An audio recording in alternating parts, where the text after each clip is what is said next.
What's up, everybody? Welcome. I'm gonna work on my balloons-like game because we are doing a 1 month game jam, and that game jam is the game like jam. And game like jam means that we're gonna try to make games like other games. This particular month, it's going to be Balloons Tower Defense. I'm so hyped about it. This game is super fun. I really love playing it, and it's colorful, it's nostalgic, and I think it's gonna be like kind of a challenge, right? Yeah, it's balloons. It's balloons. I think it's gonna be kind of hard. But you know, maybe not in a bad way. So we'll see. Last game like jam we did Frogger, and we had some amazing entries. These are the ones that got the highest marks, and there's so many other good ones as well that came through. But we're doing balloons this time. Yeah, it's a tower defense game. It's a tower defense game. So on the jam page, which let me make sure you guys have a link to that. It's in the chat. It's in the description box. All of that. So on the jam page, we do actually have a version of it. So, and just to recap, for this jam, the idea is that you make a game so similar to the theme game, it would be called a theme game-like. So in the last one, something so similar to Frogger, it would be called a Frogger-like. In this case, so similar to Balloons Tower Defense, it would be called a Balloons Tower Defense-like. It's a little tricky, right? Because like there's other tower defense games. So how do you make it similar to this? Now, what I want to try to do is actually copy it as closely as possible. But please, please, please, very important rule. Do not call it Balloons, Balloons TD, or Balloons Tower Defense. Don't copy assets or code directly from the original game or any other Balloons game, right? It has to be original too. You still have to come up with your own stuff. But generally, the idea is that you learn how to make this game that maybe you wouldn't have otherwise made yourself. You have the scope given to you. It has known scope. You don't have to wonder like, am I gonna add this feature or that feature? Just add what's in the game. I've tried to pick something that's possible to do in a month. We'll see. We'll see. So yeah, so what I want to do today is actually go through the whole game. So I'm gonna play it and I want to make a big old map. So I did this for Frogger, for the last game like jam, where I made this big old mind map. Welcome, Andres. And this big old mind map, and it just like talked about what happens when you get score. I also added a little checkbox on some of these as well. Hola, Derek. And so, if you crossed an obstacle or platform row for the first time, per round you get 10 points, right? That was on Frogger.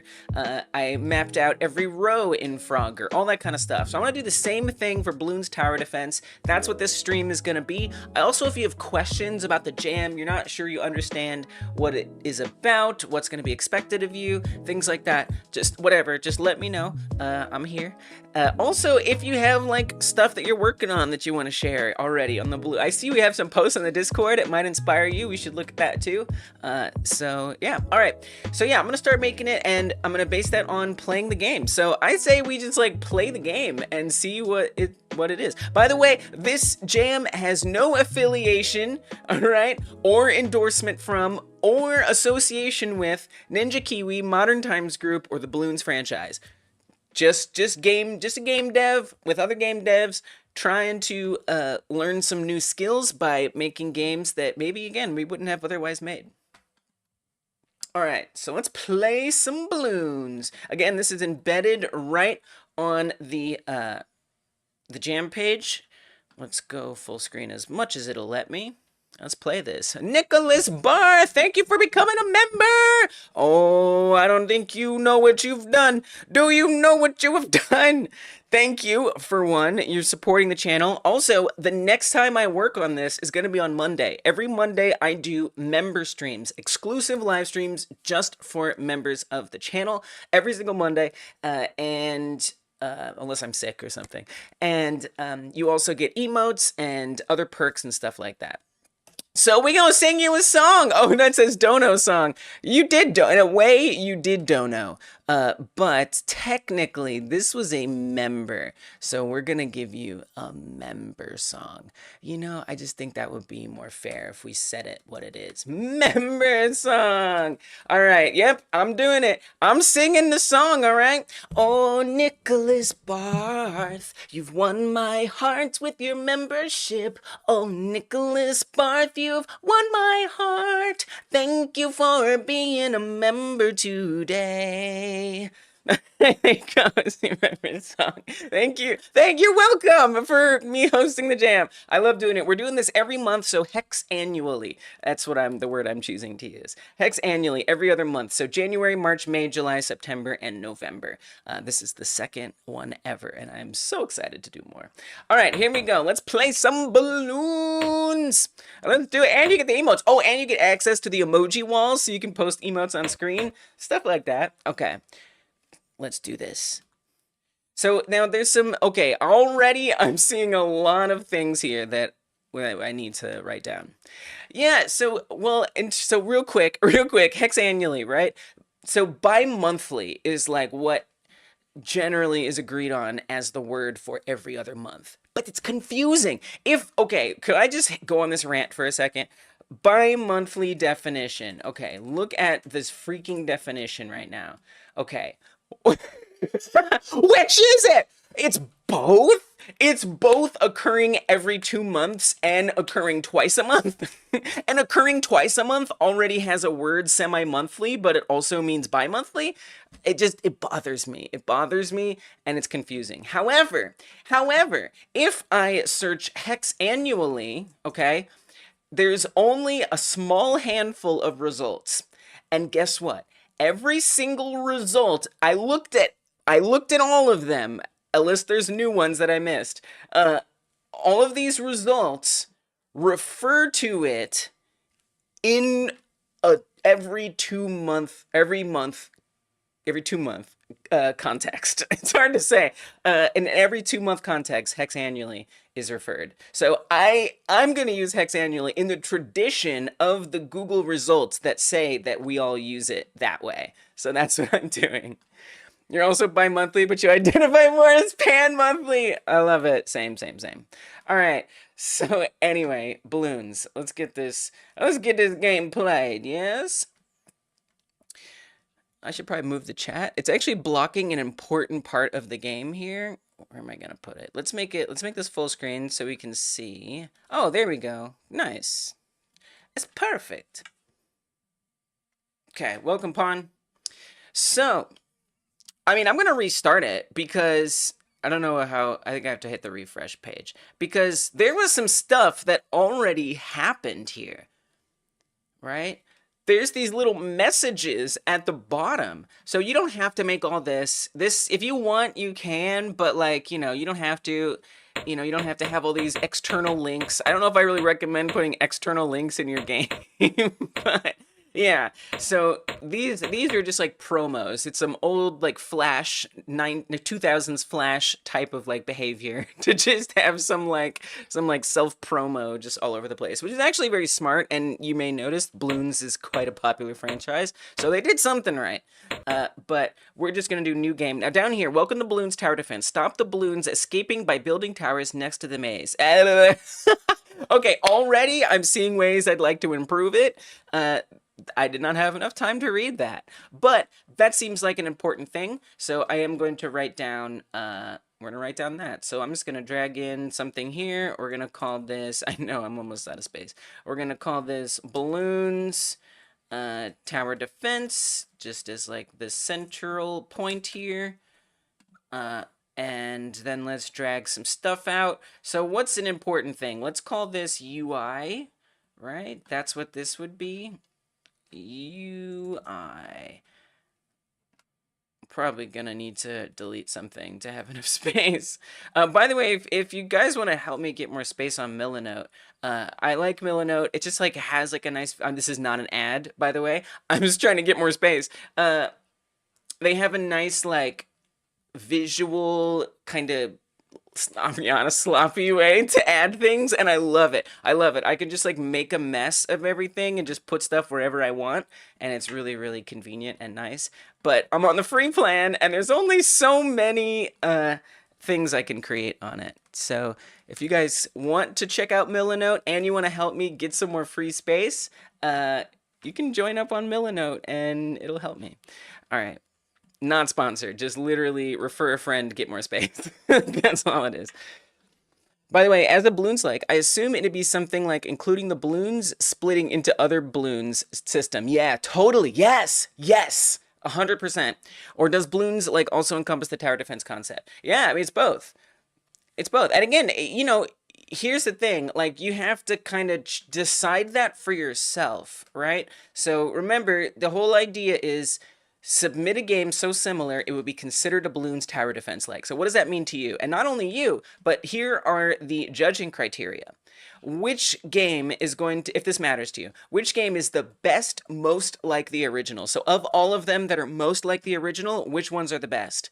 Which one is the best twist on the original? I've limited it down to only 2 categories, voting categories, because the point of the whole jam is to help you be making something that is not original. You can do your own original twist on it, but so I really want to emphasize that you're making something that has already been made, but you're making it only a slight bit different. So if to you, you know, you don't like the nesting balloons, you can take it out. But I don't know if, you know, the people who vote on it are going to agree with you that that's still a balloons like. So I think it kind of comes down to that. But like my opinion is that it should have the nesting balloons. It should have the tower defense. That's what I'm going to strive for. That's why I'm breaking this down, because I want to find all of the mechanics that are in here and kind of triage them. You know, like with the Frogger, like there was some stuff that I didn't end up getting in, unfortunately, that I really wanted to. Like the speed up, there was like a speed up on a certain round, a couple like rows. I don't remember. Here, this one. This row has like a speed up modifier, row 5, and then another row as well. I never got that like added in, right? But I at least wrote it down and got a general sense. For example, in the Frogger like jam that we just did, in that one, the one that won most like the original, it was missing a lot of the features that I wanted in mine or that I maybe added in mine, right? But it still captured Frogger, even though it didn't have every last mechanical detail in there. It still captured Frogger in a way that none of the other entries did. So, you know, it requires a bit of, you know,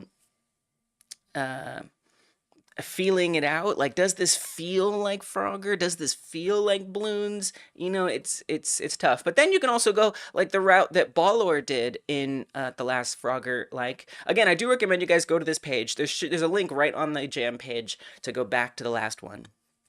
To just get a sense of how similar it does or doesn't have to be. You can go the route of Ballor, which got the most creative twist, and I mean, it's very, very different. It's very different, and yet so similar too. So it's up to you how you want to change it. But for me, I would definitely want the nesting balloons. That's just me.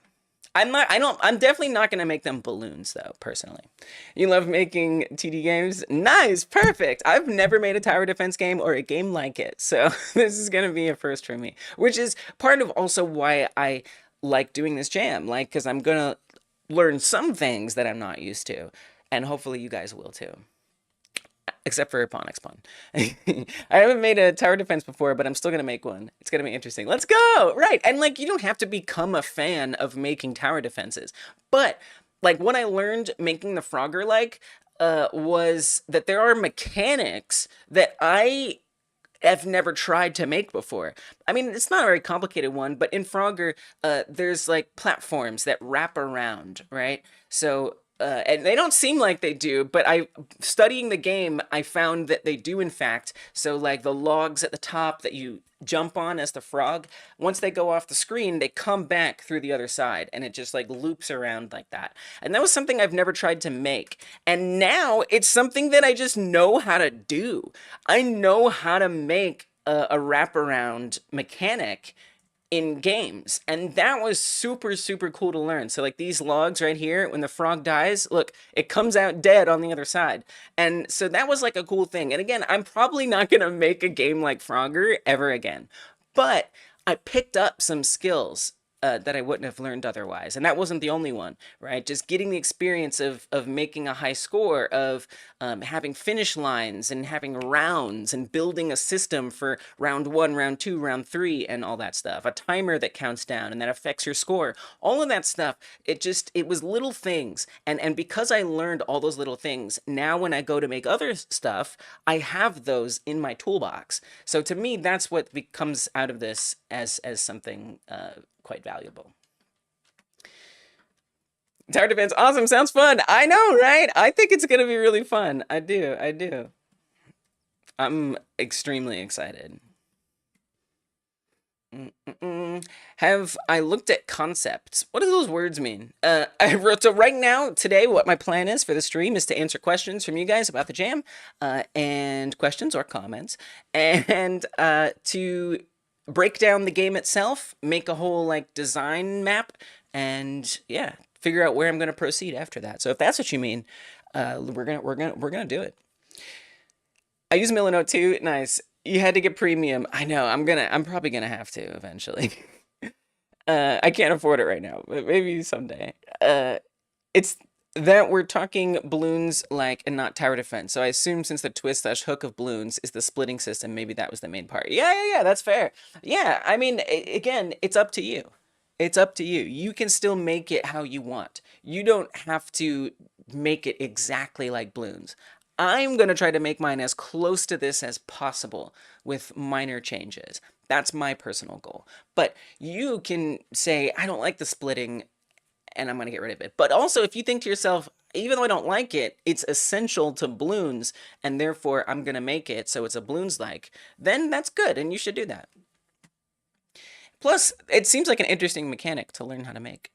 I'm still making a tower defense. I'm just asking. Yeah. I had the idea of making the game a fighting beat 'em up. Whoa, but the enemies split like balloons. Wow. See, that's creative twist on the original, if I've ever heard it.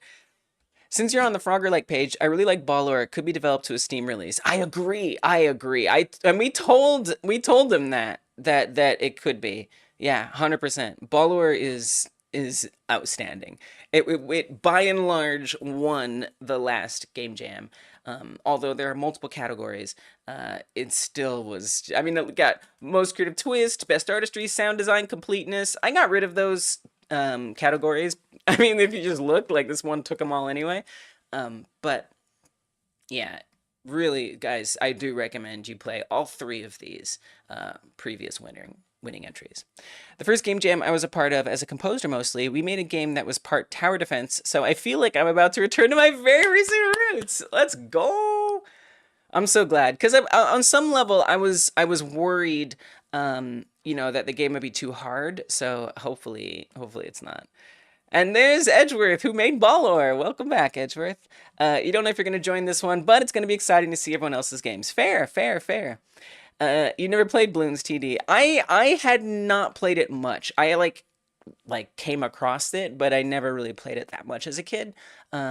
However, when I stumbled on it, because we did an 80s arcade game for the last one for Frogger, and I was like, what's like an era? What's another era of games? And like, oh yeah, right.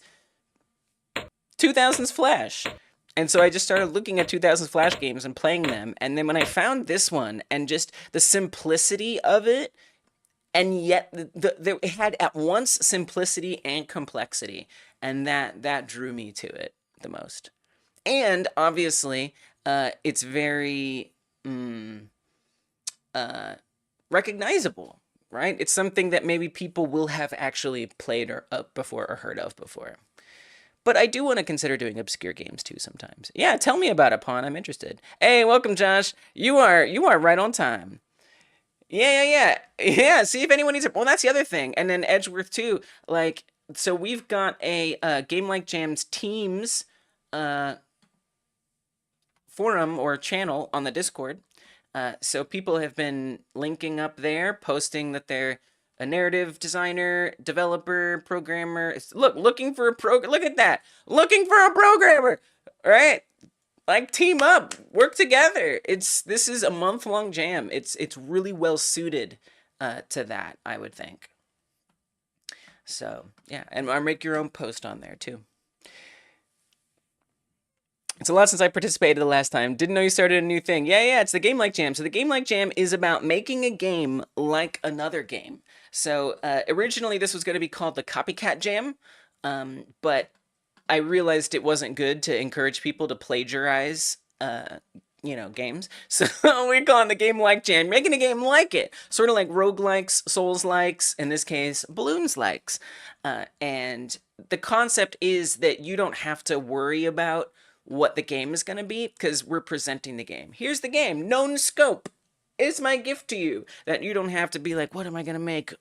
How's it going to end? What's going to be the goal? What's the motivation? How will it be fun? You don't have to worry about any of that stuff. It's already decided for you. And you just get to learn the skills that it takes to build and complete something. So that's the idea for this game jam. And it's embedded right on the jam page, so you can play the game, and this time it's Bloons Tower Defense 2007. So we're going to be doing this every other month, and this is the second one that we did. We did Frogger for the first one, and it was super awesome. And I can't wait to see what you guys come up with this time. Okay. And again, if you guys have questions, just let me know, but I am going to get started. So I do see, I think UI is going to be really important here, but I want to just catch things as quickly as I can.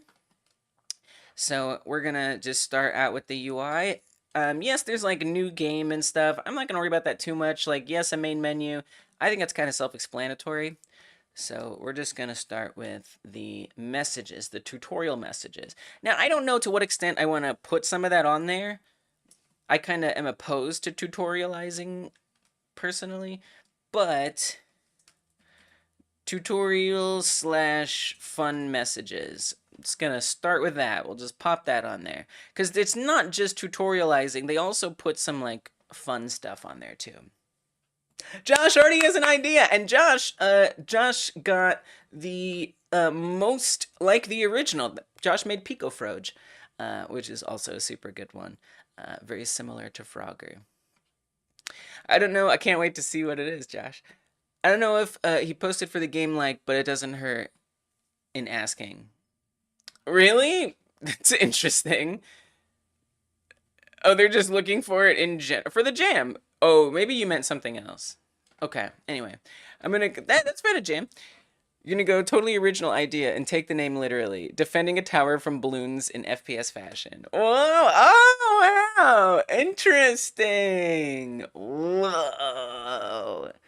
Talk about creative twist. You see, and that's what I'm really glad we didn't keep it called the Copycat Jam, because for me, I want to do copycat. That's what I want to do. But that's not going to inspire everybody. And so, like, Josh, you are giving a shining example of how interpretations don't have to be literal copies, that you can do something more unique with it. I love that. Are you going to make a balloon slang? That's exactly like Frogger. Amazing. I mean, I could see that. All right, so we got UI. I'm gonna restart it. We're gonna start it over. We're gonna exactingly analyze this game. We're gonna know it inside and out, at least from a design perspective. Okay, as you get more money, build more towers or upgrade existing ones. It'd be nice if I could I screenshot it? Oh, I missed it. It would be kind of nice to like know what it is. I feel like, again, most people who are playing tower defenses kind of know what a tower defense is at this point. Maybe back then they were a slight bit less common, and so it was, less known what those would be. All right, where I got a screenshot. So we've got a UI on the right that has where we purchase things, how much money we have, and our lives and a round. One gripe I have with this is that, and again, I'm not here to litigate whether the future Balloons games do this better. I'm just looking at this one. And in this one, I feel like when you lose lives or health, as it were, it's not very exciting. So let's just start the round. I didn't put down any monkeys, and so the balloons are going to come out, and you'll see that once it gets to the end, so it spawns balloons every round, and then the balloons go across, follow all along this, and then they're going to come out that side, and then lives are going to decrease. Boom, boom, boom. Now the red balloons do 1 damage to you, and then the next ones, what is it, blue, green? I can't remember what the second one is. The next ones do like 2 damage, and then the next size up does 3 damage, then 4 damage, and blah, blah, and so on. This is another red round. Wow, but a lot more. Wow. It's crazy, because how often do you play this game without putting down towers? It's kind of interesting. I don't know. I mean, it's not, but it also is, because it gives you like a really nice... I want to count. Dude, I'm going to count how many balloons come out in round 1 versus round 2 and so forth. Because I'm kind of curious, like, here's another skill that I guess I'm going to pick up. Like, are they randomizing it? Or is it a set fixed number? Now, we're going to die after this one, so I'm not going to be able to keep going. But I am curious. So now we've got some blue ones in here. Now, if I go to screenshot it, it'll pause it. I'm going to screenshot it. Does that pause it for the stream or just me? I'm not sure. Oh, it pauses it for you too. Okay, cool. So 1, 2, 3, 4, 5, 6, 7, 8, 9, 10, 11, 12, 13, 14, 15, 16, 18, 19, 20, 21, 22, 23, 24, 25, 26, 27, 28, 29. Was that 30? I lost count. It was like 30 balloons or something. Oh, it actually pauses the whole game. That's nuts. So I think there was about 30 of them there, which is interesting. At least on round 3. All right, we're going to try. Oh, we got a nice game over. Try again. I love it. I love it. Because also something that I want to learn from this is like, what did the devs find important, to like let us know? And what is the value of that? And, they decided that it would be important to have a replay button.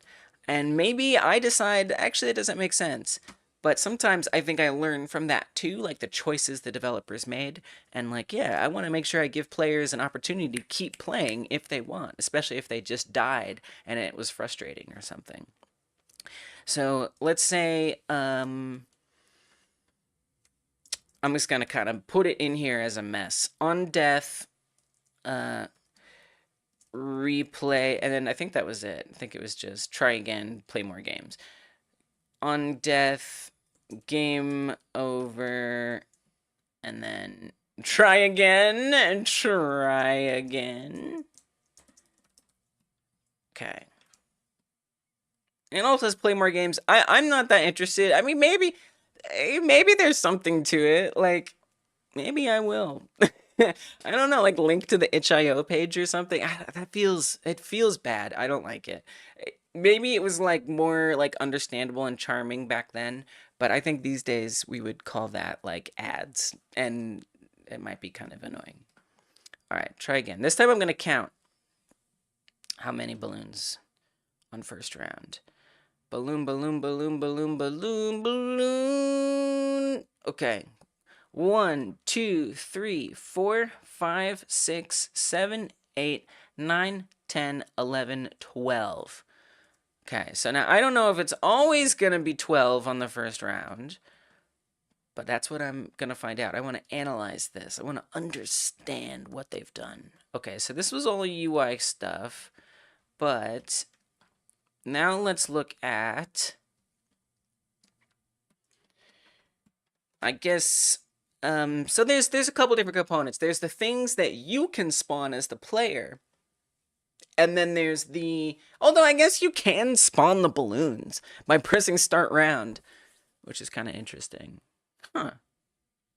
You know, I mean, real quick, I'm gonna kind of think of it that way, like building wise. So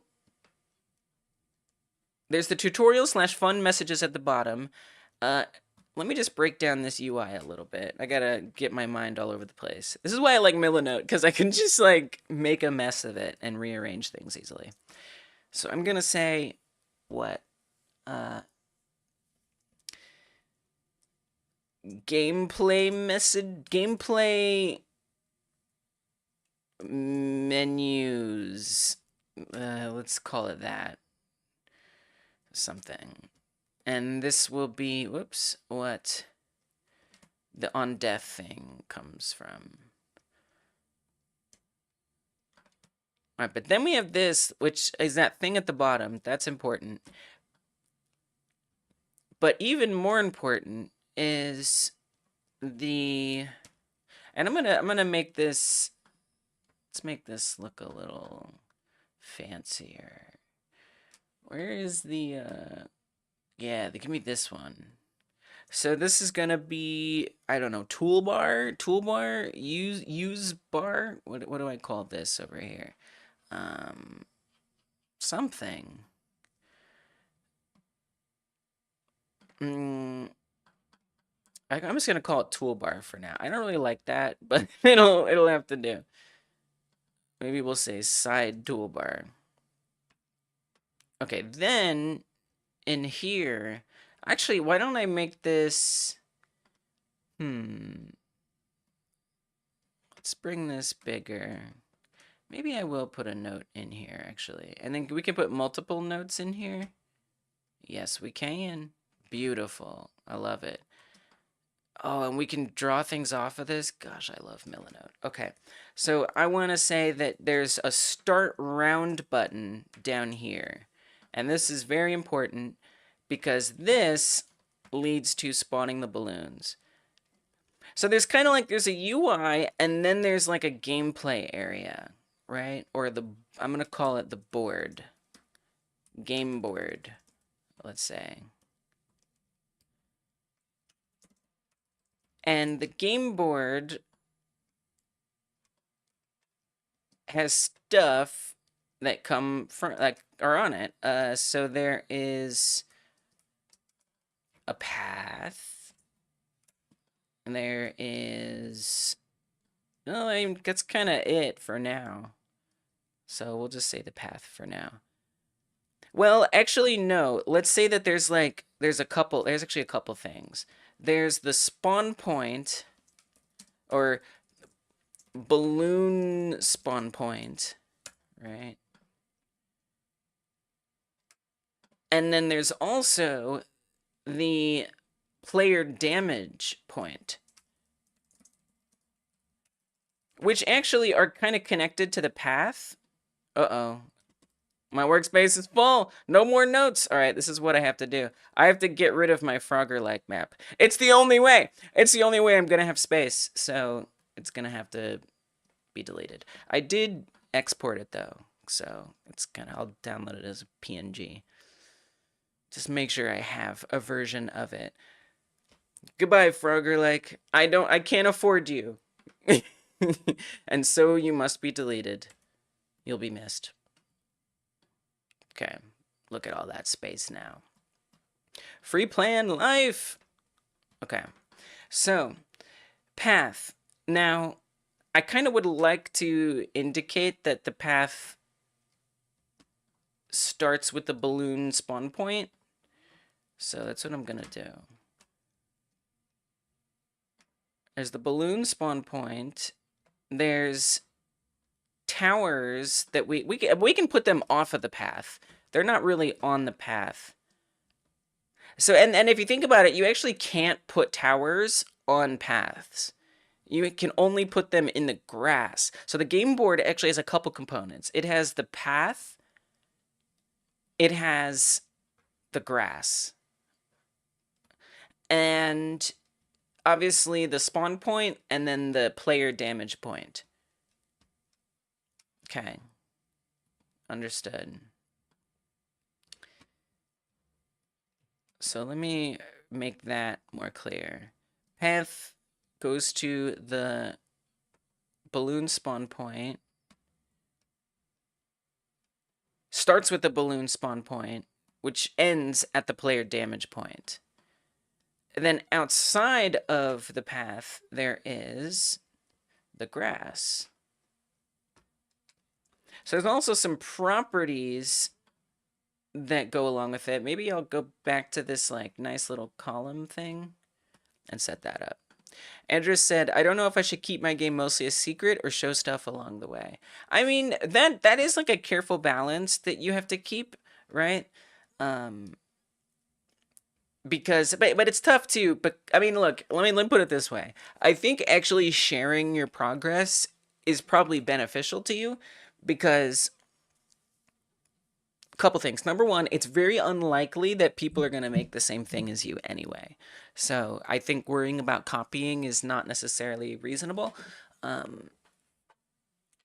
And then on the other hand, by sharing your progress, you're kind of promoting your game early, which I don't think you should, I think it's something I kind of question, like, is that okay for people to share? Because then, you know, when folks get to voting, they've already seen and played your game more than everyone else's because you've been sharing it. So in that sense, by sharing it, you're kind of potentially, arguably, giving yourself an advantage. Although, you know, I don't know how true that really is. I want to have my games map to change every few rounds, but that kind of nullifies the strategy part of the game. That's a tough decision. Your games map change. Yeah, I thought about that too. Like maybe because again, the reason why I chose this was that it's simple enough that if someone wanted to just do the bare minimum, you could just make one level. I plan on doing the bare minimum. You can just make one level. But you know, if you want to make it more complex and start having a change, yeah, you could do that. But right, then you kind of lose the benefit of the known scope because now you have to take into consideration things that the original developers didn't have to, right? And at least for this particular entry. And that can just be tricky. That can be tough. You know, it's nice that this gives you exactly what to do. But, you know, if you want to challenge yourself and you can handle it, do it. Selects from some presets and the map shifts to that preset. Interesting. With Ballaware, I managed to share a lot of my progress while still keeping like 90% of the game a secret. Yeah, it's a balance. It's a balance. I'll probably make the map a single random generation rather than switch it up mid-round. Yeah, right. Oh, you were talking about mid-round switching. Oof. Yeah, that's tough. Because then, like, if someone's placed a tower, does the path avoid that tower? Does it destroy that tower? That's tough. There's a lot to think about there. But it's interesting. And I think that's another really cool thing from this jam is that, you know, maybe you can make a twist on it that is, like, even more interesting and creates a game that's never been made before, you know, like a mashup genre. That's like Josh was talking about FPS tower defense. Like, that's cool. That's an awesome genre.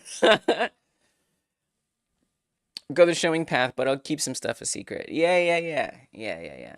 Obviously, I'm sharing all of mine out here, but that's why I'm not submitting mine for ranking. I should be clear. Mine is not going to be submitted to the jam. I am just participating alongside. Okay, so I'm gonna make this section here be the game board or the grass. I guess I'll make this the grass and the path.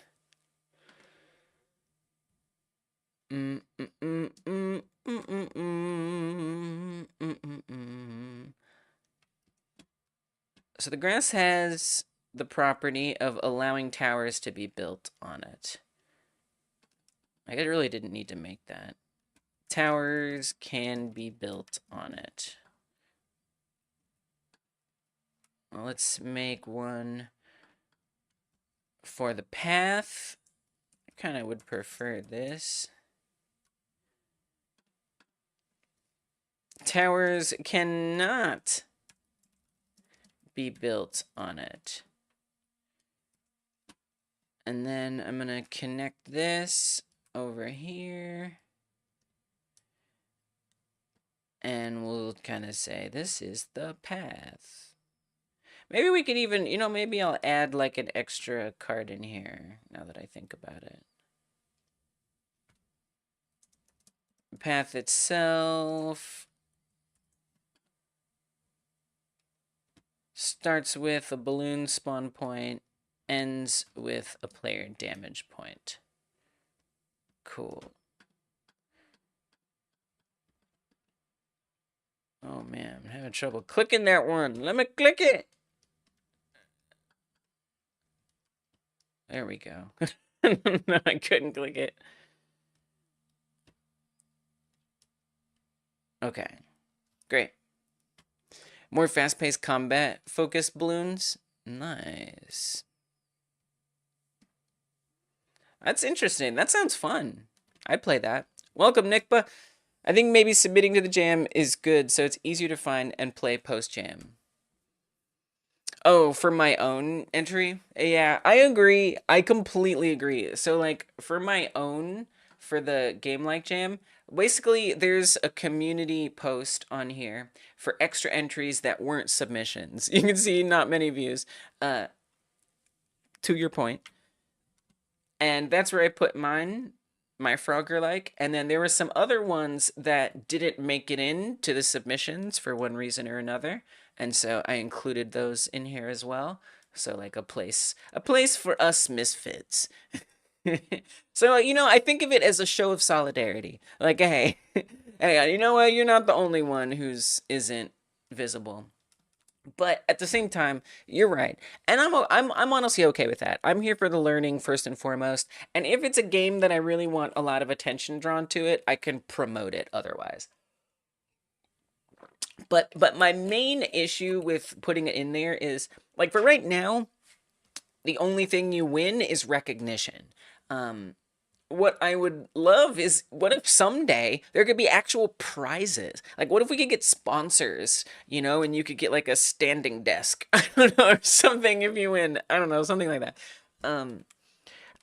How would it look if the jam host could win their own jam? Like, I'm not saying my games are going to be good enough to win, but I am saying that it feels wrong to be hosting a jam and I could potentially win that jam. It just, especially if I'm here like live streaming all of my progress, that's me promoting my whole game, and people building some attachment to it that they might not with the others. It's just not fair. It just bothers me. So that's why I'm not submitting mine. So you control a character that can still build stuff, but you also have some attacks and combat options yourself.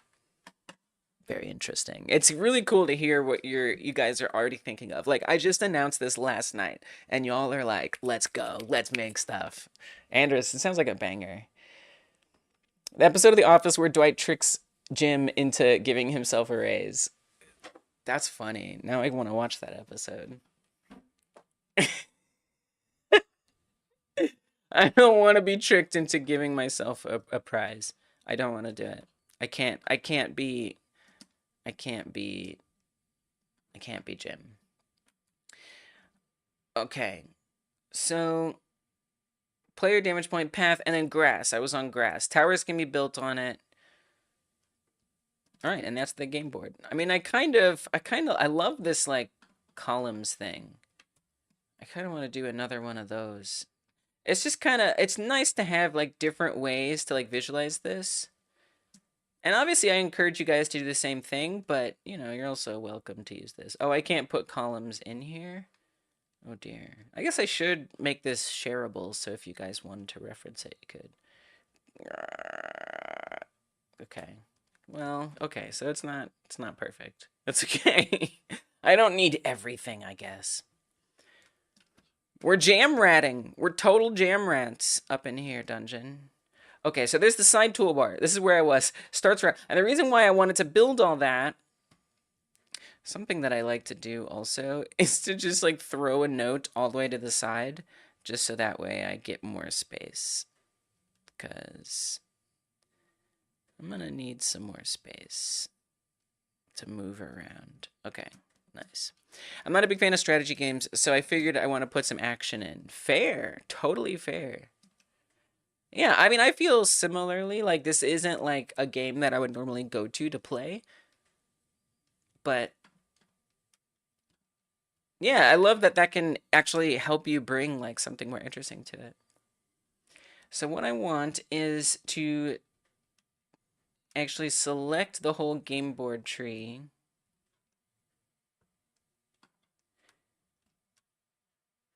This is going to take some rearranging here. Let's get this moved because I want it to like feed into it a bit. So when you press start round, it's then going to feed into the balloon spawn point. All right, just kind of make it all make sense and kind of understand where the connections are so that when I go to start building it and coding it, I can code it with those connections in mind. I guess I'm kind of already, and looking at these patterns, like we've got UI game board, and just sort of this interaction between the UI and the game board. And so that's something I want to focus on. So grass and path. The path has a balloon spawn point and a player damage point. When you press start round on the UI in the side toolbar, I'm just going to organize it a little differently. Not much, though. When you press start round in the side toolbar, it's going to spawn balloons. Now, how many balloons is it going to spawn? So in the first, I counted, what was it, 12? Let's see if that, I'm just going to write the number 12 down over here. Now I want to count it again, so I'm going to restart it, and I want to see, is it always 12 balloons every time? Or is it different? Because that's very important. Like, are they randomizing it between, like, 10 and 15? Or is it always 12?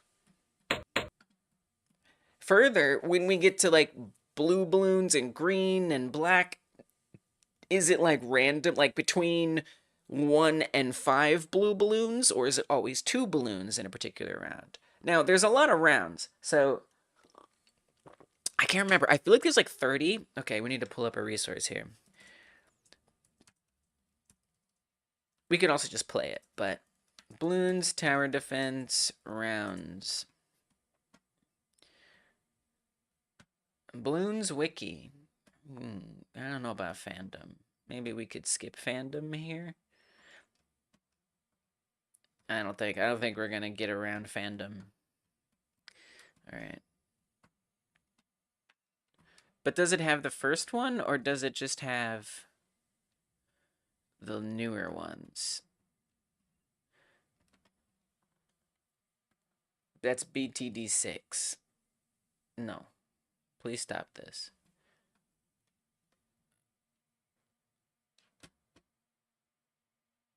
Pre-BTD5. My goodness. Okay, here we go. Balloons Tower Defense. Wow. Oh, so it's like the whole thing. Wow. 12. Oh, wow. Look, it actually is fixed. Oh, this is a helpful resource. I should actually link this. I should make a community post that links this. You know, and again, not everybody is going to probably go as literal as me in the interpretation, but that's okay. Okay, so we're going to say balloons, tower defense, resources. And we're just going to call this number of rounds, info about rounds, yeah, something like that. I'm fairly confident there's no proceduralization in this game. There's 50 rounds. Oh, thank you. You beat it last night. Nice.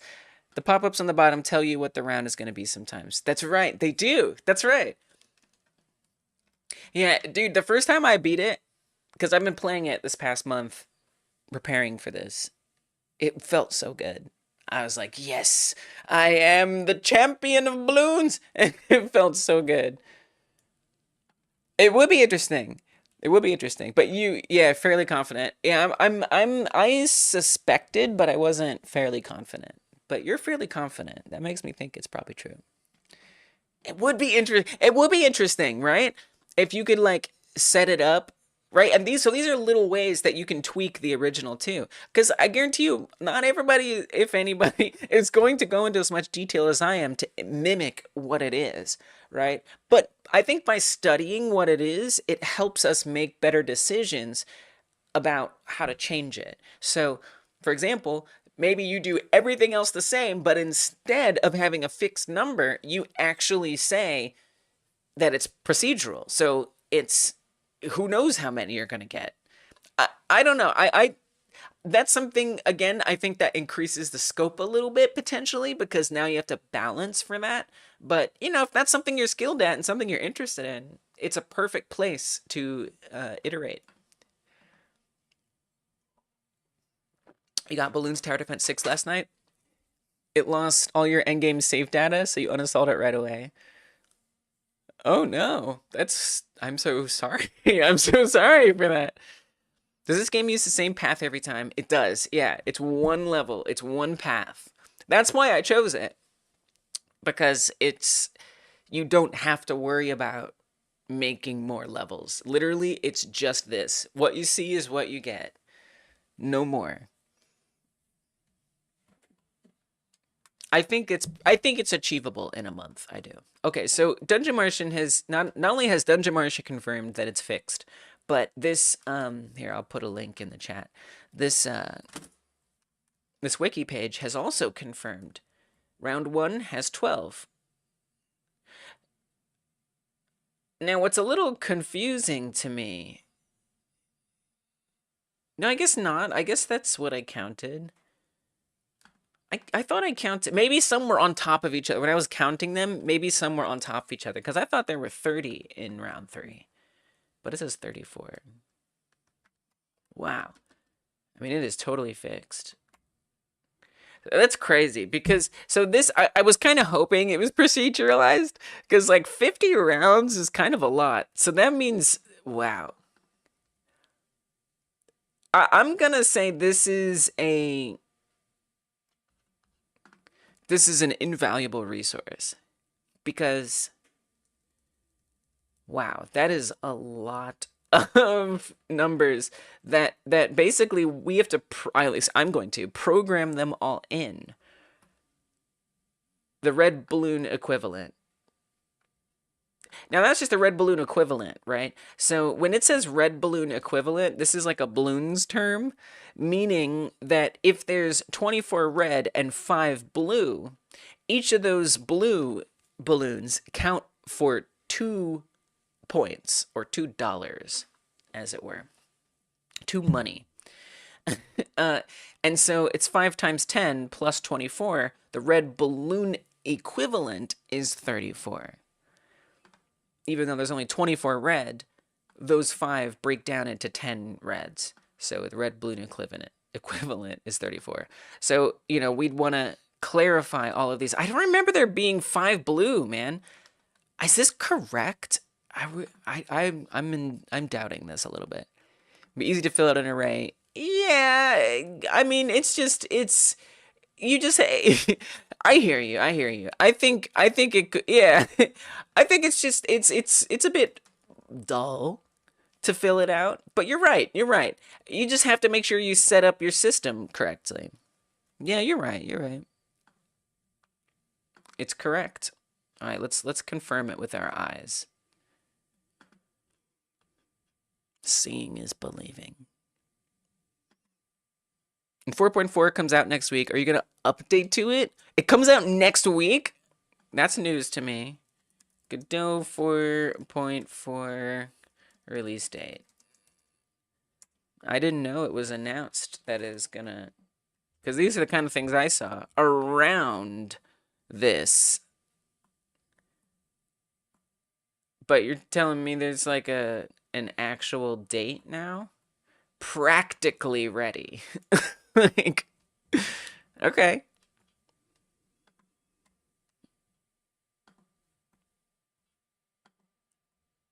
I said it in the release notes.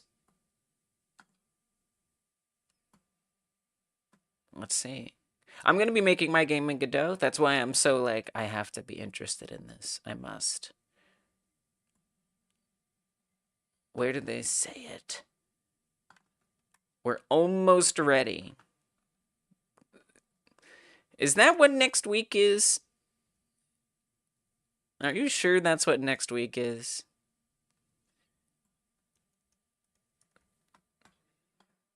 Well, I mean, maybe I should switch. Like, I could, but I still have to update it, you know? Yeah, maybe I'll start making it in 4.4. You know, I'm still going to have to update it from, you know, because currently it's a release candidate, right? RC.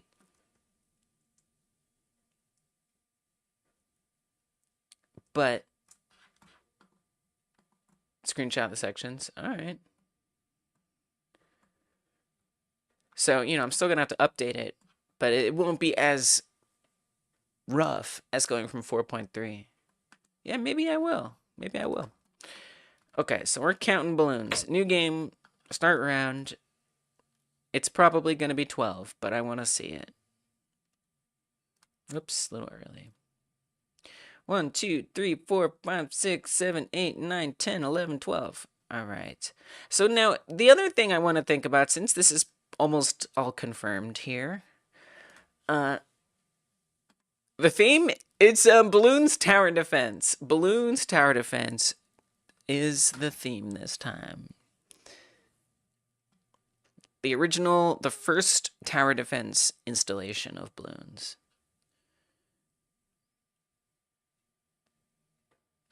Okay, let's see the next round. So then, okay, so if we can be pretty sure that it's the same number each time, something that does feel moderately procedural is how the balloons move, right? Like they seem to kind of like bounce around in the path. You know what I'm saying? Like they're like doing this, they're like going down the chute and then like kind of doing this. I don't know if they're like animated to do that or if they're actually like rigid bodies within like a tube and then they bounce around, but the way that they move around every like, you know, curve and everything, they don't, it doesn't strike me as like a fixed animation. It seems like there's some physics going on there. So that's something that worries me a little bit. Not in a bad way. 1, 2, 3, 4, 5, 6, 7, 8, 9, 10, 11, 12, 13, 14, 15, 16, 17, 18, 19, 20, 21, 22, 23, 24, 25. I think that is what it said. 25. Okay, very good. Right. Flash didn't have rigid bodies. Right, so like what is it then? Because they round the corner differently. Maybe they're not bouncing around. Maybe they're like offset a little bit, right? Like some are right here and some are right here, and then they follow the path on those offsets. I wonder if that's what's happening. Okay, now there's supposed to be 5 blue balloons here. Do you see 5 blue balloons? I see 2. Oh, there's 5. Oh! Immediately. There we go. Okay, so it looks like it's fixed. If just basing on these first few, this seems to go right along with exactly what this chart is saying. So, I mean, I'm going to say this chart is indispensable. And I might even remake it I don't think... Does actually, I think it does let me do tables. Maybe I'll make a table in here. And we'll say round number of... It's tough, because otherwise we have to make a different category. How many different colors are there? Okay, I actually... This is tough. Okay, so there's white, black, yellow. I don't know if this is like a typical balloons thing or what. Oh, that completely changed. Okay, there we go. Oh, God. White, black, yellow. There's a rainbow color. Oh, that's a different balloons. I was like, come on now. Come on now. Is the order they spawn random? What do you mean? The order. So we're finding that it's basically fixed. Here, this one. Okay, now that we're back. White, black, yellow.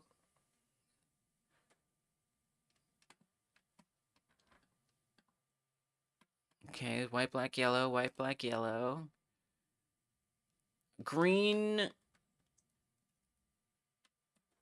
blue, red. I'm still not sure what the order of them are, like which ones. We can figure that out, though. Red,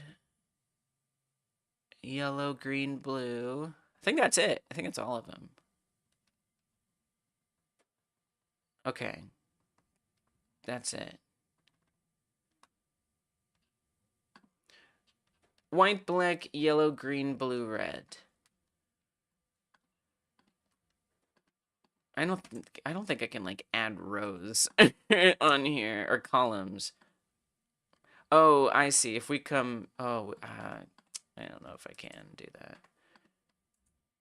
Because when I press enter, okay, this is not a very useful table. Are you? Come on. I can't add extra rows in here or columns. Oh, nice. Okay, yep, we can. We can.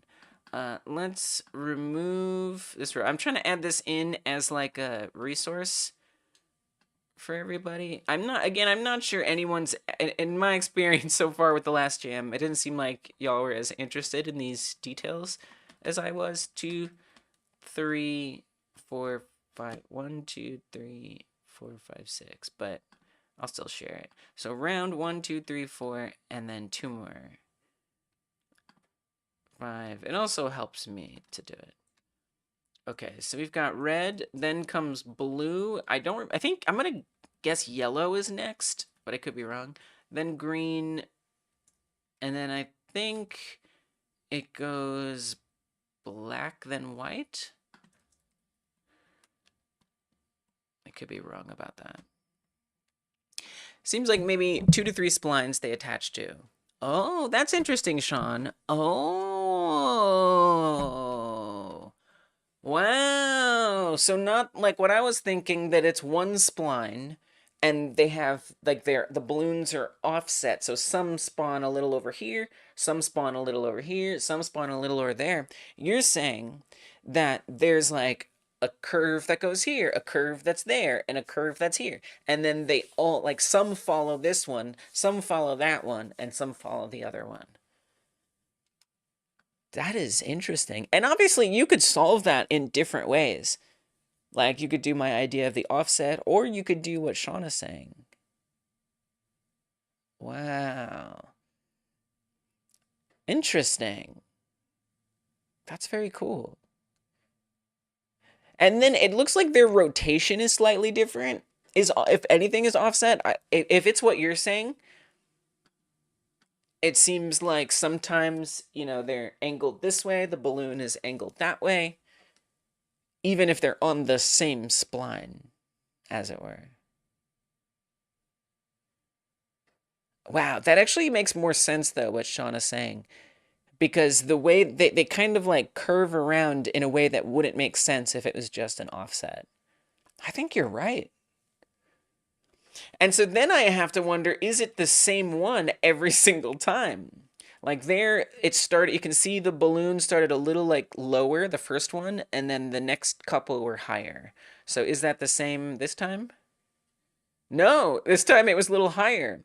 So there's some degree of randomization here. There, the balloon was a little lower. Do you guys see what I'm referring to there? So here, just to emphasize this point. It's kind of tough. I want to get it at the right spot. It's kind of hard. Okay, so right here, it's starting out a particular way. Let me pop open a folder.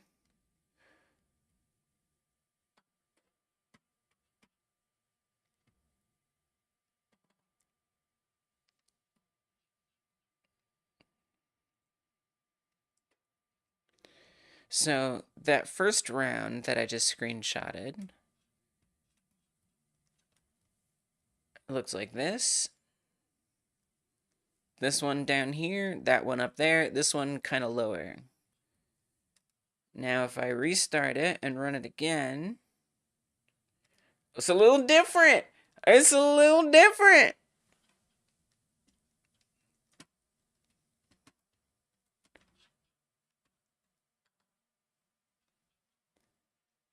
So that was the first one.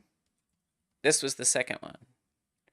So there's something going on here with the way that they come out. If it's not physics, it has to be something. They have different speeds. So this time, this one was down lower and this one was higher. Let's get another one. Again, one is lower, one is higher. Let's run it again. There, different. This time, it is not that. So there's some degree of randomization going on here.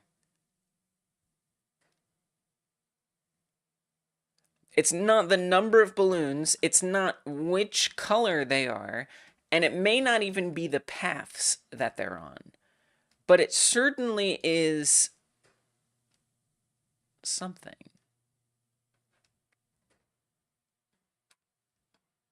Four different starts, four different positions.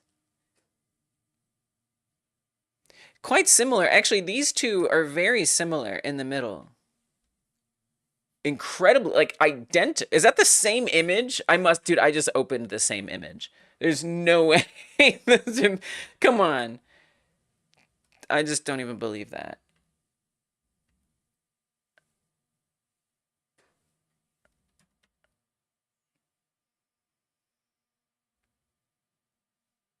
Yeah, I forgot to. Oh, okay, that is just wrong. Okay, hold on a second. Okay, this one. This is the other one. Okay, there we go. Apologies. This time they're right next to each other. It's different every time. And it's possible, just like Sean is hypothesizing, that there are a few different curves or splines that they follow. And then we could, if that's true, we could surmise that this is one of those splines. Maybe this is another one, and then that's the third one, right? So on this one on the far left, right here, it appeared on the bottom spline.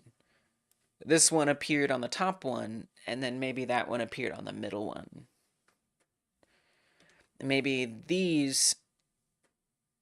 all of these appeared on the middle one, but they have slightly different rotations that make it look a little different. I think this stuff is fascinating, right? And this is for me, like, some of the most fun parts about this jam is just like thinking about I would never, yeah, it's wild, right? Like, I would never even think to myself, how do I make a bunch of objects follow separate splines, but have different rotational positions or different spacing between them. Like, I would never even think to bother with that. And maybe I shouldn't. Maybe I should say, you know what? I don't need this for my balloons, like. But it interests me. It excites me. Can all 5... Oh, wait. Let me go back. The movement is repeated amongst different balloons. Yeah. RC3 didn't say when RC2 did. You posted in live chat. Okay. They probably backtracked. Do the color balloons shed layers? Or is that later games? Yes, this one does. Yeah. So red is like the base, and then every color after that, it's like a nested egg kind of situation. So by the time you get to white, when you pop it goes down to black, black goes down to green, green goes down to yellow, yellow goes down to blue, blue goes down to red. I don't know if I got that color order correctly, but yes. Yeah, they all drop down tiers. Black and white drop down into 2 yellows. Oh, something like that. Green turns into yellow. Wow, okay. Well, yeah, something like that. I'm gonna have to, by the end of the stream, I'll have the right answer every time. Andrus is back. Coming up with the balloon counterparts in your game. Nice. Instead of colors, there'll be shapes. Nice. Peak thinking process. I love that. So, okay, this is very interesting. I'm not sure exactly how I'm gonna want to approach this personally. I'll tell you what I am gonna do. I'm gonna screenshot this and keep it and put it in here as something to keep in mind.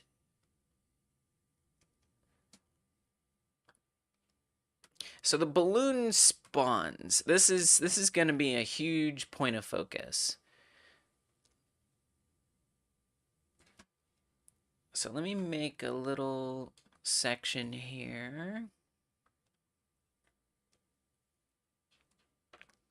I fear that since they're shapes, they won't be as noticeable as colors in a quick glance. Colorblind people will disagree. I think shapes will be better. I actually think shapes is great.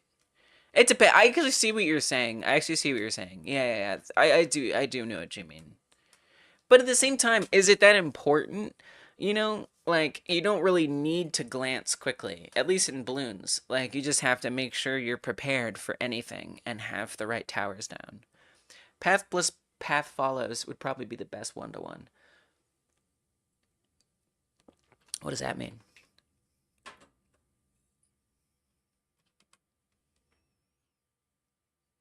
All right. Just be careful. Save yourself the pain of overscoping. A mix of path and nav agents for your pathfinding.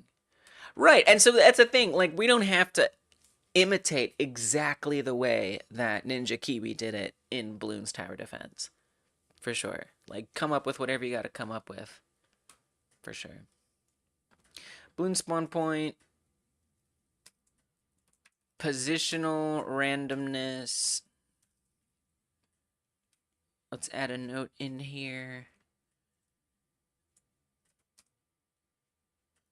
3 or so splines. Rotational offset. Spacing / timing variety. Okay, and then as far as the table goes,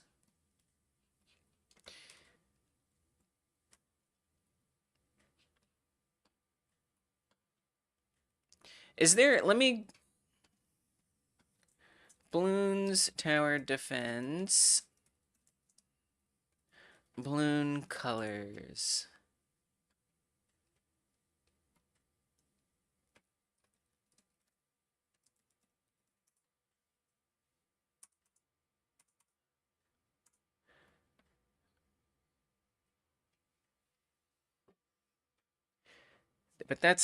But I want the original. Here, expand. Nice. Another good resource right here.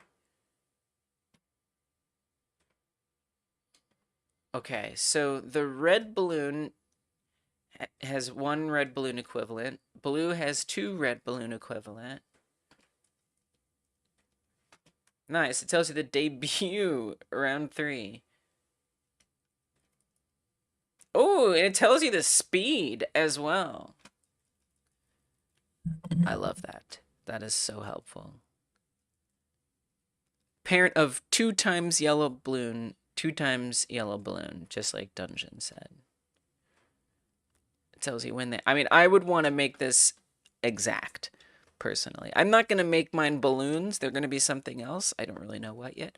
But, you know, the speed is the big difference. Okay, so white is the final one, then black, yellow, green, blue, red. Oh, I was correct. Right? Red, blue, yellow, green. No, wait. Red, blue. Oh, I mixed up yellow and green. Okay. Path follow will force the balloons into a final line without little variations in position. But I'm assuming you'd have to convert that speed to Godot unless both Flash and Godot use the same metric system. Yeah. Yeah, but it's helpful to just kind of... I mean, you could just come up with your own thing. I don't know that I'm going to use nav agents. I don't like nav agents that much. But you'll have to come up with your own conversion. But it's helpful to know, like, relatively how much faster or slower they are. If BTD1 is using multiple paths, you could duplicate the one you make and offset them slightly. Yeah. I mean, I'm even thinking that, like, if I were to guess, and I don't know, but if I were to guess, it seems like they're not even identical. Like, it kind of seems to me, but I'm not sure. It kind of seems to me like...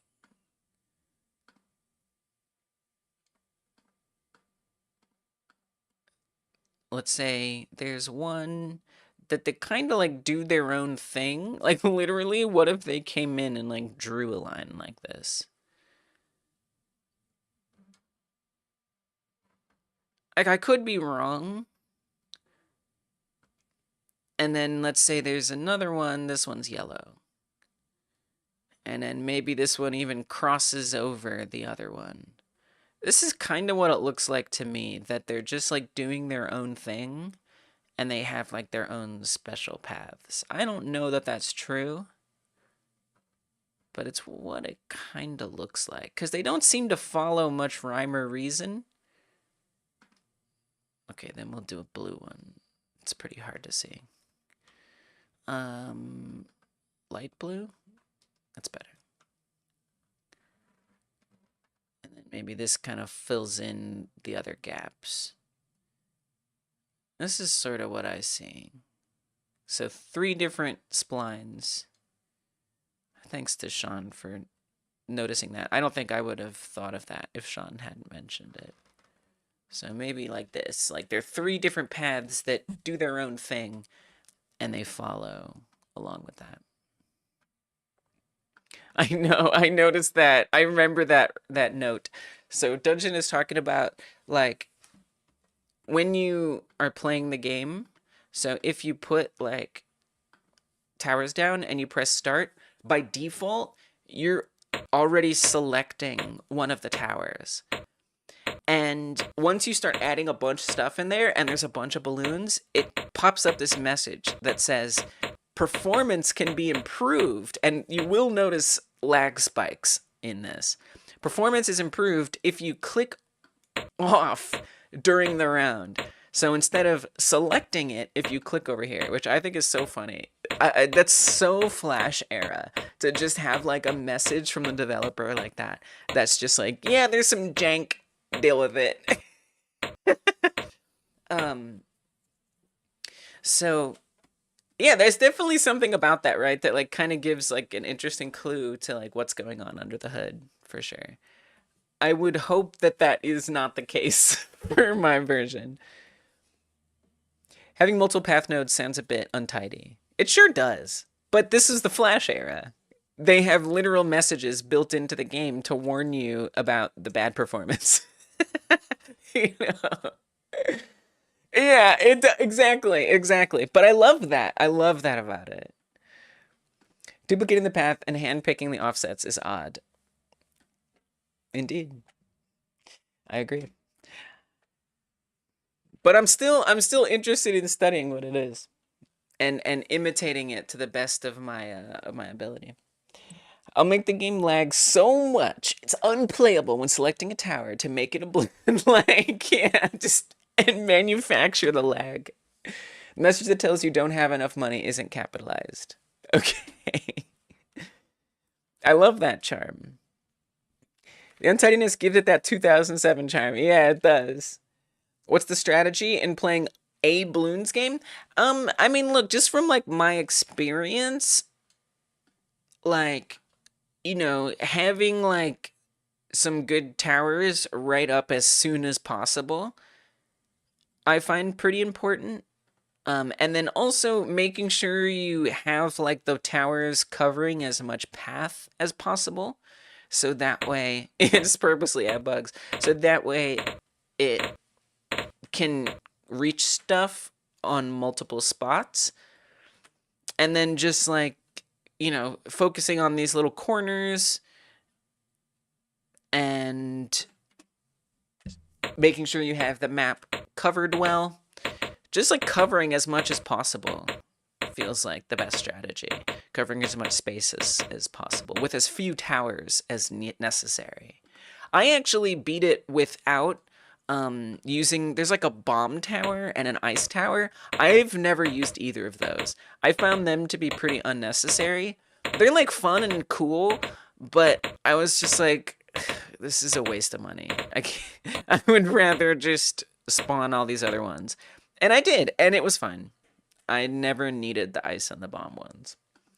Infinite while loop of you select a tower during a round. Yes, infinite when loop of you selecting a tower. It's gotta be something horrifying.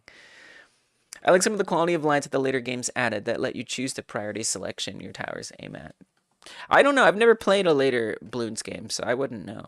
And I don't want to know. But with that said, actually, it would be very valuable to study the newer Bloons games, probably. Because, yeah, they're going to have those additions in there that, might make your game better. With that said, I'm going to try to focus on the one that's here. First in range, last closest, furthest, strongest, weakest. Right, and so that's exactly why I'm glad we're doing this one and not that, because that's so much complexity, right? Like that, oh my god. That's so stressful to think about adding all that in. With that said, it sounds amazing. It sounds really nice, actually. But yeah, so that's kind of the strategy that I go with, is just focusing in the corners, really trying to eliminate as much as possible as soon as possible, but also making sure there's coverage across the way. And, keeping the towers upgraded. I don't think this monkey's gonna get them all. Yeah. Whoops. So, like, that's a whole fun thing, too, is to, like, figure out the most ideal way to play the game. But, my agenda today is to analyze it. But playing it is part of that. Playing it is definitely part of that. I should probably just, like, play around. Alright, let's play around. Piercing darts. I definitely need something, because we are dying sooner. Piercing darts isn't going to be enough. I think I'd rather build another tower. Oh, I can't afford that yet. Alright, give me piercing darts. It just obliterates all of my money. I probably should have put the piercing darts sooner, so that way by the time it gets here, it'll have the smaller balloons left over. So, and I guess I should explain more about the game, too, and just play through it. So let's just do that. The audio is super compressed. So there is like a balloon tier system, right? And the balloon tier system means that balloons of a certain level, so in this case, blue balloons, we have some blue ones, when they pop, they produce a child, and that child is going to be a red balloon. So they're a parent of red balloons. That means when you pop a blue balloon, it just becomes a red one. And so that means popping it once isn't enough. You have to be able to hit it multiple times so it actually gets destroyed, which can leave a lot of these little stragglers behind. You found out how to make sounds that have that compression? Yeah, I bet it is. That sounds cool, though. To, like, emulate it as closely as possible. Yeah, I imagine there's a bunch of different ways. If that's what you want.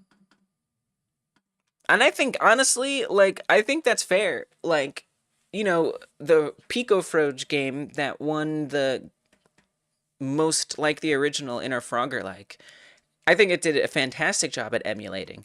I mean, it used Pico 8. So you were incredibly limited, Josh was, when making this. And that led to a result that was quite retro. Ballor by Edgeworth. Edgeworth made sure to use like a retro chipset for the music, right? So that way it sounded, and the sound effects sounded very period appropriate. And so I think that's still, I mean, the two winning, like top winning entries did that, made sure that it expressed the same limitations as the original. So honestly, Anders, I think that's a good strategy. Yeah, that's what I was thinking, Edward. I was like, I think it's pretty easy. Lower the sample rate. Flash games sound like that because lower sample rate equals less space the audio needs to take up.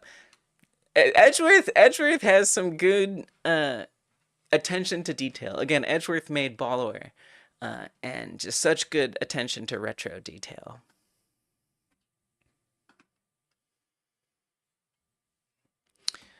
Okay, let's keep playing balloons. I'm just gonna play. We're gonna play all the way through, I decided. I do want to take notes, but it's probably best if we capture playing it a little bit. So I do have some stragglers, which is concerning. Can't afford piercing darts. We already have piercing darts. We have long range on here. Long range will help a little bit there. It's really not much I can do. I think I just have to take a little damage. Maybe a lot of damage. Oh, God. Oh, no. Oh, jeez. I think I need to put some at the end. Probably. We'll be smart to, like, pick up some of those. All right, we're still alive. We're not dead yet. We're not dead yet. Okay. I would like some more piercing darts sooner. Would be nice. And now I can't afford anything. Oh, I was one money. I was one money away from being able to get an upgrade. All right, all right. Not bad, not bad. Not good. I'm dead. Game over. All right. Regroup. Oh no! Game over. All right. I don't have to win, but I'm gonna try to get pretty far. I'm gonna try. Okay, so I am gonna put one up close. I think this is a pretty good one. It's a good spot. It's funny that in this game the upgrade trees are only one upgrade each. Yeah. I mean, but you see, this is why I chose it, because for a tower defense game, it's very simple, which is it's achievable then for us to be able to make. Yeah, right. And that would just be completely out of scope for this jam.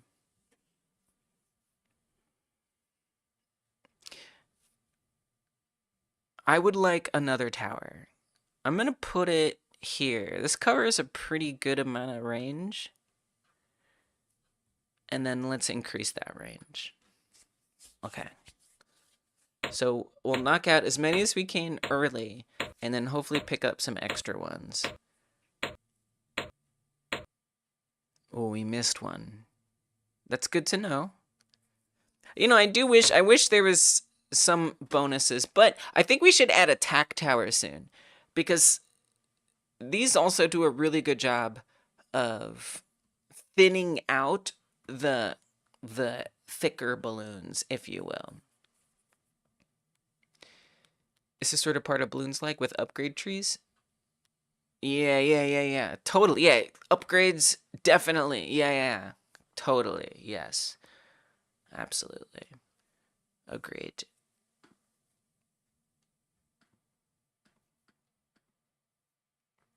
I could just save some money. I think I'm just gonna save up money. I think we can survive the second round. I just feel that we'll survive. I think it's really interesting that this game doesn't have music. Like, why not? Why not add some music? Oh, you got a lot of work to do, second monkey. You got this. You got this, second monkey. Easy. I kind of want to save up for attack tower. I'm afraid, but again, once the blue ones start coming in, and the yellow ones and all that, it really helps a lot. Yeah. Oh my gosh, tax only. Well, the hard part about that is that you can't build a tack first thing. But yeah, as many as you can. And balloon ASMR. Yeah, it's funny because in the messages they have like a message down here that says that you can't do it, but you can. You can buy a tack. Oh, you can buy a tack. Oh, okay, my bad. Sorry. You're right. I forgot. Okay, so I'm gonna put this here. Tech tower is faster shooting and extra range. Okay, so this will be nice. Hopefully it will keep too many blue ones from getting over to the second monkey. Ooh, we did get one blue one. Oh, yes! Oh, come on. All right, we missed. Oh, okay, we missed one. That's not bad. Yeah, they do miss really easily. I like no music games, and in other games like this one, open world strategy games, etc., I like turning off the music. Yeah. Oh, I kind of feel that. I guess it depends on the game. Yeah. Okay. Extra range tax. Range should be good. I'm going to save up. I would like to make one of these monkeys, maybe the first one, have piercing darts. Because I just think there's more thinning out we can do here. So that the last monkey doesn't have too much stress. Yes, pop 'em. Yeah, I'm kind of glad that I haven't played any of the future Bloons games, and I've only played this one, because, I don't know, it lets me focus in on the scope, and not worry about how could it be more like the newer ones. I suggest not worrying about that, but obviously I know a lot of you guys want to push the scope beyond this, and that's fine. But personally, my plan is going to be to make it as similar to this with minimal improvements if I think it'll be easy for me to build it that way. Do I want the pro strats? Yeah, give him to me. No, don't. Wait. Yeah. Okay, wait. Don't give me pro strats. It's possible. I think it's possible. Don't give me pro strats unless I lose again. Then I want to know the pro strats. Let me see if I can survive this round. Okay, so I'm gonna get piercing for this one. I could do long range for this.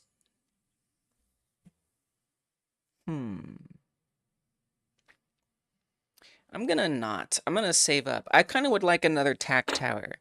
Because we're getting the greens, we're getting new balloons in here, and I just would really like to minimize the number of colored ones that second monkey has to deal with. Uh-oh. Oh, we're taking some serious damage here. Oh, gosh. All right. Okay. All right. Good to know. I cannot afford a tactic. I mean, I have to upgrade something, or we're not going to survive. I must. I think some faster shooting here. Oh, there goes the money. For the tac tower might be helpful.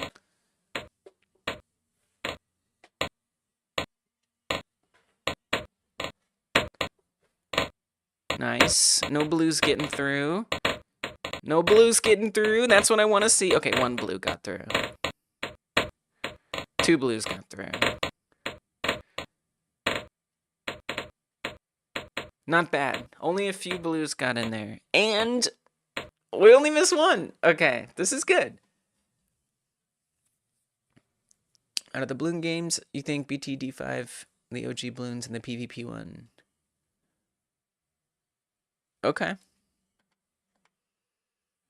What's up, Camwin? Yes, it's balloons. Extra range. Yeah, range could be good. All right, give me the range. Oh, that was nothing. That was barely anything. Don't underestimate balloons, Monkey City. I don't know any of these. I've played none of these. I've just never been like drawn to tower defense games until this. I'm glad you guys have played it though. I just hope it doesn't like, you know, increase your scope too much. Oh man, this second monkey needs piercing real bad. Yeah, you're right. Towers can straight up miss. Well, why not? When you say, I mean, if you think, why would that not be what they intend? Because it adds challenge, right? I mean, if you had a tower that never missed, then wouldn't that be too easy? But I guess, I don't know. I think that could be what the dev intended. But again, I don't know. You guys have played later balloons games. So maybe in later balloons games, towers always attack every single balloon every time. But I don't know. Now, I will say the tech tower, there are lots of things that are firing in directions that don't actually aim at anything. You'll notice the tech tower just like does this, whereas the monkey darts is like identifying a specific balloon, whereas the tech tower is just like, I don't know, we'll do our best. It's a strategy to play around, and there's a dev comment about them being right-handed and missing more on the left side. Oh, oh, that's funny. I remember that comment now. I forgot about that, right? Because the monkeys shoot from the right. Round 48, and your tac tower whiffs. Oh no! 38 lives. Well, if I lose 38 lives by any point, I'm done for. I only have 16 lives left. I'm in danger. I don't think this round's gonna happen. You liked this game when you were young, and you had a lot of trouble trying to code your own tower defense. Yeah, I'm worried. I hope it's not going to be too complex. I'm a little afraid that I picked something too hard, but we'll see. Maybe this is your chance to make good on that, Cam. Okay, so I want this monkey to be piercing. I'm in a lot of danger. I really need a new tower, but I can't afford anything. I don't think I have any. I could make this one have more range. I think I'd rather save up. Yeah, so I think on Monday during the member stream, I'm going to do like a learn along thing for pathing stuff. I think that's what's going to happen on Monday. Oh no, I think we're doomed. I think we're going to die. Oh, goodbye. Oh no. Game over. All right, I'm going to do one more round. You can give me pro strats if you want. All right, fine. I'll start with attack tower. I will start with attack tower.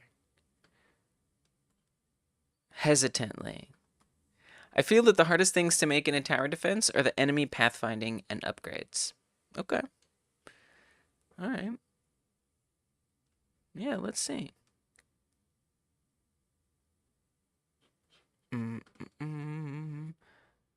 Strong, but they miss if they have a turn. Oh, so maybe I should put them on the end of turns. Interesting. Oh, I should put one like here, maybe. Let's try that.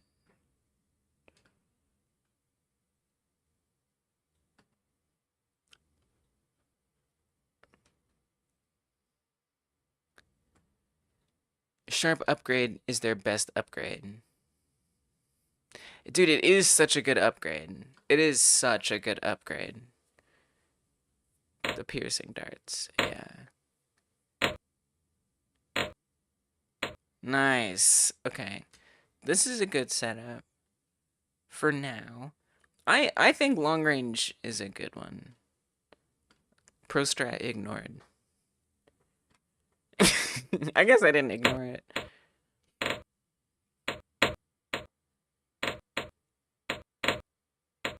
Nice. Okay, this is already so much better.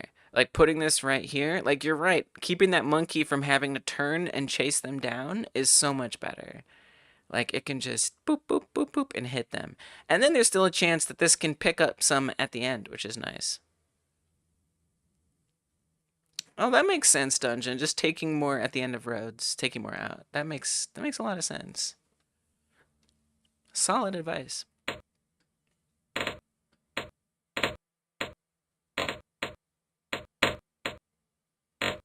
I probably should have listened to that.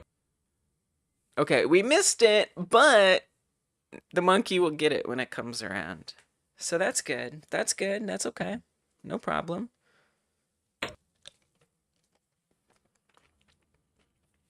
Let's...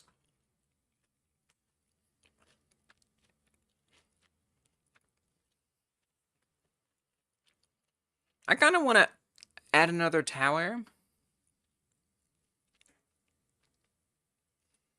We could do piercing. I guess we'll do piercing. Even though I don't really need the piercing yet, I should anticipate it. I mean, we kind of do need it. Look at all those blue balloons. And so what piercing does is I think I understand piercing. Piercing is going to, let's say you have a blue balloon and you attack it, it will kill it, right? Wait, what does piercing do? I think I forgot what piercing does.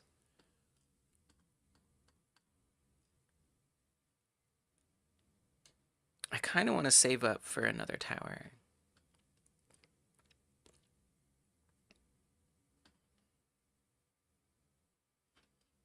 Piercing lets it go through more balloons before dissipating. Oh, I was wrong. Okay, so it won't kill a blue one. It'll go through multiple balloons instead of just one at a time. Oh, wow. Gotcha. Okay, I didn't realize that, but now I need to write that down. Because I did not know that. Okay, so I haven't even put in towers and stuff because I got distracted by playing the game. So I need to do that. Balloon spawn point. So in the UI, on the side toolbar, we also have purchase options. So you can buy, let's just say purchase options. I am gonna go back to doing this. I know we were playing, but it's too important. And we're gonna start with, this is purchase options.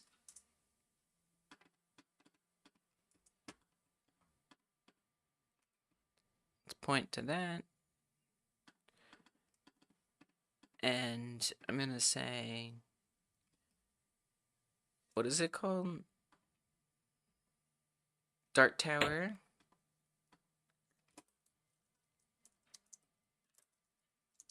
And that costs $250. And then after that, tack tower, which costs $400.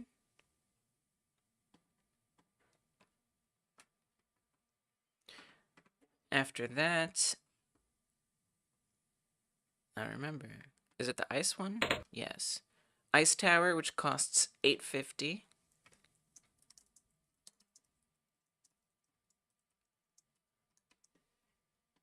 Then bomb tower, $900.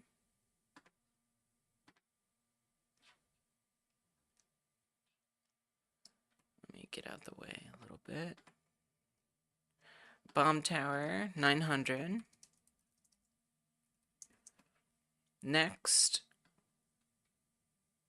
is Super Monkey, which is 4,000. It's quite a jump. But yeah, by the end, you kind of pick up a lot of points. So it's not like a super big deal. And Super Monkey basically just goes really fast. Super Monkey, 4,000. Okay. Oh, does it only have one upgrade?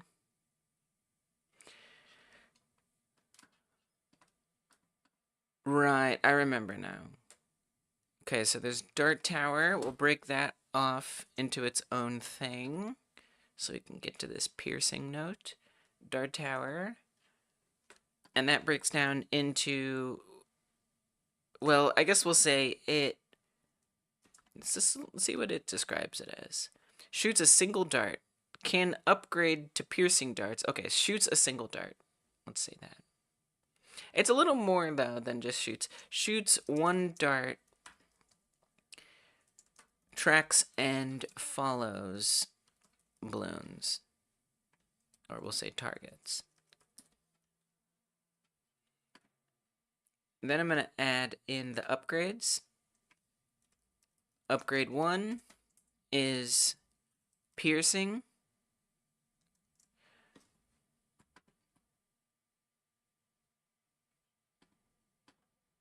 Which means that can hit multiple targets, more or less. Upgrade 2, more range. Okay. Then, I'm gonna run out again. Let's duplicate this. And this is gonna be tack tower. Tack tower, to me, like, even though it shoots multiple darts, in 8 directions, to me, what seems like is happening is that this whole range will attack a balloon, right? Welcome, Ralph. So if a balloon is here, it'll pop it. If it's here, it'll pop it. If it's there, it'll pop it. If it's there, it'll pop it. It doesn't seem to actually correspond to 8 directions.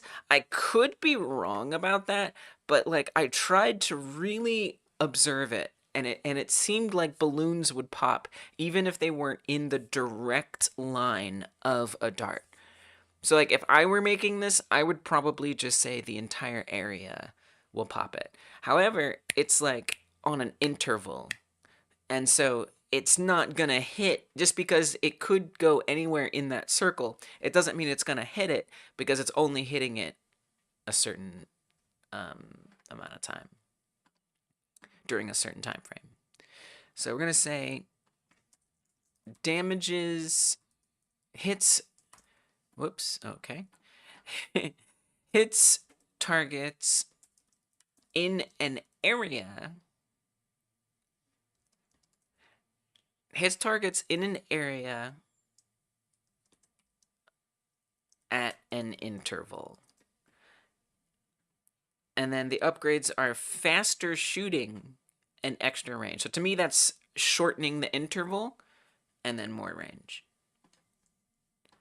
Upgrade 1, shorter interval.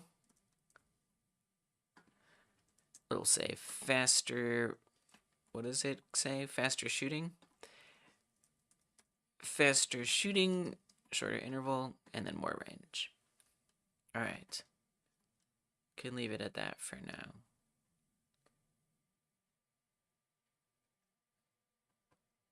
Cool.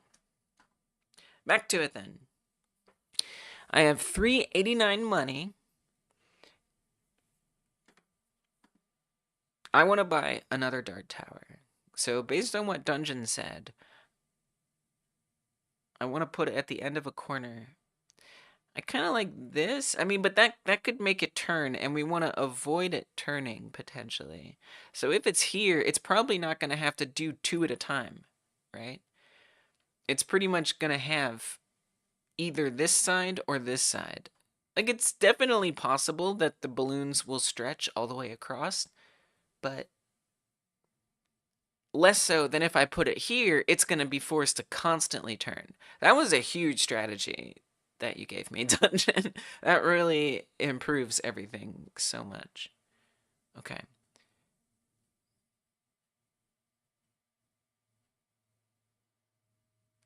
So let's put it maybe around here, because I don't actually want it to go for these.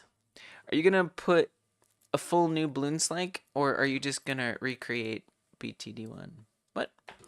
What are you talking about? A full new balloons like, or are you just gonna recreate? I mean, I'm gonna do what I did for my Frogger like. I mean, both, I guess.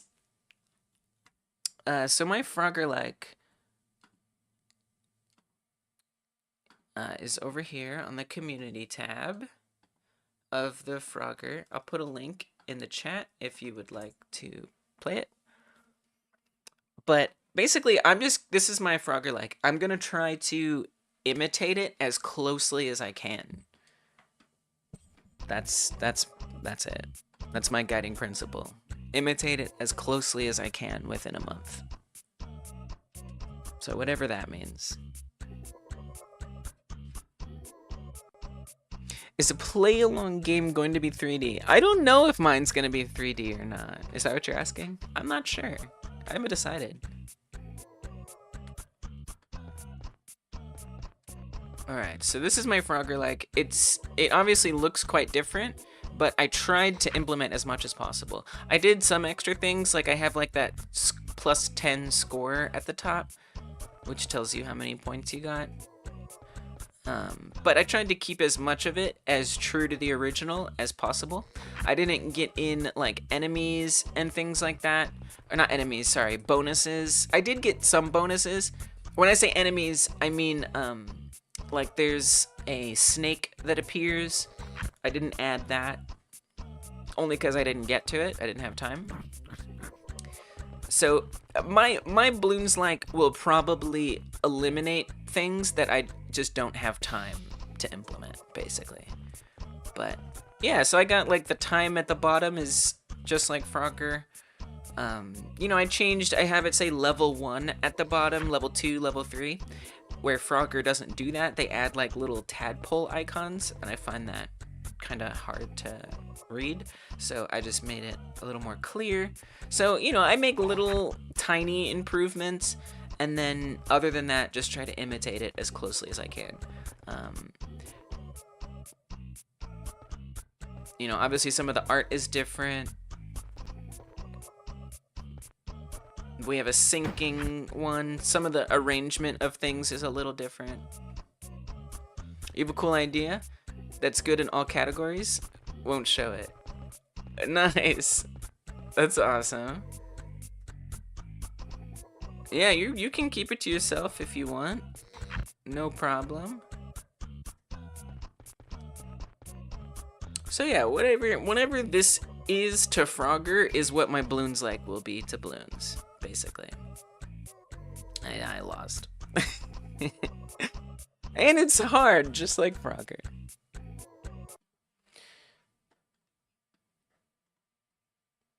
And you can see mine looks quite different.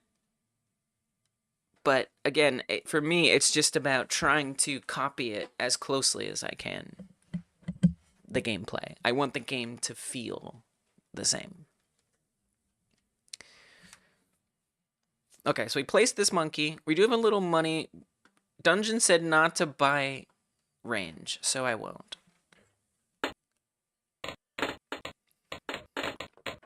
I might want to save up for piercing for that monkey, that second monkey. Yeah, this is much better. I think a good strat that I've got here is that I have monkeys in the middle, like covering both sides. So that way they can not only work on these, but they can work on the other side. That is a pretty key strategy, I think. All right, let's give this monkey piercing. Okay. Actually, it's astonishing that I didn't do that sooner.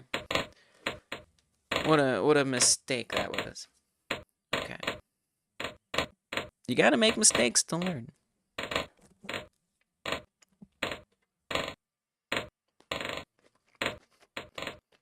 Oh yeah. We're already gonna be on round 8 and we haven't lost a life. Let's go.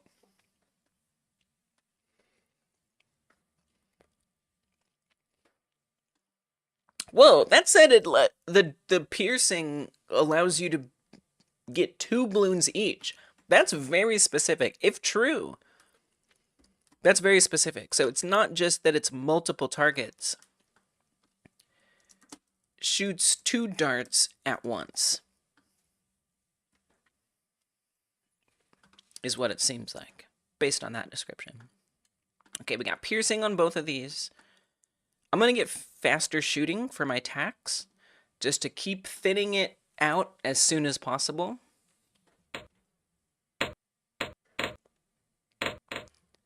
But yeah, if I look at this... No, actually, it does seem to be focused on those points. Now that I look at it, actually it is. I didn't study it as much as I thought. So it's not really a damage area. It does have those 8 points.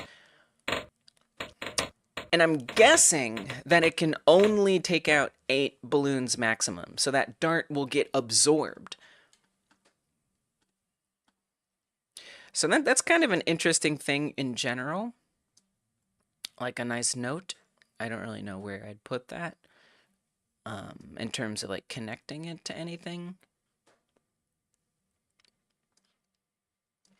I could say, here, let's do this. Dart properties. And then I'm going to point this to that. And point this to that. So they both have darts. And a dart without piercing is absorbed after hitting one target. Right?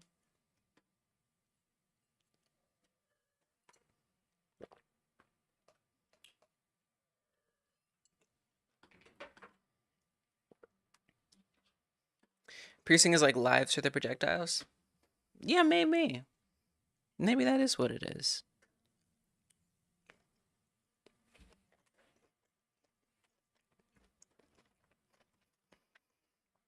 That's a good way to think about it.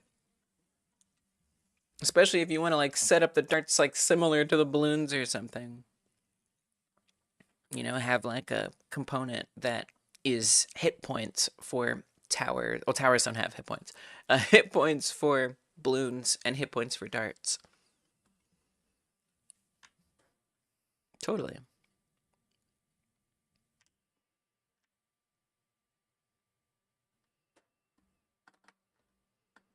So we're going to say shoots 8 darts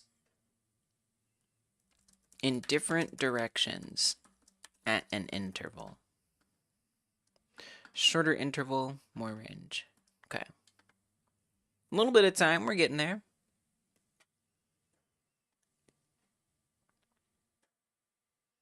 $366 money. We already have piercing on all these. I think I'm going to add another tower. Now, what kind of tower do I want to add? I'm kind of thinking a monkey.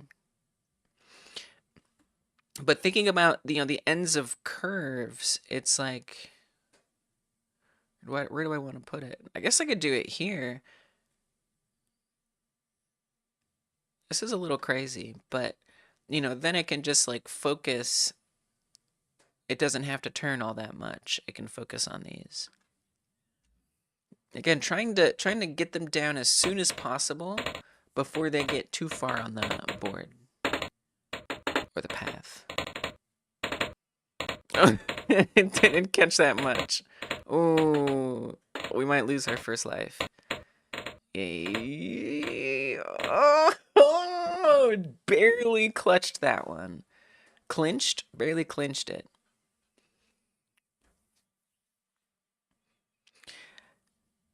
Man, I'd really love a tack tower, like right here. That's what I want, a tack tower. But I can't afford a tack tower. And I don't know that it would be wise to not get any upgrades this round. So I'm going to give this monkey piercing. Even though I lose some money, I still have some left over. Per dungeon's suggestion, I'm not going to get range. I could have got range for some of them, for one of them, but... Oh, yes! Okay, cool. But we still can't afford tack towers, unfortunately. Yellow balloons are coming.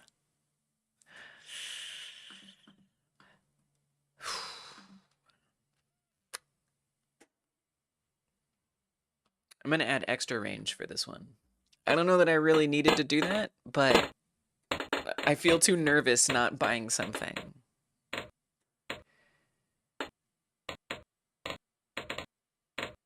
Alright, we survived. I feel pretty good about this setup. I am going to just run it again because I really want a tack tower and I don't want to spend anything this round. And I feel like we have a decent setup. Wow, the yellows are so much faster. Holy crap. Yes! Oh, it's not going to get all those. First lives lost. Oh, okay, a minor sacrifice so we can have a bit more to work with here. This is where I think I want the tack tower. We could put it somewhere else. I don't know, but then again, maybe I should put it here so we can just like really focus on them here. Because if I put it here and it like reduces some of the balloons down, it's still, I think I want to actually put it sooner. I don't know if that's a good idea, but that's, my instinct is to put it there. Okay.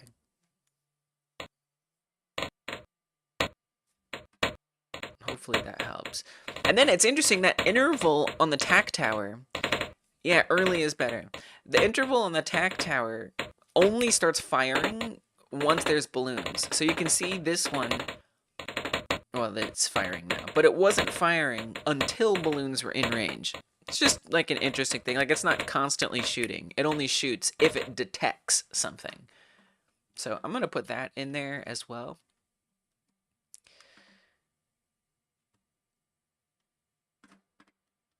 Shoots one dart if balloon if a target is in range. Shoots darts in 8 different directions if a target is in range. Well, let's say at an interval if the target is in range. Okay.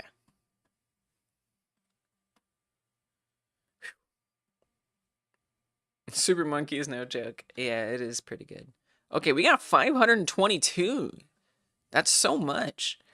Now, in the runs that I did, I never built an ice tower, and I never did a bomb tower. So the ice, but maybe I should. An ice tower costs $850. I can't afford that yet. But it will slow them down. However, It seems bad, right? Bomb is good.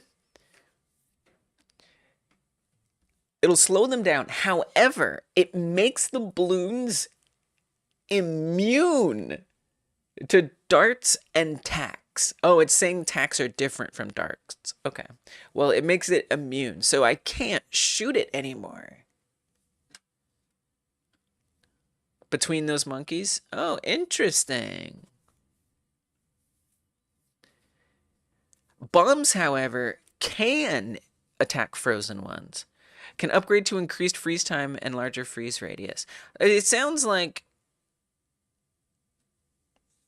Because it doesn't actually... When it says freezes them, it doesn't stop them in place, I don't think.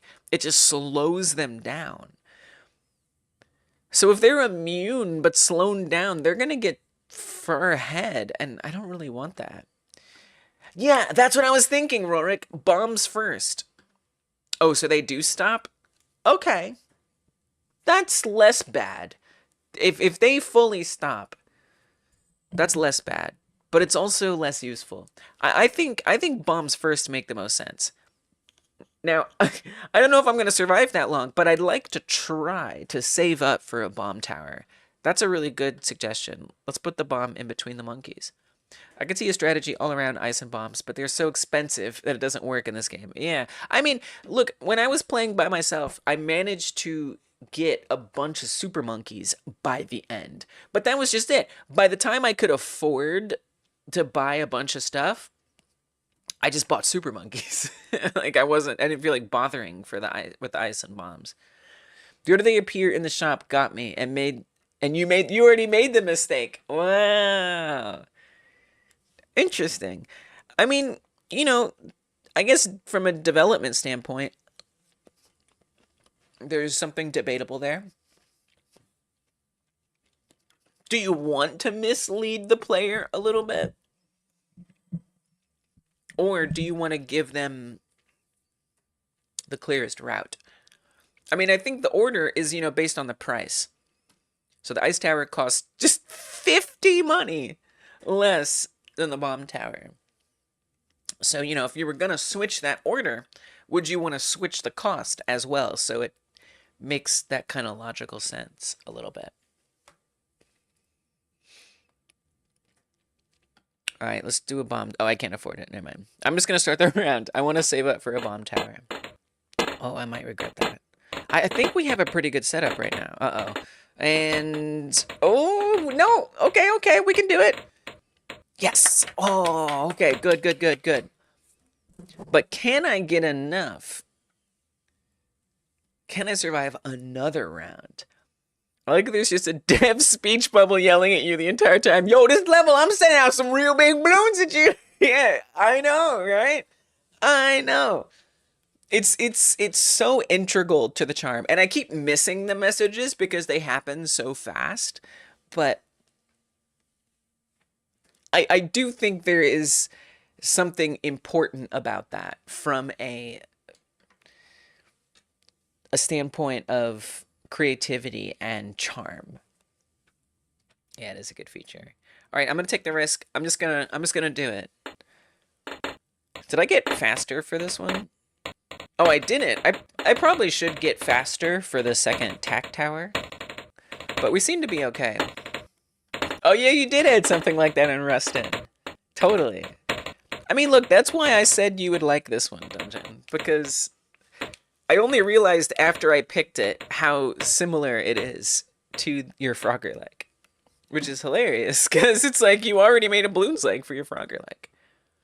Oh yeah, there it said it can't beat it with just tack towers. Okay, so now I can buy bombs, and we haven't lost lives in a minute, so that's good. Now I've never actually used the bomb tower, so I barely know anything about it. Whoa. Bigger bombs. Extra range bombs. Wow. Wait, what's the difference? Wouldn't bigger have more range? I guess it's just like more damage. It's essential for it to feel good. Okay. It upgrades really well. Derek says, this looks like something I could do. I've been wanting to make a game like Defense Tower. Let's go! Yeah, right. I mean, on one hand, I kind of panicked for a second that maybe I picked something too hard. But as far as tower defense goes, I think this is about as simple as it gets. Bigger bombs makes the area it affects larger. Wait, isn't that same with more range?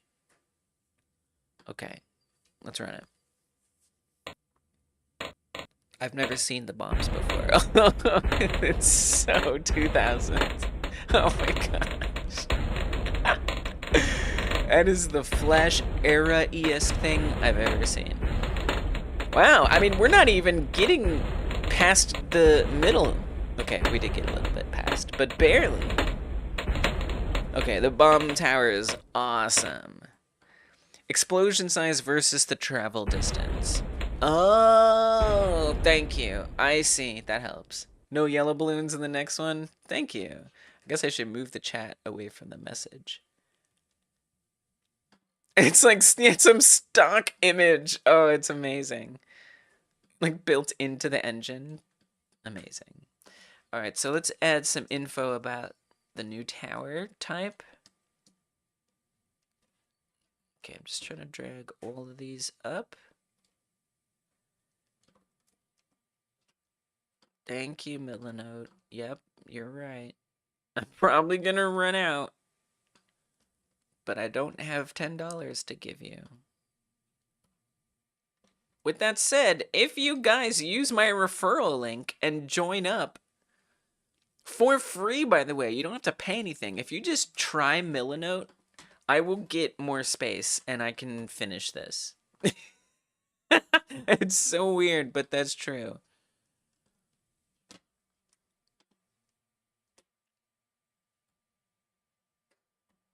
That copy button is not working. Okay, there it is. No pressure, but if you want to try this site that I'm using, it will help me have more space. Okay. I'm gonna call this bomb tower, which is not in the same order, but that's okay. This I'm gonna say deploys a shoots projectile with that explodes in an area.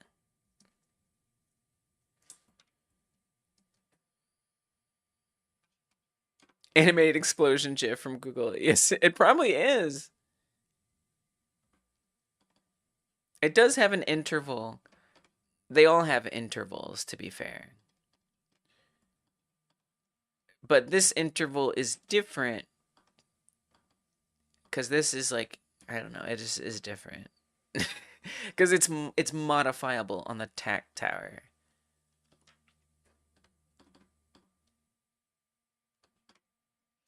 So the bomb tower shoots, I guess I could say, if I wanted to, shoots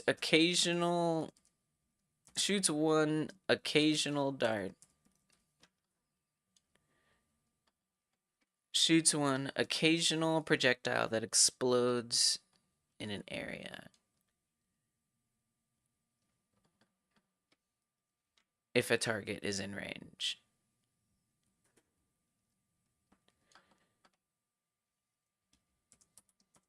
If a target is in range.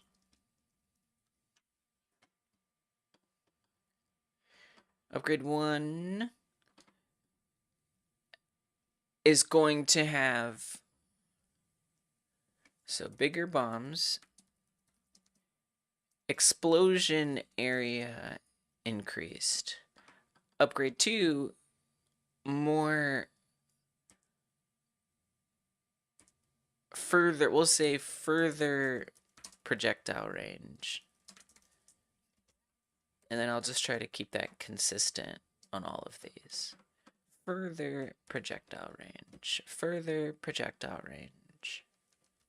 Okay. Got it. 597. I can't upgrade bigger bombs yet. We have piercing darts on all of these. Let's make this tack tower shoot faster and call it a day. It seems like we have a pretty good setup right now, so I think we're safe to save up a little money. Not even halfway through the rounds yet. It's not a short game. So this is obviously going to be tough for the showcase, because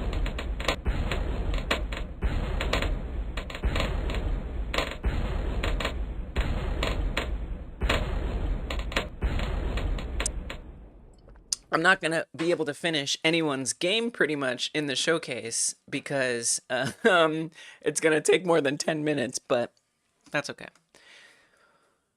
Okay, now I can upgrade the bomb tower, which seems like a good idea. So now we'll have bigger bombs. I have a little left over. I could add range for the monkeys, but we're not really running into problems. So I think we can just cruise and save up. And then maybe we could do an ice tower. Now for the ice tower, I would think I would want to place this before the bombs. Otherwise, maybe even like right at the bombs. Oh no, the yellow ones. Oh, that was close. That was too close for comfort. I didn't like that. We almost got some life taken away. That was rough. That was risky. How much is the ice tower? 850? I can't even afford it. Whole bunch of greens coming up. All right, I can handle that, maybe. Man, I wish I just had something. I would love to save for an ice tower, but I feel like we need something else to just like start anticipating the increasing challenge that's happening here. As far as adding an extra monkey goes, I wonder if I could add a monkey up here, right? Because here, it's going to be it's going to mostly be shooting these. And then when they come at the end here, it'll be shooting those. I think this is a good place, right here. That way it doesn't have to turn too much, but it can cover multiple area. So that's what I'm going to do. Ooh, and we could get piercing right away. Do it. Currently drawing the sprites. Let's go! I thought Raphael might have been saying they weren't going to do a balloons like, but the hype has gotten to them. Nice. None got through. We didn't have any yellows, but still. Oh, they're stepping up the next one? All right, Dev. So be it. I think we can handle it as we are right now. So I'm going to go for it. I would like to get an ice tower. Oh, come on, get that green one. Yes! Yes! This is a good setup. This is a good setup.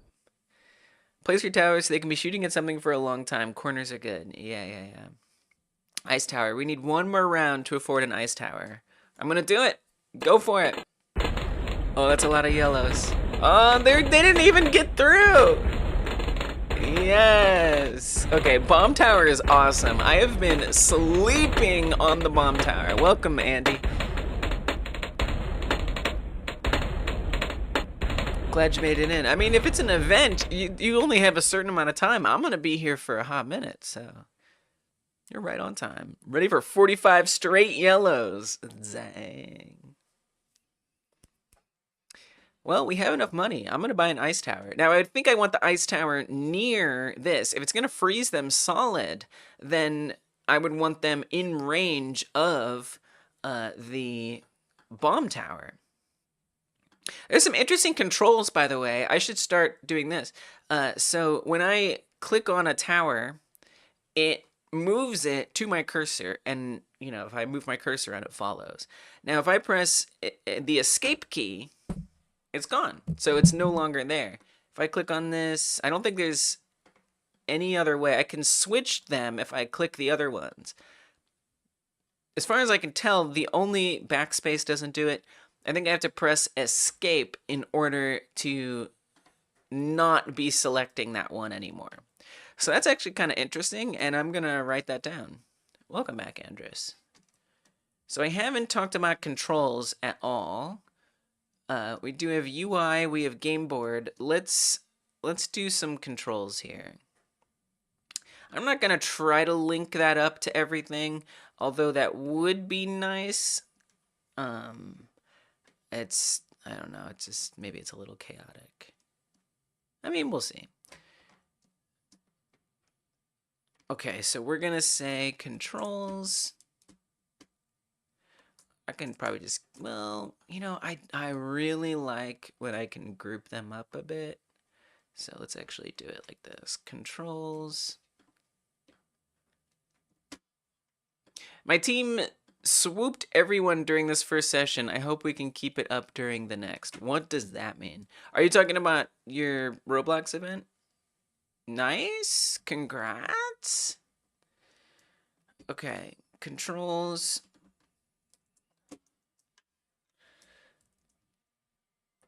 Left click. Select towers. Or really toggle tower to place. Place tower if toggled to cursor.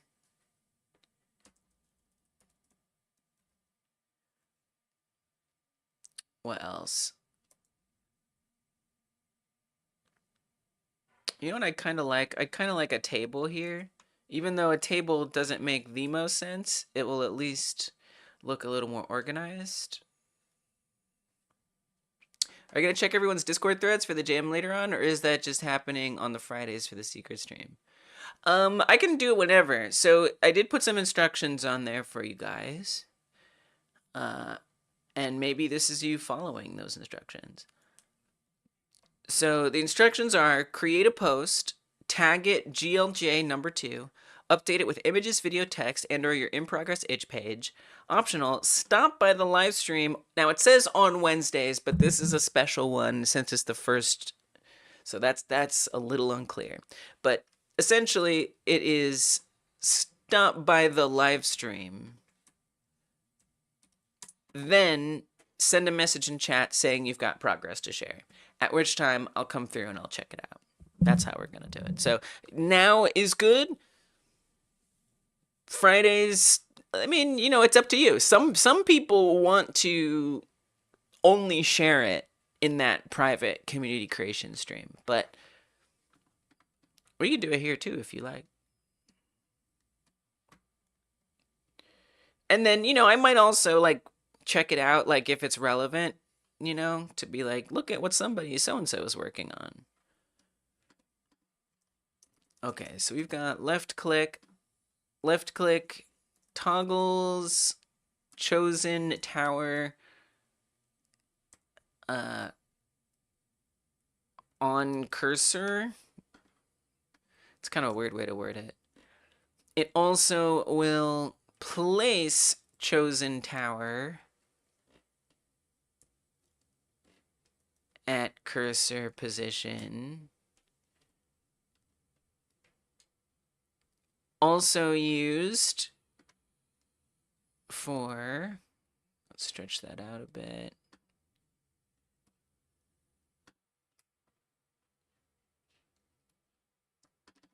Also used for choosing upgrades.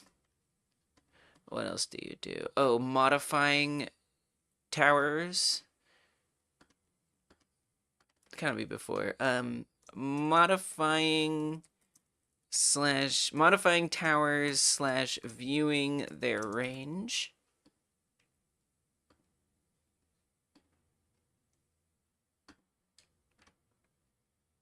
I wish it was a little easier to adjust the size of these. Their tables are not great. But unless we're talking about a spreadsheet program, most of them aren't. Modifying towers / viewing their range, and then choosing upgrades. I think that's all what left click does. There's like buttons, so I guess buttons, starting round, other UI. I could just say UI stuff. We're just gonna say UI buttons. Keep that a little simple. Okay. Then, if you use escape key, that will untoggle, or we'll say, it's not really a toggle, if I'm being honest. It's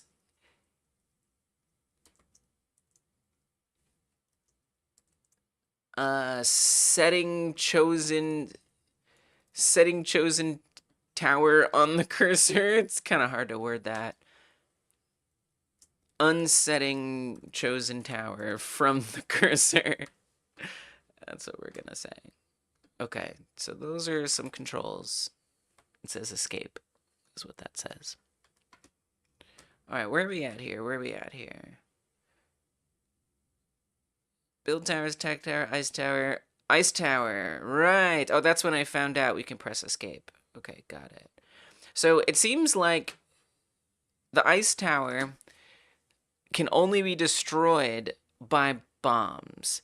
So I wouldn't, and if it freezes them in place, I wouldn't want to put it outside of the bomb range, or that would be pretty pointless.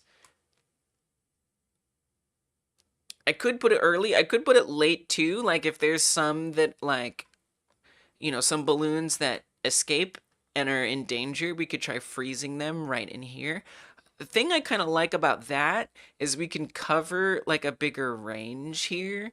So we could freeze them over here. Whereas here, we're kind of limiting to this little area. However, this is early, and I think dealing with balloons as soon as possible is a smart strategy. So it probably makes sense to freeze them here. Maybe ideally there's an ice tower here and there. I could also put the ice tower right here. Then that would cover both sides. Although, you know, yeah, actually I kind of like that. The range isn't great. I think we get more on either side if we commit to the left or the right.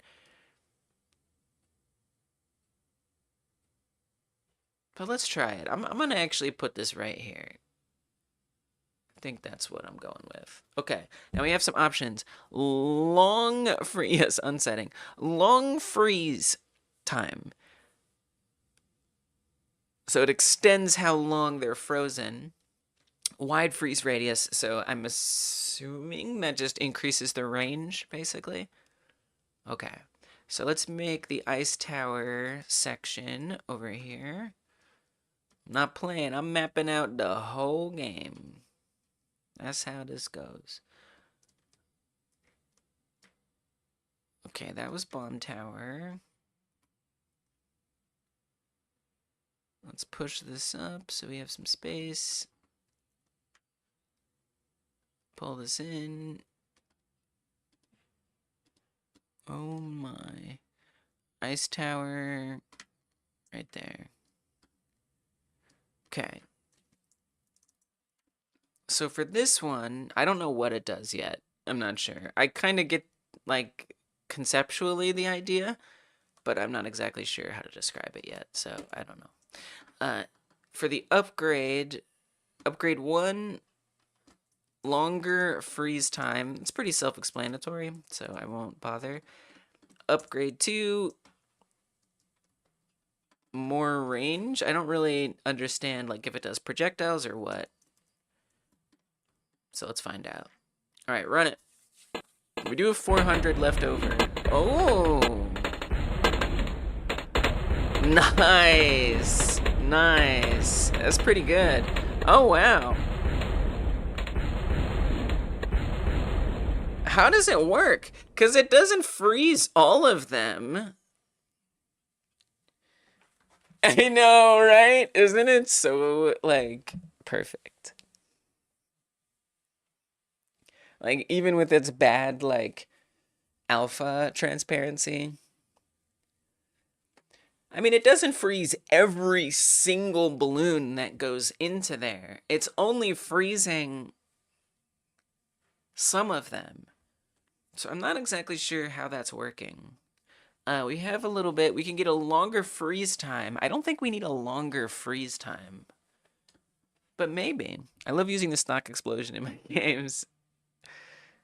I see that for your art style. Wide freeze radius. I think more radius would be good. Nice. That was a good upgrade. Okay.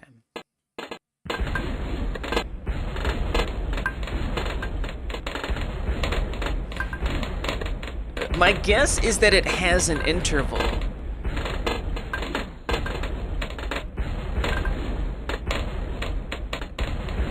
Oh no, we missed one! Oh no! Dang, I missed a whole yellow. Did Age of Empires 2 have that? That's a...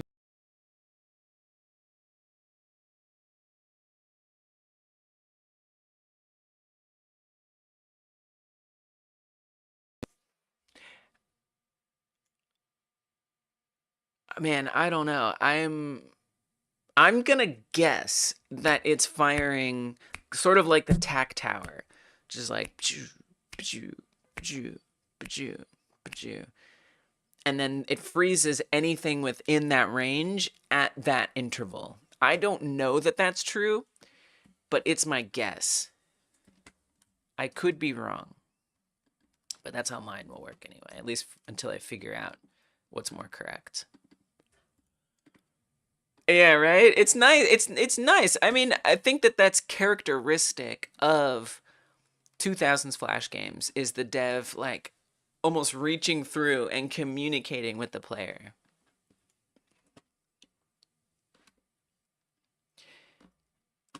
I love it. I do. It makes me feel less lonely. I paid for the whole text box. I'm gonna use the whole text box. Imagine you had to pay for adding elements to your games. I say that, but I've seen it. I don't know if Roblox does that. Probably not, but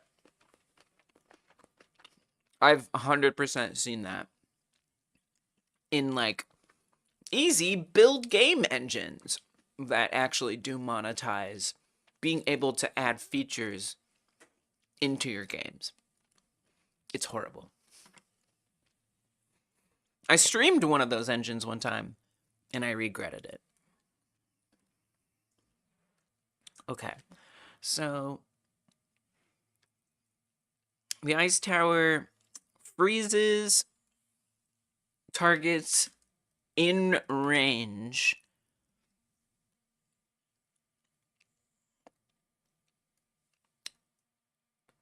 during a fixed interval. I'm not sure if that's true, but that's what I think. Longer freeze time, more range. Okay. All right, so we did get a balloon that slipped through, so something needs to change. I like the tac towers a lot. I think they do a really good job at just thinning things out, so I kind of want to add another one. I'm not sure where I want to add it, though.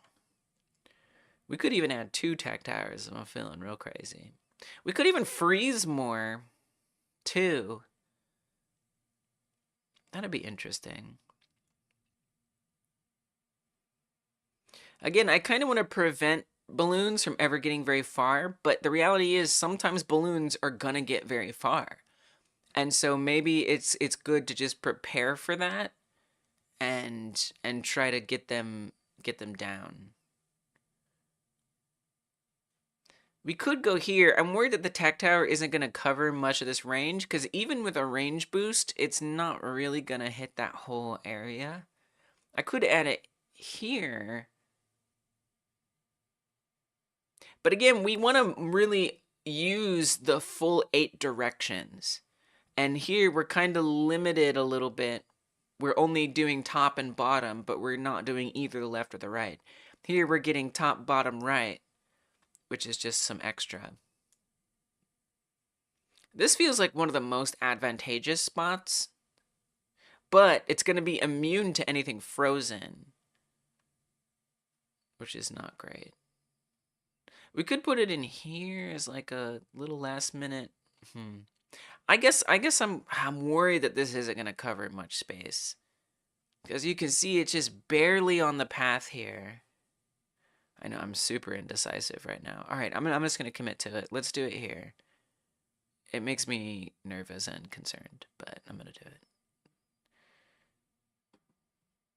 And then I'm just going to buy extra range. See, it's not a lot of extra range, but it's a little. And let's give it faster shooting. So it's already fully upgraded, ready to help out.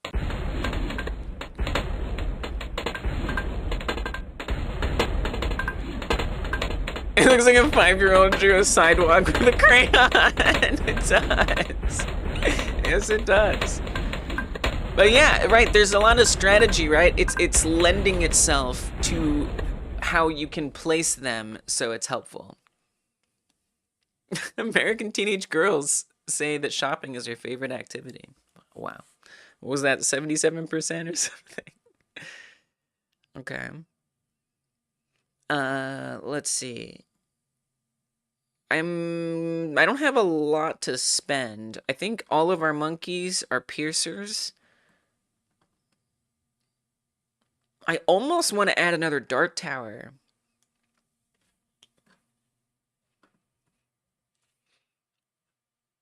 We could add more range on the monkeys as well.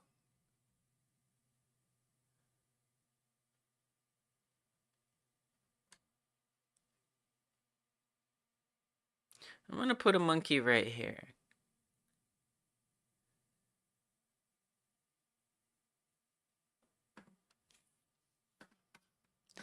It's always the cartoony games that are the most difficult concoctions conceived by men. Flash was pretty cool because it was Adobe's vector editor with scripting, so it was really easy to make graphics with shapes and gradients. Totally. Yeah. Yeah, it was fun to dabble in Flash. I never really got to any of the ActionScript, but you know, the graphics tools were super awesome, making little like movies and stuff. And the fact that you could take that same tool set and add code to it. Yeah. Winning combination. You know, things like Unreal Engine do that pretty well, where you can create meshes, not 2D stuff really, but you can create meshes and terrains and generate it and make it all look super nice and build the code into it. Godot has nice ways to do that as well. It's not quite the same. It's not a vector art program, so it's not like great, but you can like generate textures and have them have gradients and noise textures and things like that and make shapes and things and code them.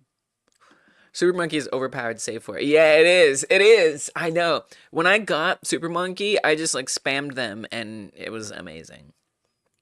Money went up. Yeah, agree, Raf, agree. I just kind of want to have, I want to get like a good setup that I can just be running rounds, and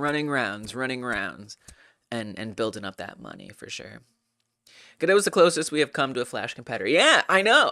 And I mean, just like looking at the numbers of how many games in Steam are being made with Godot recently, it's crazy. It's definitely a new Flash era a little bit. The difference is that I think competition for games is a lot different than it was in the Flash era.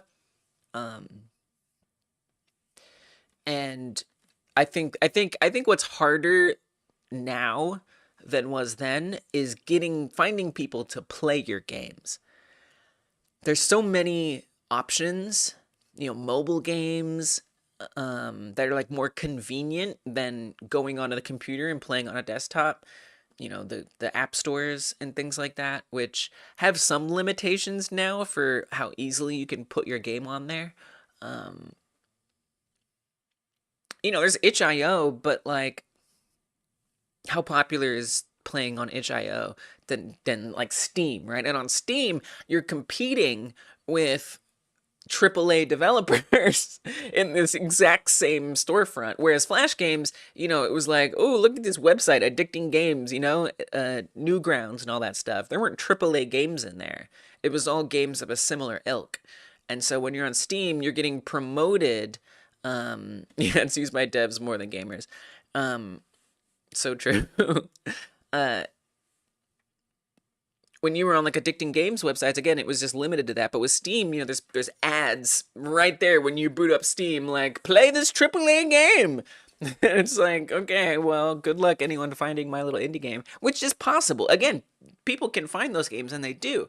But I think that is a big difference, that there isn't like a marketplace. There isn't, and not just a marketplace, but like a town square where people know to go to get those games. But it doesn't matter. I still think we're gonna see like a lot of new hobbyist indie games because of Godot and how accessible it is and stuff like that.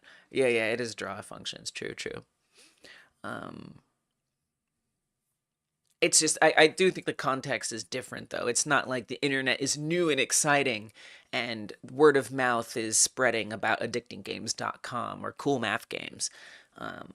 So, you know, instead we have a much more well-developed internet promotional landscape against indie devs. AAA games posing as indie games, you know, it's a tough beast to compete with, which is fine. But, you know, I'm not trying to be doom and gloom or anything.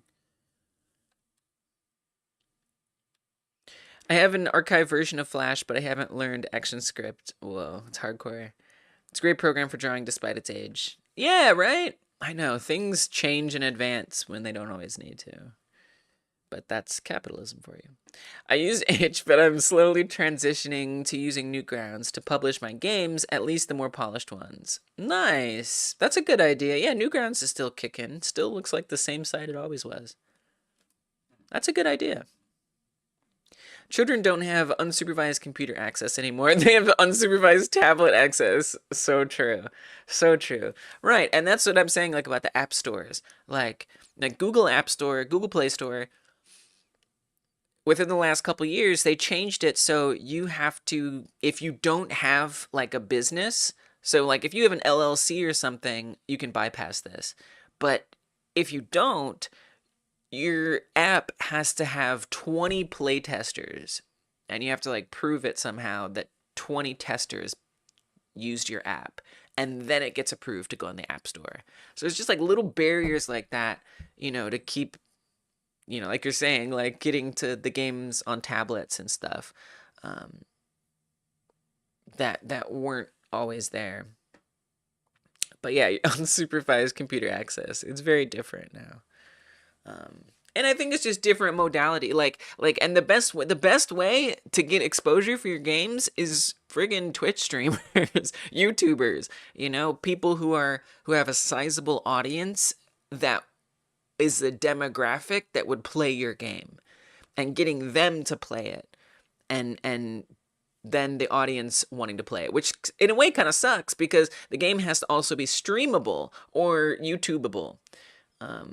If it isn't intriguing to a content creator, or if it doesn't function well as content, then it's much harder, I think, to promote and get people to find it and play it. Which, you know, sucks a little bit because it's not a Wild West, so to speak, like maybe the Flash era was.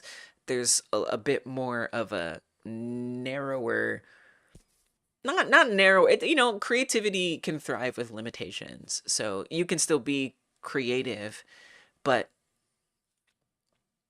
you know, you can't just do whatever you want, per se. That's why you transitioned to 100% web dev instead of Google Play. Nice. It's a good idea. Yeah, it's a good idea. Create your own ecosystem. You know, somehow you got to get people to go there, but... Okay. So, where are we at? This one has no piercing darts. We definitely want piercing for this. Okay, so that all the monkeys have piercing. I think we're probably good to squat for a while and save up that money. $100 a year for Apple. Oh, is that? I don't know what it is for iOS, but I bet it's awful. $100 a year for Apple to make an app available to 2 people and not make money was also another reason. Yeah, that's brutal. Brutality.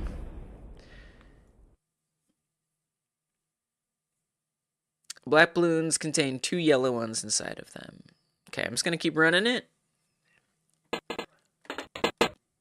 You think your game is streamable? Class Boom doesn't have a goal.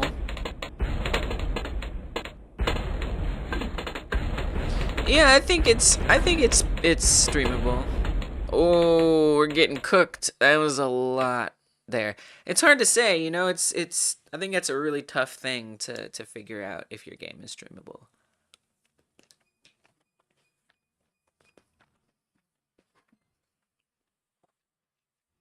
Unless you get people to stream it.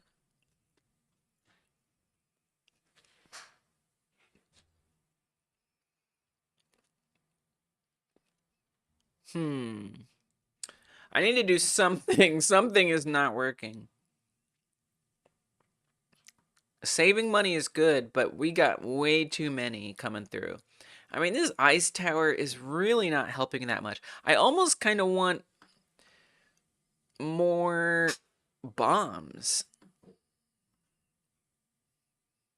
Maybe even sooner.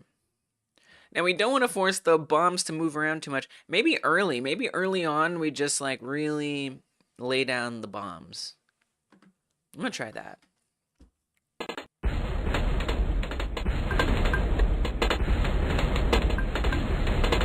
I think it's interesting also to think about what the intervals are. Like, the bombs seem to be a lot slower of an interval than the monkeys. So I think that's something I'd want to kind of write down.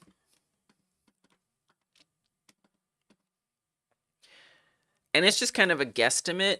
Interval factor of, we'll say, 2. I don't know what that means. Tack tower interval factor of 1. And then maybe when you upgrade it, because if I'm gonna be coding this, I need to think about how fast that interval is. Interval factor, and so I might want to make that like a global, or like in a dictionary or something. Something that it can pull from, like which interval factor does this tower have? What interval factor does this tower with that upgrade have? And then it can just pull from that constant or whatever. Interval factor of, we'll say it, I don't know, I'm just kind of guessing. Maybe it goes up to the same speed as a normal monkey dart or something like that.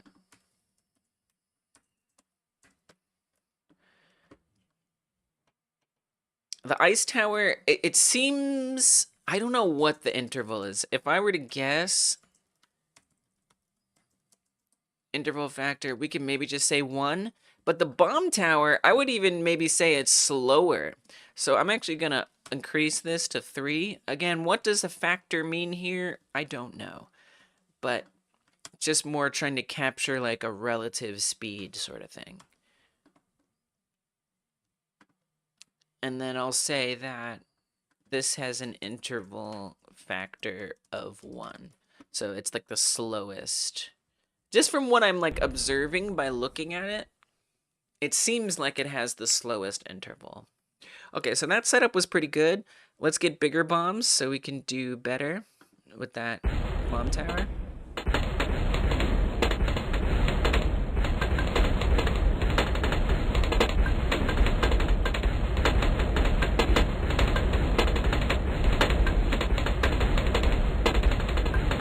I even wonder if the bombs are at the same interval as the tack tower's slowest. And maybe the ice as well. Oh no, get him, get him. That was kind of close. Next is a cash round. Pop hundreds and hundreds of greens to top up your money. Nice.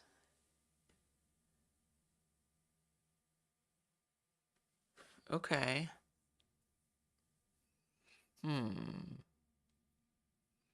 Yeah, I guess I won't do anything. I'll just let it go. Give me the monies.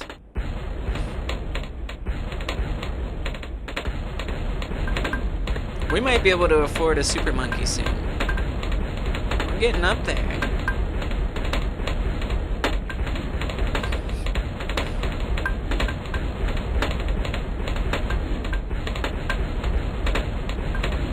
Oh, you can see the interval. I just realized on the ice.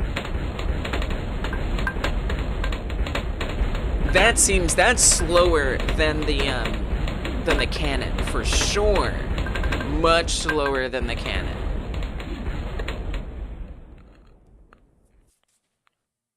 Oh, there you go. They're right-handed.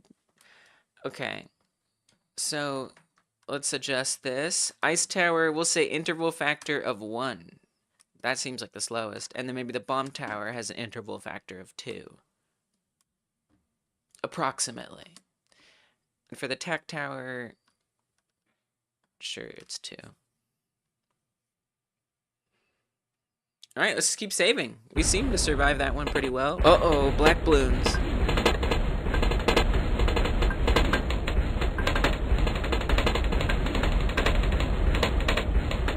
Oh, come on, get that green one. Oh, we lost a life. Oh, we're losing some lives. Oh, gosh. Okay, all right, we got some problems. I wonder if we could just build on the bomb here and put some ice. We could have longer freeze time. I almost want to put another ice here, just since we did bombs. Or I could add another bomb tower. Maybe I'll do another bomb tower, and we just blow up some more. I feel like the strategy could be kind of similar to the monkeys, where we just keep it focusing on a corner so it doesn't have to turn around so much. Oh, maybe I'll put it right here. So that way we get some hope at the end that we could stop them. I think that's what I'll do. Give me the big ones, baby.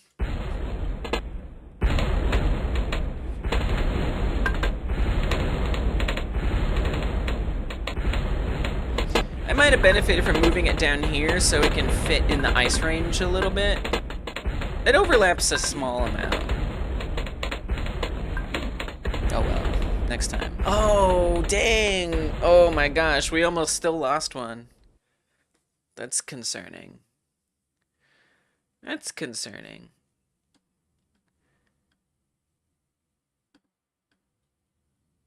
Give me some more bomb range. We could also do more monkey range. It might be a good time to start upgrading these guys.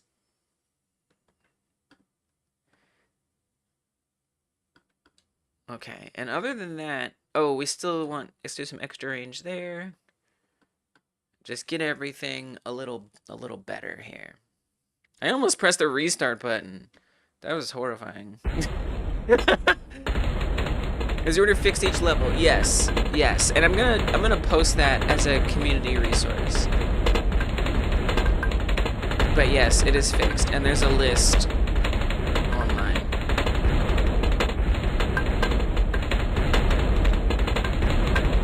Money go up. Nice. Nary an escapee. Was that a Counter-Strike joke? Wow. So this is the link here. I'm gonna make a little chart in here. I kind of got distracted. Here, I'll do it now. Well, it's gonna be a lot of work because there's a lot of rows here. It needs to be 50 of them. Why was there? You know why?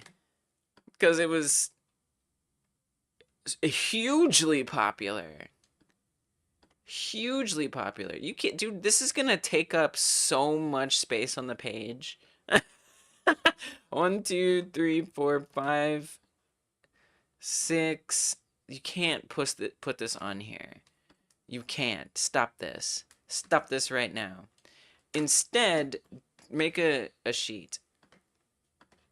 Like, come on now. That's too much. That is too much.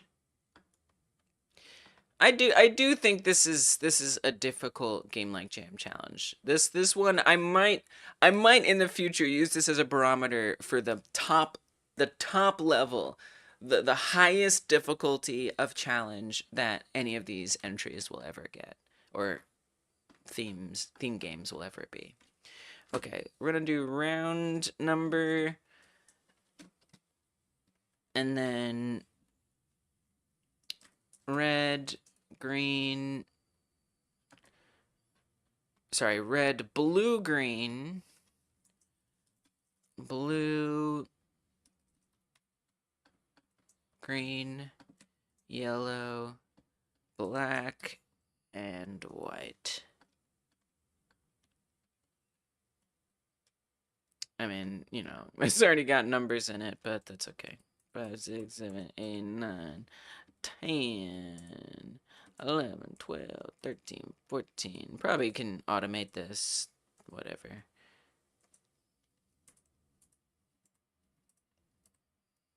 $25, $26. There's a lot of numbers to type in manually.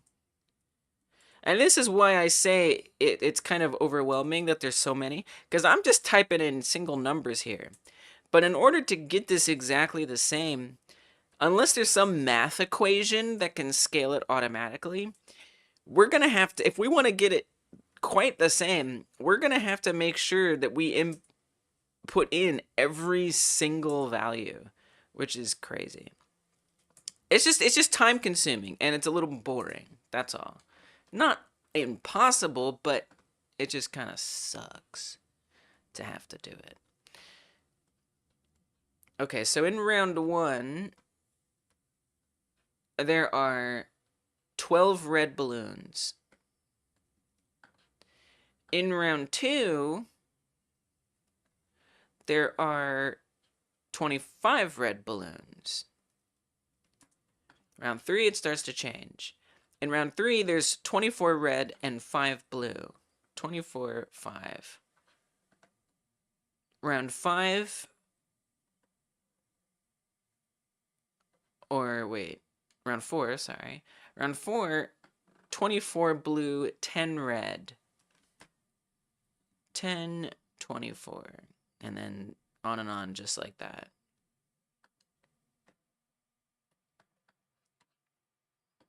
There's so many to enter in. 25 and 30.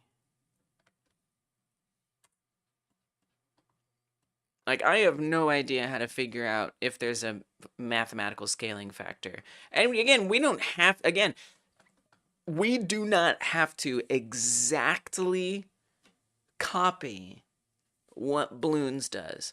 You can do it however you want. You can make it 10 rounds long. You could have it be like a fixed amount that it grows every time, you know? I'm interested in at least making a catalog of what it is as it is.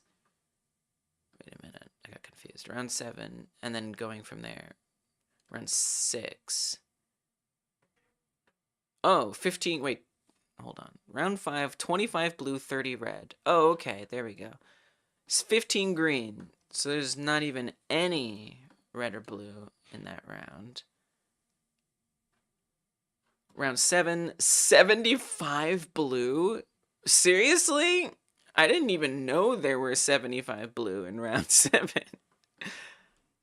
It sounds like it would be so wild. So, I mean, I think it's really helpful to see this, because like that, like I would never do that, right? Like I would be like, that's too hard. But apparently it wasn't.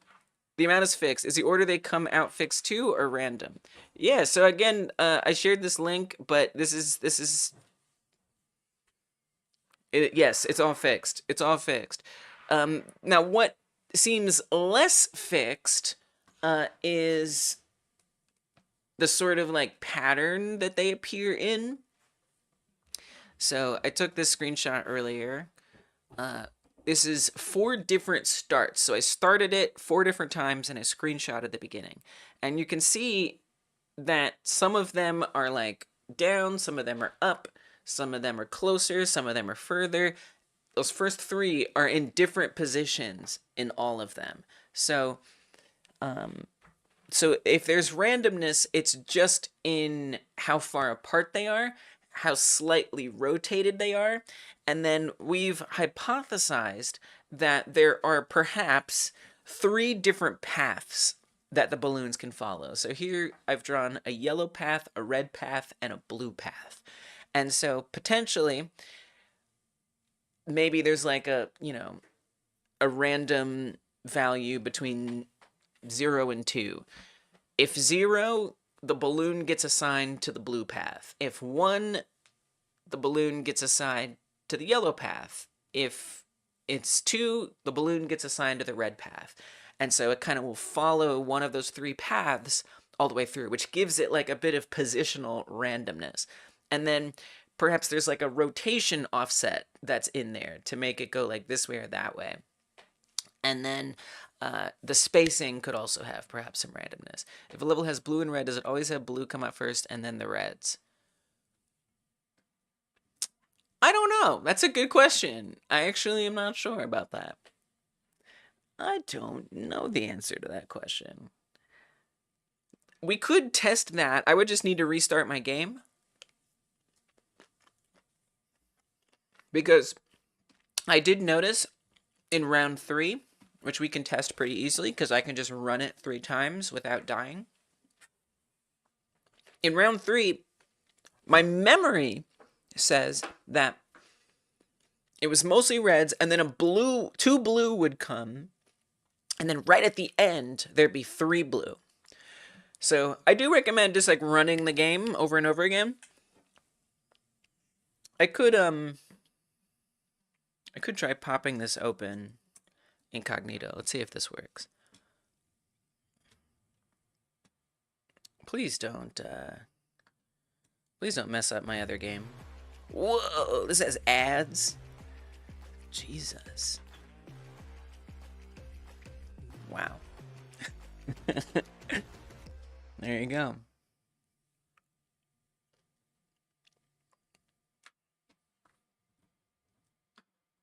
Don't you mess up my other game now. You're gonna show me a whole ad. Okay, we're good. Okay, let's try it and find out. Alright, so I'm running the first round. The first couple only have reds, so we're not going to be able to tell. Wow, it's so much slower in round 1. The future rounds get so exciting. I love that. I love how it builds. It does a really good job of that.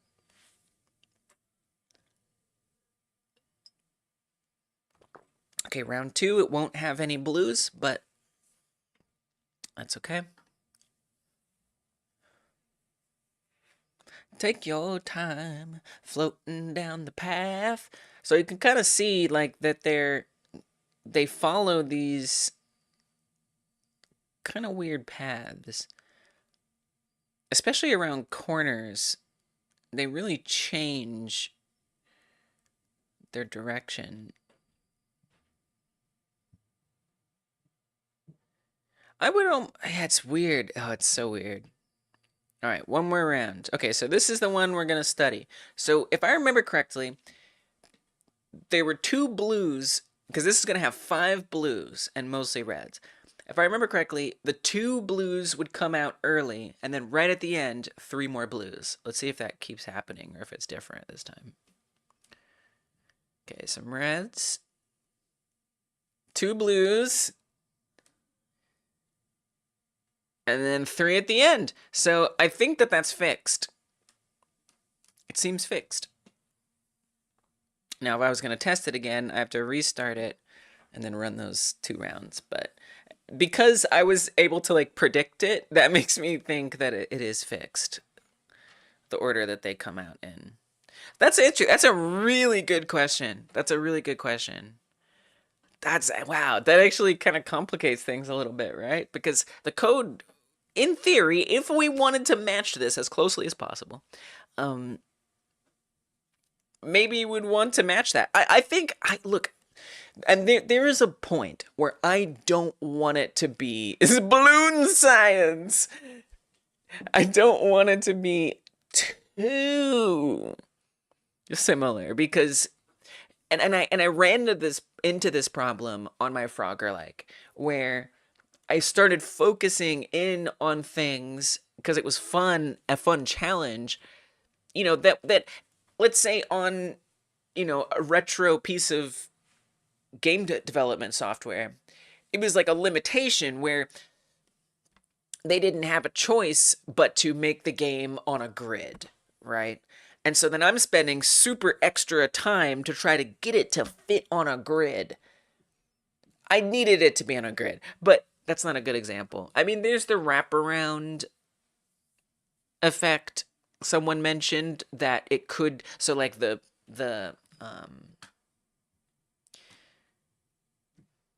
something that I got really hooked on, and there's something else, I just can't remember what it is, but something that I got really hooked on was wraparound death.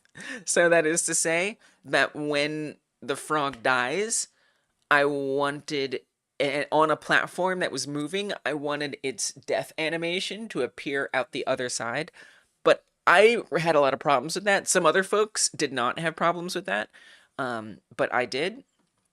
And I wasted a lot of time working on that.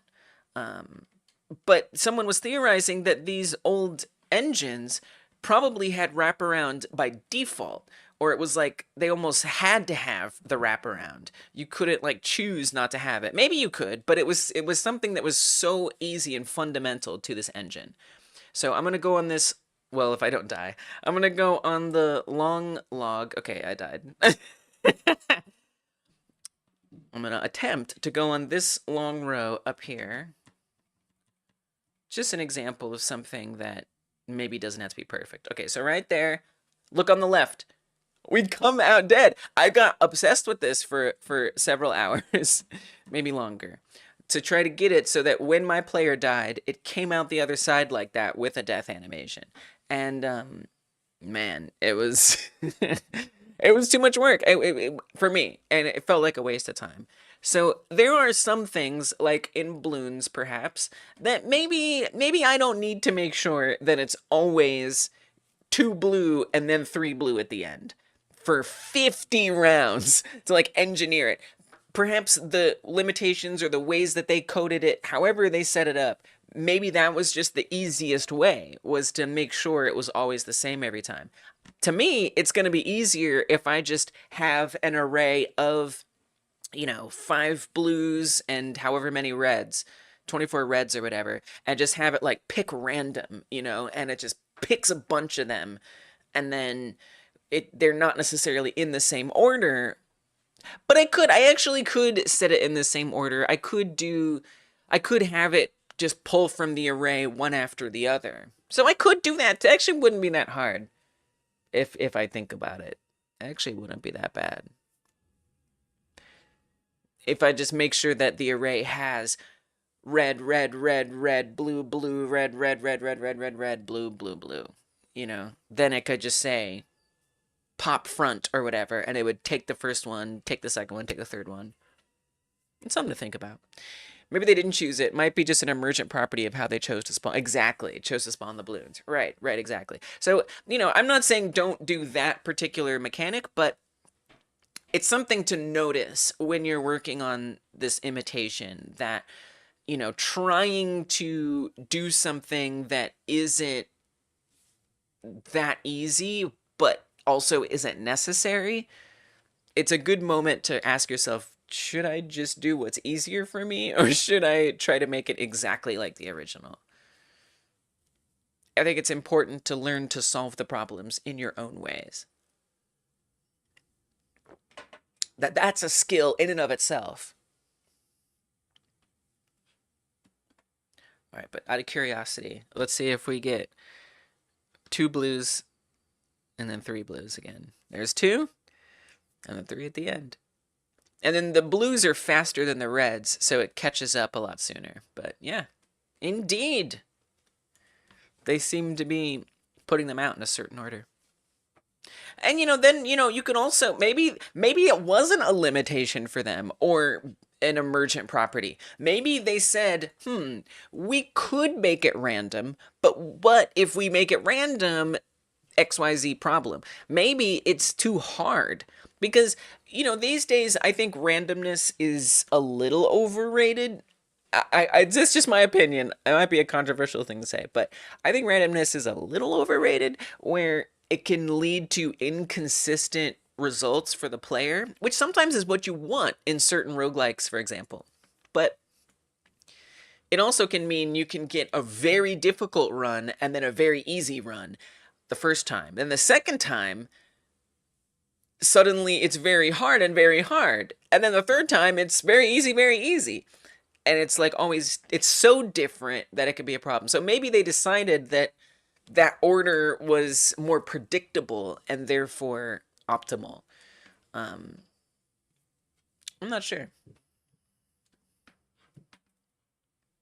But it's something to think about. Oh, I don't remember if we were in a good place from the last round. I think this was. I think the setup did well. And we do want to save up. So let's just run it. I don't know where we're at. Everything's probably fine, right? We'll probably be okay, right? Oh, that's a lot of yellows. Oh, man.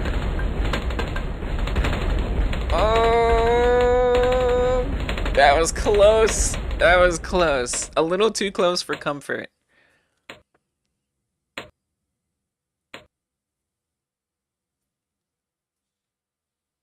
I know I should save up, but I wasn't happy with how many got through. I'm gonna add a tack tower. I want to just like minimize what happens by the end. I'm kind of debating whether I want to put a tack tower over here, over there, here, or here. I like the idea of putting it here just to thin everything out sooner than later.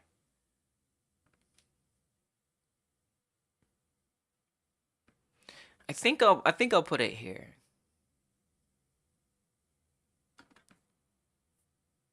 Let's upgrade it.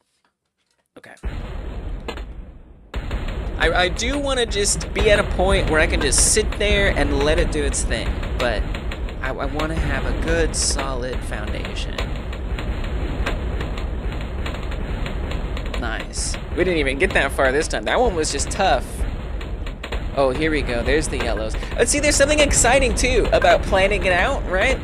Where, like, you can think your run is going well, and then it's just like, yellows, yellows, yellows, yellows, yellows. Here you go. Eat these yellows. So I actually think there's some value to setting it up that way. And I think I will. It's kind of exciting. Well, now I want to write that down. So we've got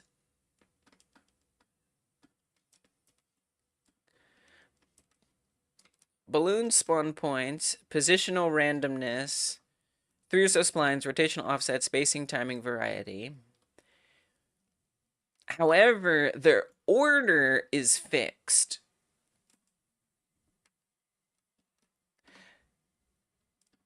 So I'm actually going to insert this kind of in the middle here. Fixed spawn order. I'm interested in keeping that because I can visualize a way to make it work. And I think it'll be quite simple, actually. Fixed spawn order. Array has exactly which balloons spawn when. Now, one thing that does kind of suck about that is if I'm like, oh, I want to tweak the order, that's going to be pretty annoying to, like, adjust. Although, you know, with Godot, you can make it an export array and then change what order they're in. So that would probably be best for adjusting it most easily. I don't love export arrays, but it might be useful here. Yeah, it's gonna be a big array. That's true. Oh, that's a good point. Oh, Nickba. You're making a great point. Because, dude, you're so right. Oh my God. The biggest one will have 200, what do we call them? Values? Indexes? 200 slots. Dang, you're right. As opposed to just like typing in a number. Okay, you know what? Thank you. Thank you for saving me the pain of setting that up.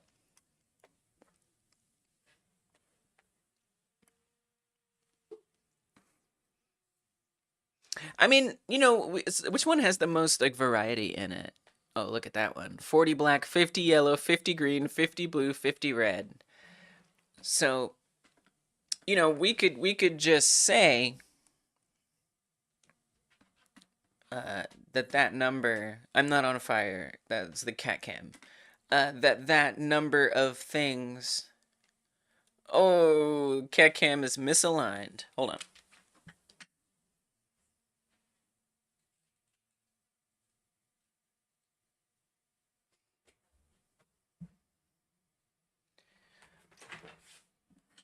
We could just say that number of things. Yeah. Oh, yeah, that's a good idea. Yes. Oh, yeah.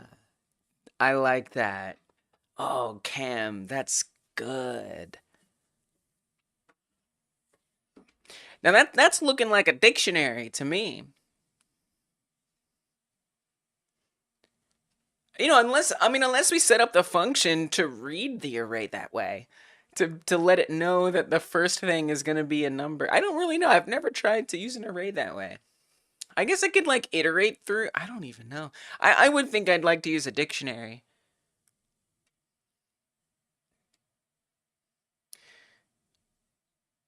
That's tough though. Hey, what's up? It is, yes, cats on this very special Saturday episode of Hyper Game Dev. Kitty cat. Welcome, Kai Guy. Good to see you.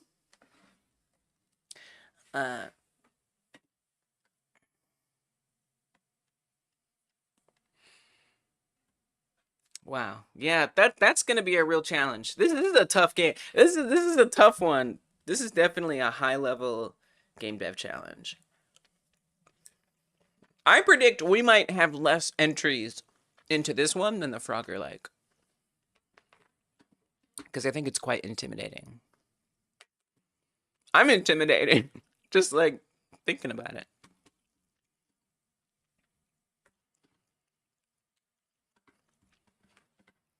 So maybe not just an array, but a dictionary with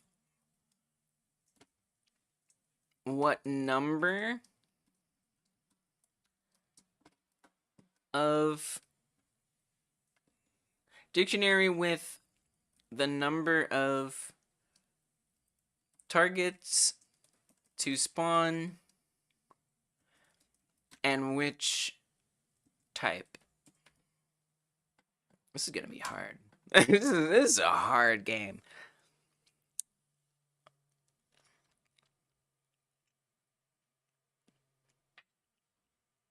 Per round. Right, so we'd want like one top level dictionary entry with round 1, another one for round 2, round 3, round 4, and then just write out the number and the type.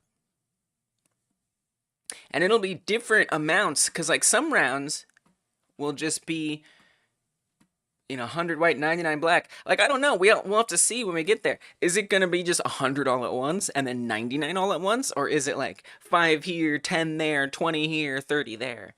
You know? And that'll be obviously up to us to decide how we want to do that. But it's quite complicated. It's quite a lot. All right, let me finish filling this out. Painful as it may be. 75 blue. We were on round 7. Oh, it's so much work. 70 and 70.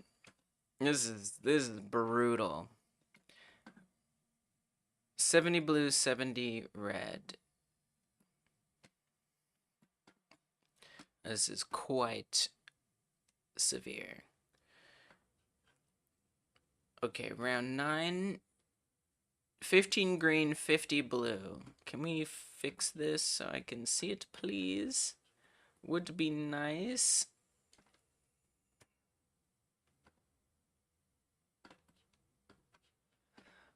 Bloons fandom. Who'd have thunk? I can't talk though. They're fans of everything. Yeah, for real. I feel now like everyone knows of this game but me. I had not really heard much about it until I found it for the jam.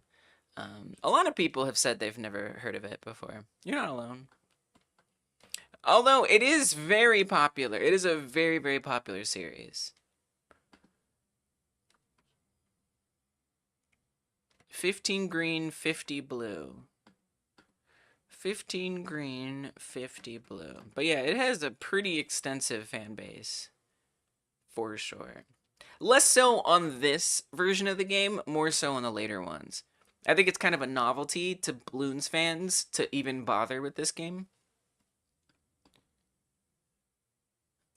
Round 10, 35 green.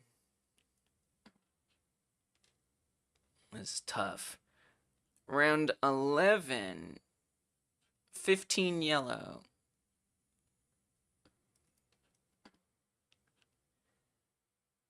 It's crazy how like 75 blue is not necessarily harder than 15 yellow. Round 12, 3 yellow. Yeah. Right, yeah, you played tower defenses. It has some unique things, which we're deciding on, like that it has the nested targets. Like if you get a blue balloon, when you attack it, it breaks down into a red balloon. When you attack a black balloon, it breaks down into 2 yellows, right? So those kind of things make balloons more unique. Your tower doesn't necessarily get attacked by the units unless it gets all the way to the end.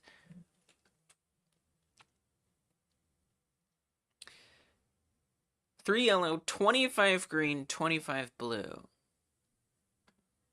3 yellow, 25 green, 25 blue. And that was round 13. I hope I don't have any typos. That was round 12. Oh, here. I do have typos.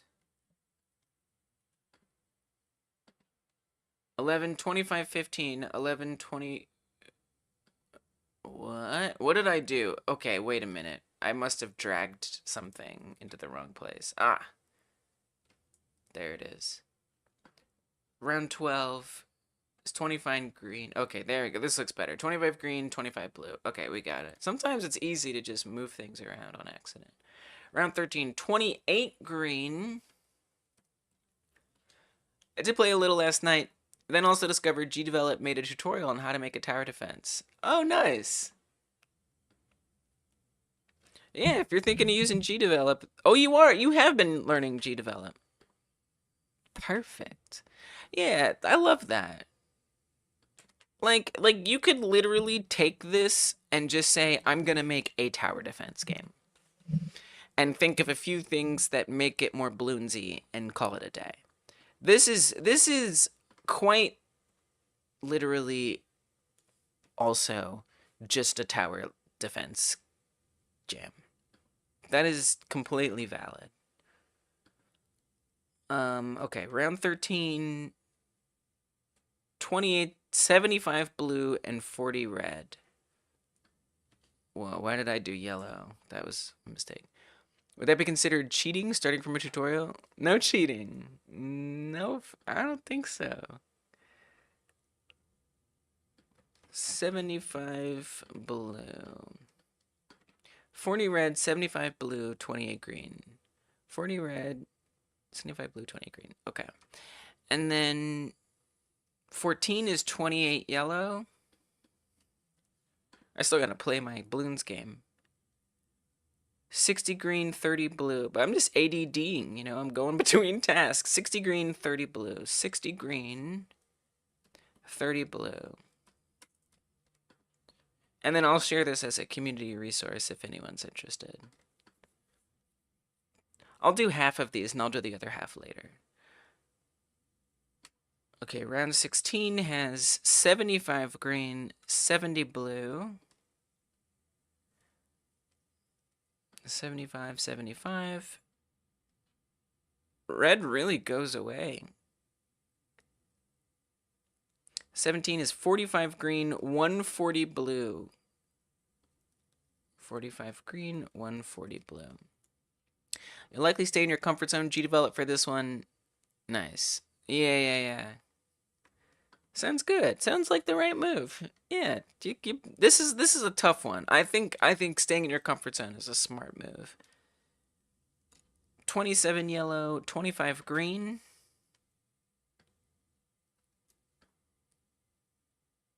30 blue. All right. 20. Wait. 19. 90 green. I think that's the biggest number we've had so far. Oh no, 140. 90 green. 48 yellow, 24 green. I forgot already. 48 yellow, 24 green. 24 is half of 48. I do wonder, something I'm kind of thinking of, and I don't know how I'm going to copy and paste this in there, but it would be kind of nice to like just run it through ChatGPT and just ask it like, hey, is there like a mathematical function here? Is there some kind of logic to these numbers? Like, is it scaling in some proportionate way? Because it would be nice to not have to input these and instead just have some kind of mathematical formula. My guess is there isn't, but maybe I just can't see it. Yellow 48. Okay, 21. 35 yellow, 85 green. I already forgot the numbers. I'm lost in an ocean of numbers. Okay, 21. 21. 35 yellow, 85 green. 35 yellow, 85 green, and was it 10 blue? And 10 blue. Flash games existed before logic was invented? What? I don't think so. 45 yellow. I suppose that's the joke. 45 yellow on 22. But, you know, I'm just not sure that this actually is doing anything other than inputting them in. 23, 64 yellow, 35 green. 64 yellow, 25 green. I probably got some kind of typo here. I would be surprised if I don't.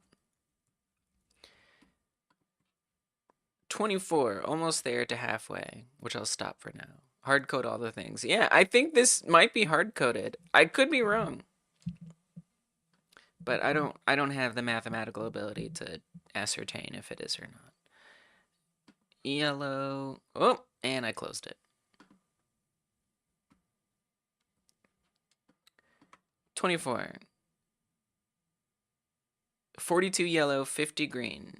42 yellow, 50 green, and 30 blue. Come up with a method to specify rounds with certain balloons and their spawn delay. Nice! Let's go! That's awesome! Well done, Rosen. I love to hear that. Yeah, some of you guys are just going to be better at this than certainly I can be, which is reassuring. That's the other thing. Like, I didn't want to pick something too easy and, like, underestimate what you guys are capable of, you know, and just be like, oh, this is going to be too hard. I should do something easier. You know, like, y'all are smart. 53 yellow, 70 green. 53 yellow, 70 green.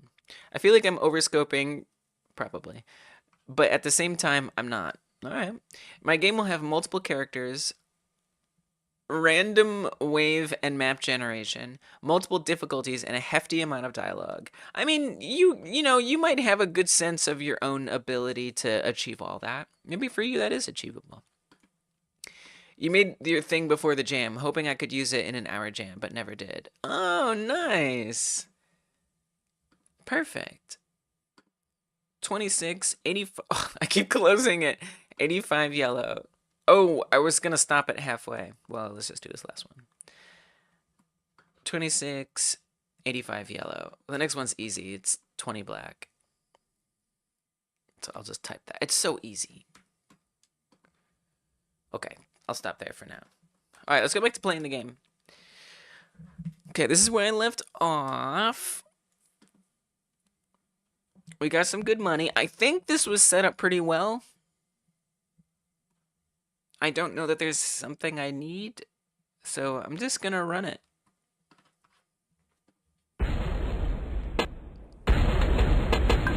We're on round 36.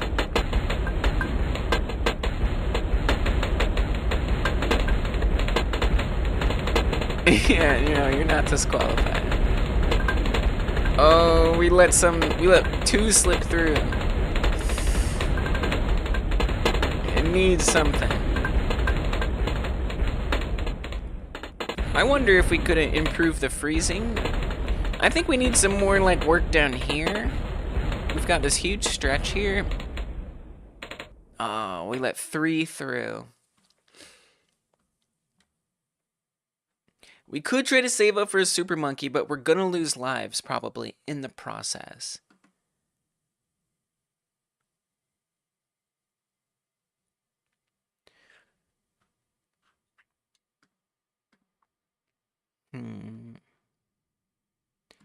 I mean, I can't always put a monkey tax at the beginning.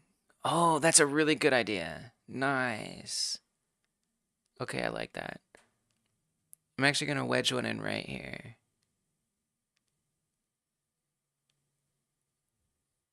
Oh, I wish I could fit it in. That's gonna be another thing, right? Is having to figure out how to detect if you're putting your tower in a place that you're allowed to place it or not. That's a big thing.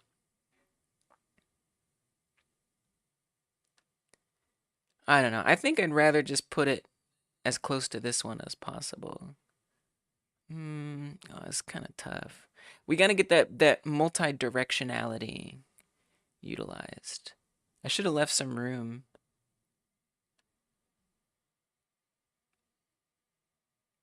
This feels like not a great spot. Maybe I put it here. I think I'll do it right up in here. Oh, if I could get a spot right in there. Oh, there is a spot in there. Yes, yes, yes, give it. Bam. Faster shooting, more range. Yeah, it is a big spreadsheet. I'm gonna try to share it once I finish it. Reading get the rules, what clarifies is game over. So you have lives up here, which is like your hit points, right there. Uh-oh. Oh, no, he let 1 through so far. Oh, he let a lot through. Oh, no, no! Oh. Dang! Oh, no! Oh, no! Last one. I want to get you. I don't like the ice.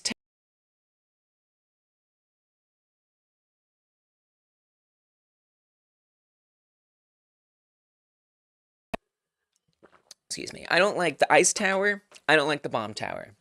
I don't think either of them are that useful. Maybe the bomb tower. Maybe the bomb tower is useful.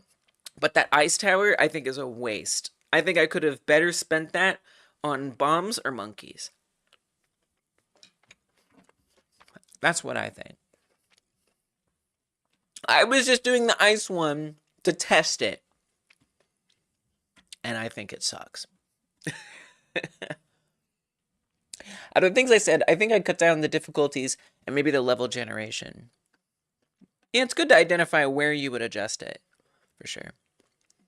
Set number of lives. Yeah, you guys got it.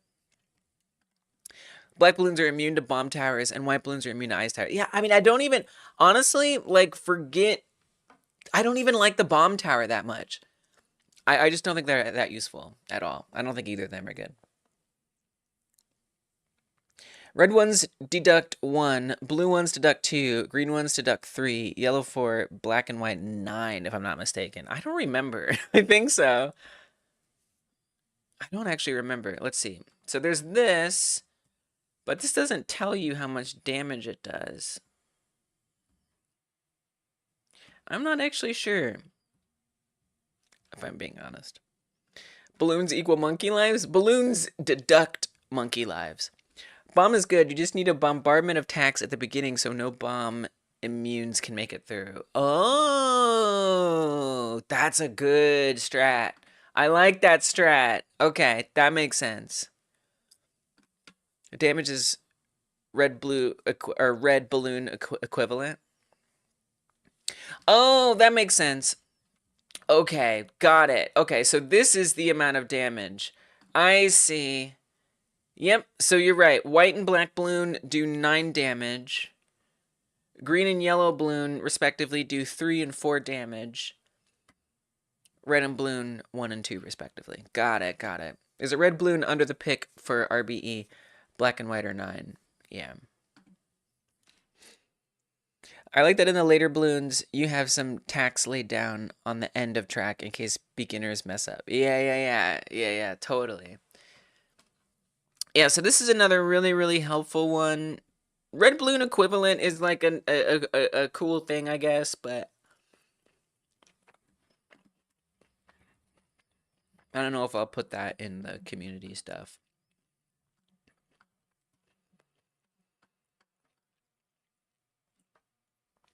Can you link to like sheets separately? I don't know, maybe. Maybe.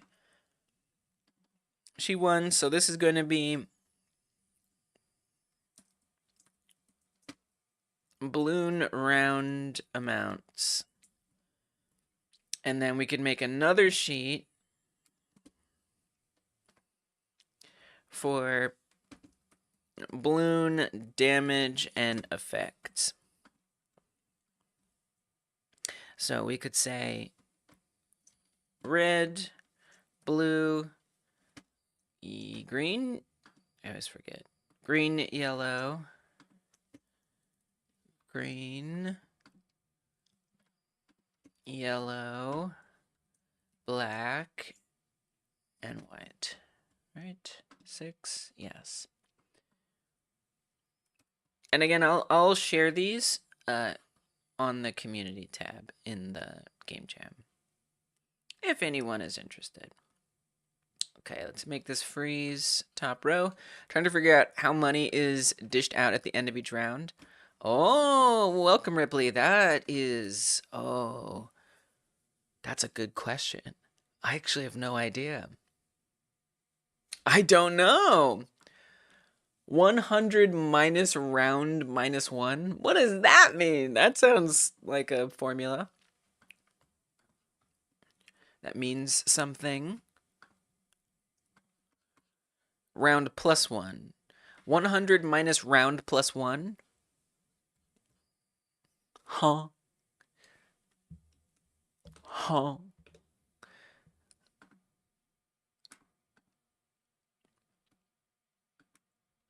Okay, so for red, oh, let's actually add a column on the left here. And we're gonna say damage amount, not hit points, but breaks down into. That's what we're gonna call that. Okay, let's make this a little less, oops, that's the opposite of what I wanted. A little less hard to differentiate. I'm gonna add a border on the right side.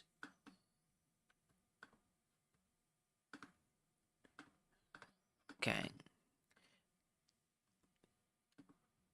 Damage amount for red, or let me rephrase that. Well, no, yeah.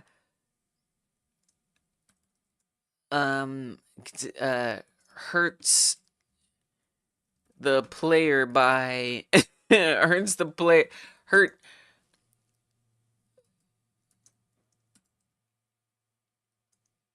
live/health damage. I don't know how to word that. Live/health damage. Damage to player. Damage to player. Let's say that. The red does 1. It breaks down into nothing.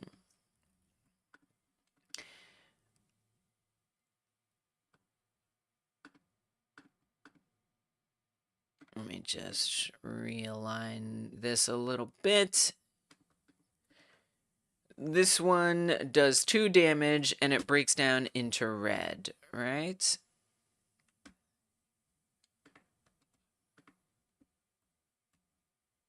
Yes.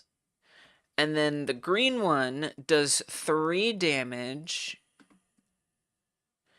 and it breaks down into 1 blue. So we should actually say that. 1 red, 1 blue. Yellow does 4 damage, and it breaks down into... Oh, we could put speed on here as well. Breaks down into 1 green. Let's do speed, too. Okay, speed. Red speed is factor of 1. I'm going to call it speed factor. 1, 1.4, 1.8, 3.2. Fast. Fast, those yellows. Okay. And then black balloon does 9 damage to the player, as does the white balloon. Oh, I like the debut. That's kind of useful, maybe. Speed 1.8, not that fast. The white, pretty fast, 2.5.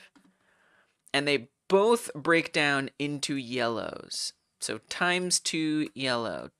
That's crazy. All right.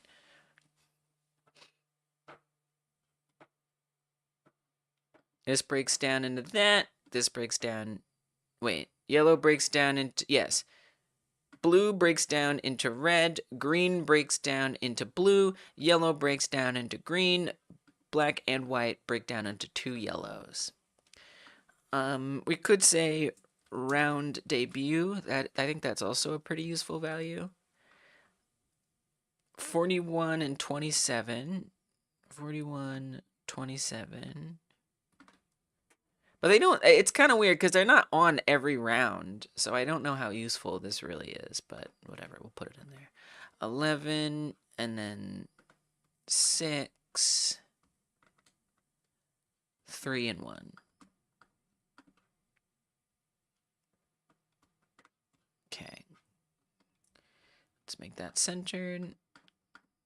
Great. Nice. All right, let me catch up with you guys. If it were round 1, you'd get 98 money at the end. Well, I don't know.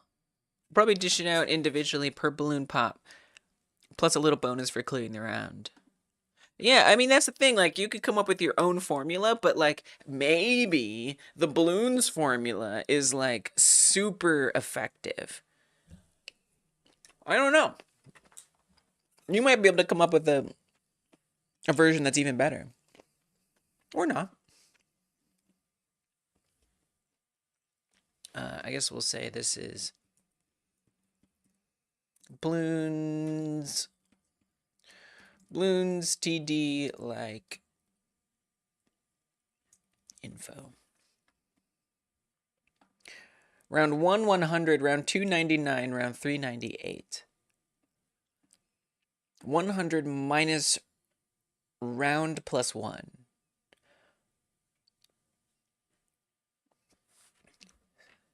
Really? That can't be right. Because it's still based on the number of balloons that come through. If you get 100 at round 1, then 100 minus round minus 1 is correct. It's weird that you get even less cash bonus every round, but it kind of makes sense too. Are we sure that that's true? You get less money the longer. Are you sure? The idea is more of like giving the player a head start. So it encourages you to sell towers. Yeah, right. Oh yeah, you can sell towers. I've never sold a tower. Oh, I should probably have sold my ice tower. Maybe it's like training wheels on a bicycle and they slowly take the cash. I forgot all about the selling mechanic. Oh god, that's gonna be some effort. Dude, I have never made a game like this. Some of you guys have made games like this. I never have. I totally forgot about the selling thing.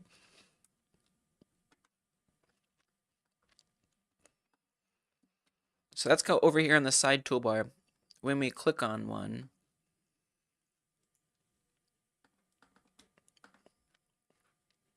all right, let me start another round. Let's put a monkey right here. So it's right underneath the upgrades. So we've got the towers to choose from, the upgrades, the sell, and then start round. Purchase options, upgrades, and then sell tower. Totally forgot about sell tower. My goodness. There's more balloons per round though, so you still get more money over time. But how is that in your formula though? There has to be something else in that formula, right? 100 minus? I'm confused. There's something that's not in that formula, right? Letting balloons get past just for the sake of clearing the round and getting cash doesn't work.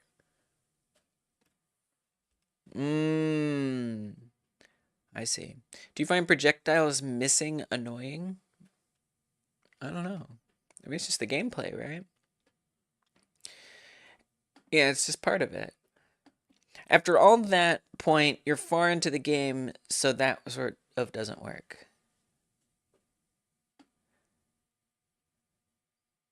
At that point, you're far into the game, so it doesn't work. Projectiles missing is part of the strategy. The most annoying part is the tac tower firing at one and missing, though. Oh, that is annoying. The fact that dart monkeys fire from their hand, rightmost, and not from the dead center is funny. It is funny. Very realistic. It is. Yeah. They do mention it. Dart monkeys struggle hitting stuff on their left. Yes. I like the wacky font they use for titles and big text. I didn't even notice that. Okay, so I'm still confused. Balloons, it's gonna be kind of hard to find. Balloons, tower, defense, money formula. I doubt this is gonna be, but maybe it will. Okay, there's money in the balloons wiki. Balloons, tower, defense.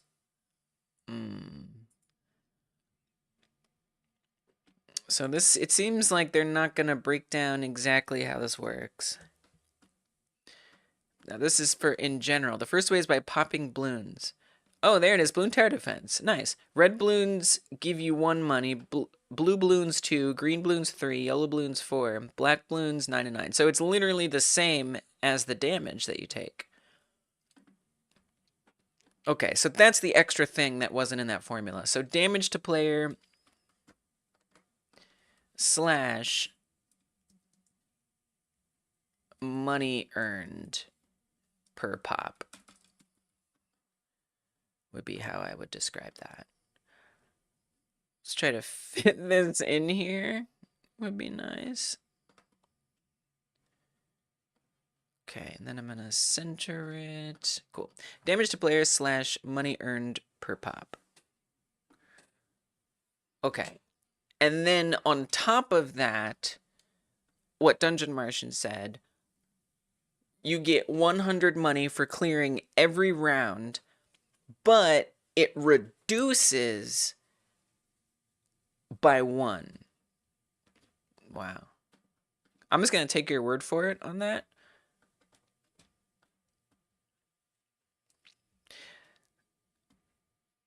And that's, oh, actually, we should probably put that in the UI sidebar at the top. So there's your stats.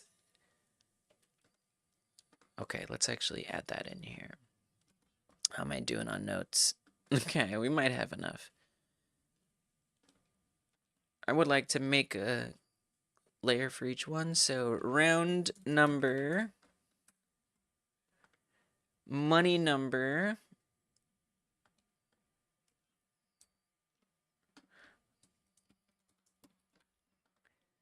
and lives number.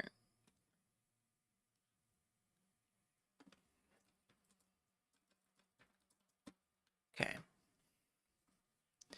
So the round number, or let's do the money. Let's do that. This is crazy. This is so much stuff. For the round number, we want to say that it, or the money number, the formula is 100 money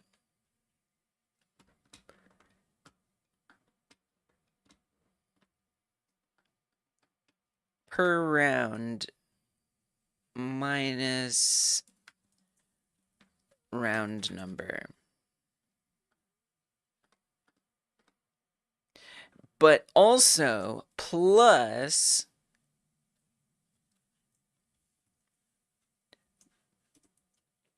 popped balloons, value of popped balloons would be that. That's like the money formula. Ooh. Okay. Wow. All right, well, I did die. I'm going to play another round.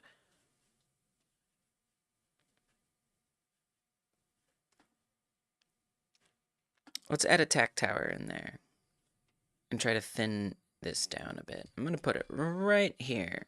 Even though it's not using every direction to the best advantage, I'm kind of okay with that.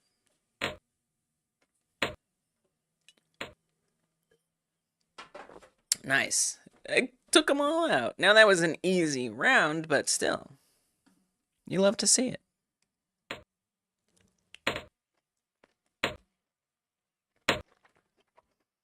Okay, tack tower. I needed a tack tower there all along. Alright, let's give the monkey piercing darts. Even though the monkey's not getting any action yet, we know we're going to want that. Oh, dude, that did more than 2. That totally hit more than 2 balloons. Right? But I think in the tooltip down here, it said that it hits 2. But that looked like 3 to me. Am I bugging? The money formula isn't quite right. Fix it for me! That's my current aggregation of what you guys have said and what we figured out.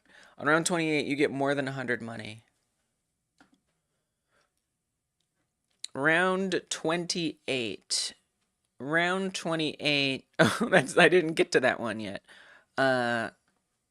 Yeah, but you have to, so I also modified it to say that it also adds on the value of popped balloons.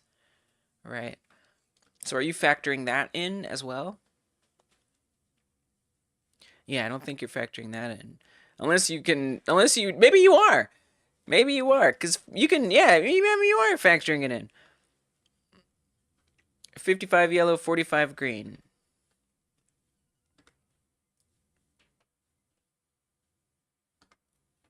$55 yellow.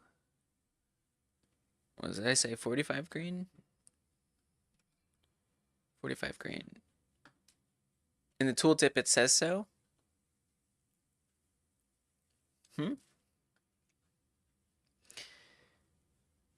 Oh, on round 28, it tells you how much money you can make in that round or something. I mean, I will say, the tooltips have some mistakes. Like, they say things like you can't win with only tax, but you can. So it's possible that the tooltips aren't all correct, for whatever that's worth. But if it's 55 yellow and 45 green,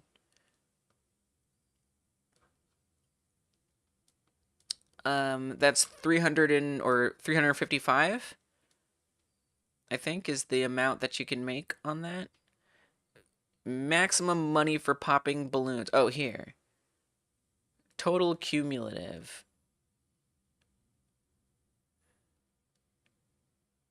On round 28, what does total versus cumulative mean? Or, sorry, total versus maximum. How could the total be higher? Oh, maximum per balloon? Is that what it's saying? Wait, I don't understand. Why does it say, oh, 112. Oh, so this is doing the formula for you. This is telling you with the round, like the 100 minus 1 thing or whatever, that's this total column. So this kind of tells you right here, right? And here's the link to that. So here it's saying that you get 1 per red balloon, 1 money per red balloon, and then you get 100 points. So that's 112. So round 1, it's not minus round 1, evidently. In round 2, the maximum you can make is 25. Round 2 is minus 1. So I don't know how that formula works. So it's not just minus round number. It's minus round number plus 1. Right? Minus round number plus 1. I think. If this chart is to be trusted. In round 2, in round 3, you can see it's 32, so it's a little less. 58, 55. So I think that's how it works. Hopefully that makes sense. It's interesting to see how it scales by here, because, you know, they're adding in the yellows and the greens, which are worth more than 1. And the amount of money increases a bit. So I'm not going to do the math. To me, that seems to be the way that it works. So formula update, I'll post it in the chat. You can confirm it or deny it if it's right or wrong. Okay, we all upgraded. We've been doing pretty well. I think we can just kind of cruise, and I mean we could add more range to this one. But I'm gonna try to earn some early game money here. And the nice thing is this monkey can give us some protection at the end. We're gonna need it. Oh, that's a lot to expect of that monkey. Oh no. Oh no. It's gotta get the blue one. Nice. Beautiful. So there popped 2 at once. There did 2 and 2. Because it's got piercing. Remember to spend your money. That's not, I see, like that, like it's kind of misleading you, right? Like what, just never save up for anything? Faster shooting would be nice here. I think I'd rather buy a oh, I can't afford it. All right, then I'm going to add a monkey. I want some more points of potential success. I'm going to move it slightly over so there might be room to put a tower next to it. Nice, nice, nice. Pop 'em, pop 'em, pop 'em. Pop. Yes. Yes. And now we've got extra protection where each monkey can catch ones on the way back. I think another tack tower would be nice as well. But let's get this monkey upgraded to have a little more potential. Pop away. Ooh, that green slipped through. Pop 'em, pop 'em, pop 'em, pop 'em, pop 'em, pop 'em, pop 'em. Nice, nice. I'm a little scared, but I kind of want to just... I mean, I can't really buy anything. All I can do is do upgrades. I'm not gonna do anything. We're just gonna hope. But I think I want to spread out a little bit. Even though I do think focusing on the beginning is important, I just would like more security for the end. I might even add a tac tower like right here. So that security, or even here, you know, just at the same points, you know, have something here, have more here. Yeah, I think maybe I'll add a tac tower in the middle, actually. It could be a good place for bombs as well, but we can't afford that yet. So I'm going to put the tac tower right there.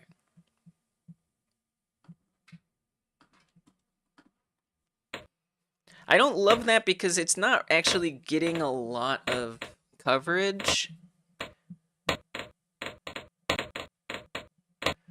But it's helping. And again, just like extra security when it comes around the other side. You know what I really wish? I wish there was like a speed up button. I almost want to like implement that.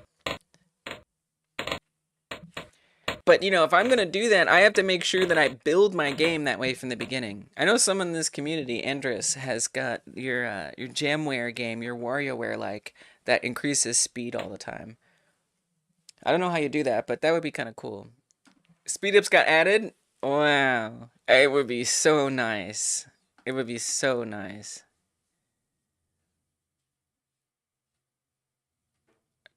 This has, okay, let's give this one faster shooting.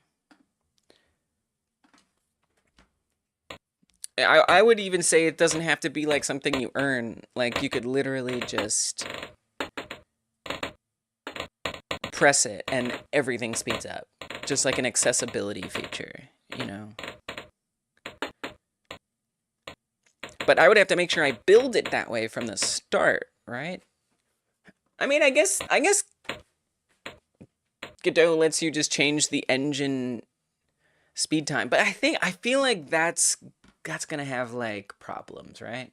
I wonder how Andres does it in Jamware.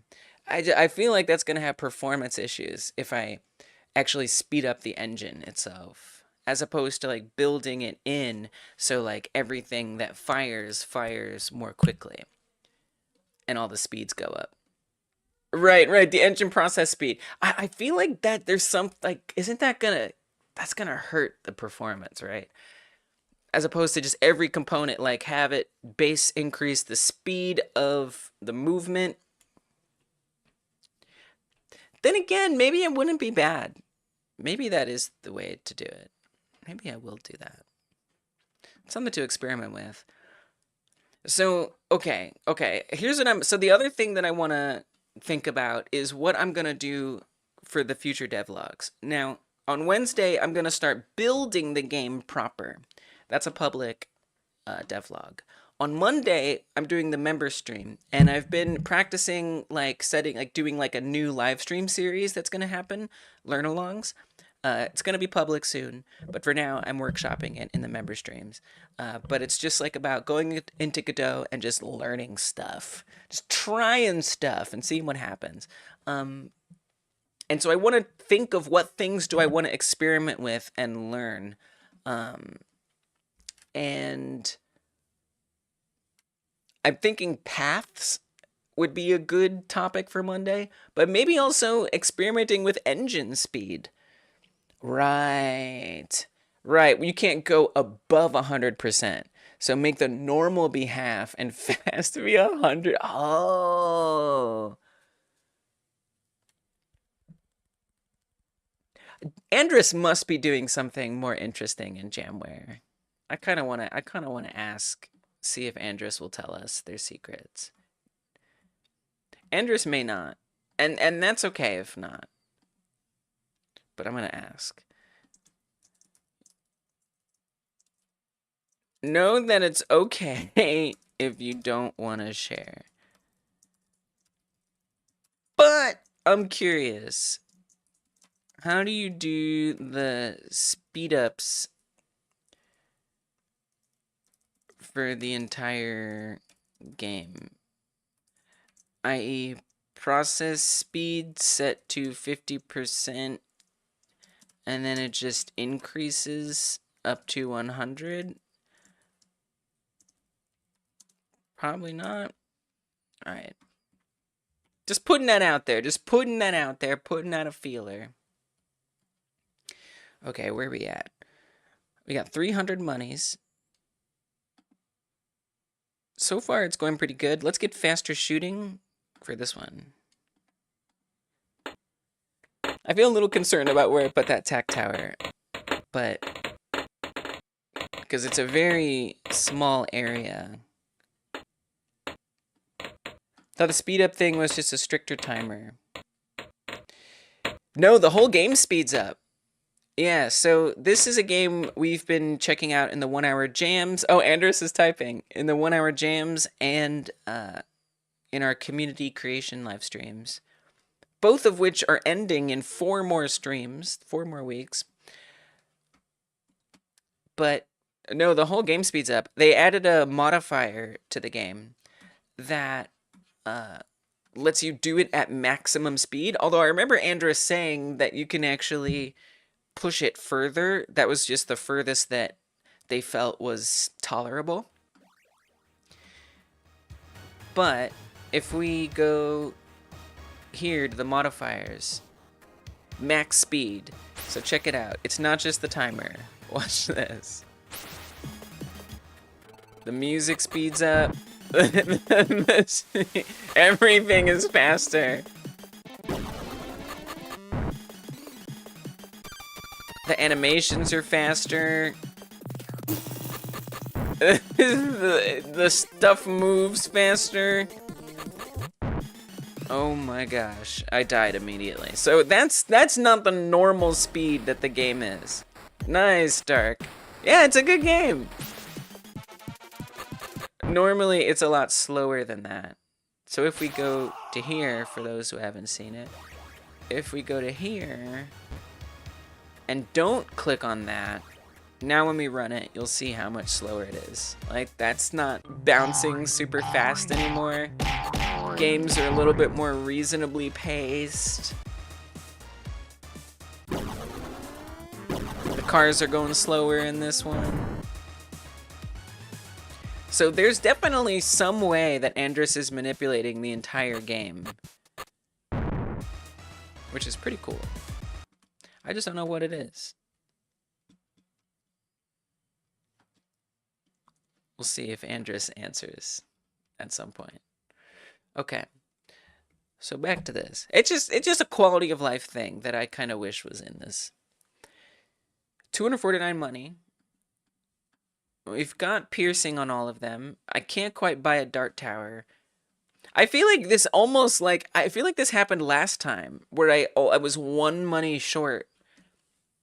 So this must be engineered that way. That by a certain point you end up with 249.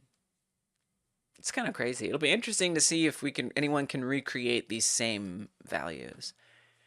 Declare a speed variable, kind of like delta time does. Right, yeah, but you still have to make that speed variable do stuff. You have to apply it to everything that's in your game, right?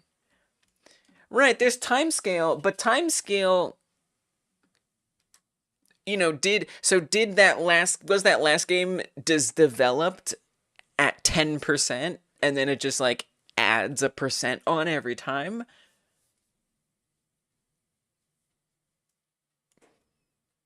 Something about that just feels kind of weird. To like make a game at like a tiny small speed and then everything has to be super fast. There's something about that I don't like. Hey Lemon, welcome. I don't know. Okay, Andres is willing to share.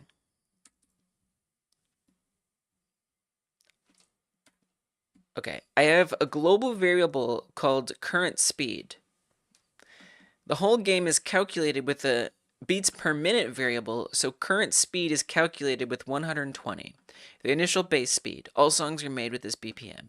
Dividing the current BPM, which is increased by 10 per speed up. So 120 base speed would give current speed a value of 1, and 160 by 120 would give around 1.3. So this variable works kind of like a multiplier to all values in the game that speed up. Music pitch, movement speeds, gravity, etc. Gravity. Wow. I see. All right, so it's that. So it is that. It's declaring a variable, a speed variable, and then making sure that every game that's in this, WarioWare thing, or every component, is affected by that. And it has to be affected differently. Like if you're looking at physics, right? So the gravity, you wouldn't want to increase the gravity at the same rate that you're increasing the music pitch. Maybe you could, but it might be too much gravity or something for that. Or too much pitch. So it has to kind of also have like a unique application of those values. So with balloons, if I wanted to add that in, a little overscopery perhaps, I would need to make sure that from the ground up, I'm thinking about, well, what are the things that are going to speed up? Well, the rate, the intervals that things shoot out from each weapon that you can, or each tower, that would have to increase. And then the speed of the balloons. But like, if you think about it, like it's not, it's gonna, if I do it that way, it is, yeah, that's what somebody said, that it is in the future ones. If I do it that way, aren't I risking that the results will be different? So if you do it slow, you might get 100% of the balloons destroyed. If you do it fast, maybe a couple get missed. If I were tweaking the values individually like Andrus is, I would be worried about that. Now with an Andrus's game, it's not a big deal. Like things can be a little different. The player just has to deal with that. No big deal. But with this, where it's like you're kind of simulating what happens when you place down towers and stuff, it would be not just an accessibility feature, it would be fundamentally altering the results based on where that slider is. So there would be like, it'd be like, optimally, you should put it at this speed versus that speed, which isn't what I would want. So that makes me think that unless I know how to ensure that speeding it up leads to identical results every single time, no matter what speed you're at, I kind of think I should make sure I just, if I'm going to implement that, we do the engine process speed thing, or the time scale, or whatever. One of those. I think it's still a really interesting thing to look into, and I think in the member stream, we should. I really want to. So I should put that on the agenda. I'll just edit it to have that in the... I could do the title. So path stuff, engine speed adjustments would be what I'm interested in. So the member stream, again, it's on Monday. Okay, so we're going to say this is learn along. Well, let's say Godot learn along. I love Godot too. Godot learn along paths, engine speed more. Okay. Just to like have some track of that. And if you guys are interested, that's on Monday. Okay. Great. Continue. 249. We can't really afford much, so I'm just gonna risk it. See what happens.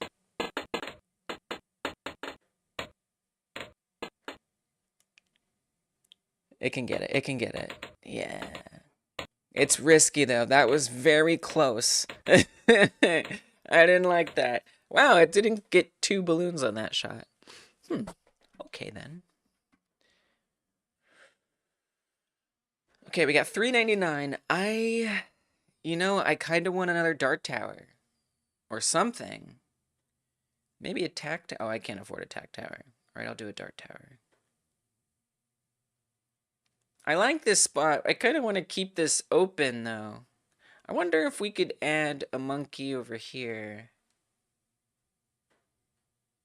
to just help get some more coverage in this key area. Maybe that was a mistake. But it's such an important juncture right there.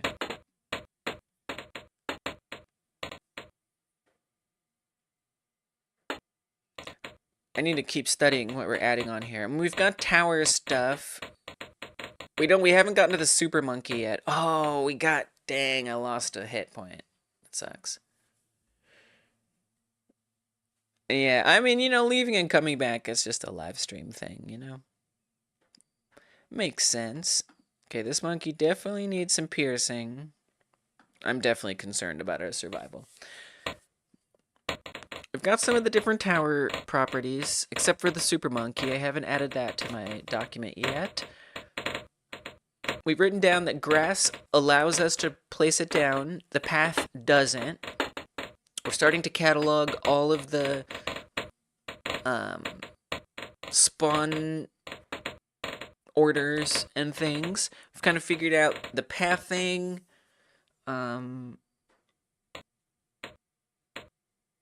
The properties of each tower. Nice.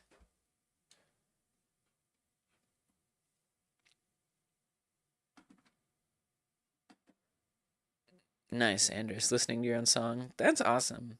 Yeah, the pathing is interesting. Yeah, we're going to look at that on Monday. I really want to learn about it more. And then on Wednesday, I'll actually implement it. I'm going to work on building the game on Wednesday, starting to build it on Wednesday. And then Monday, just start studying the different stuff. Yeah, so the pathing that, based on what someone in the chat, Sean, mentioned, and just us theorizing in general, I don't know if it's true, but this is just my guess, our guess, is that the paths, there's like maybe 3 different paths, right? And each time a balloon spawns, it picks one of 3 possible paths to follow. So it might follow this blue or this white path here. Maybe the next balloon chooses to follow the red path. And then the third balloon might follow the yellow path. Or maybe they all follow the blue path, whatever. It's just kind of like randomly 1 out of 3 chance which one it's going to pick. And then it follows that all the way along. But I don't know. We'll just see. Right. And that's what I kind of thought, that it was like a single path with offsets. But it seemed that they would always follow the same one no matter what. Yeah, I don't know. I've never set up pathing before. That's why I want to study it on Monday. I mean, I would think that paths are not very complicated from a coding standpoint, or I don't know. They seem like they wouldn't be that much overhead, but I could be wrong. I mean, you can do it however you want. You don't have to do it this way. That's why I'm not going to put this one up as like a community resource. I mean, you don't have to do anything I put up as a community resource. You don't have to do it. You don't have to do it at all. You can have a completely different. You could just use nav agents. Now, to me, I don't like nav agents. I find nav agents to be a performance hog, and I don't like them. But some people like them, and there's nothing wrong with that. They're really useful, and they do a good job. So, no shade. But I agree that there is going to be some kind of performance overhead no matter what. I'm not sure. I just don't know. I have no idea. I've never used paths. I'm ignorant. But we're going to find out. I guess we could do some benchmark testing somehow. Nav agents versus paths. So yeah, and again, this isn't necessarily, I'm not even sure I want to do this. What I would like to do probably is a single path with offsets. I think that's what I'd like to do. But this is, yeah, more just analyzing what is it. And to your point, Andres, this game, balloons, tower defense, it gets really laggy the further on you go. So it's not well optimized. Like, you're correct. It's very, this game is unoptimized. Maybe the thing you could do is have every balloon make a dupe of a sample path and adjust every waypoint a bit. I see.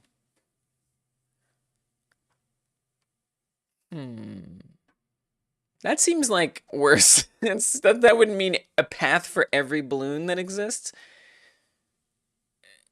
There's too many balloons. You could have some balloons follow other balloons generate a path. Yeah, I mean, look, that's why I think that's way less optimal than 3, but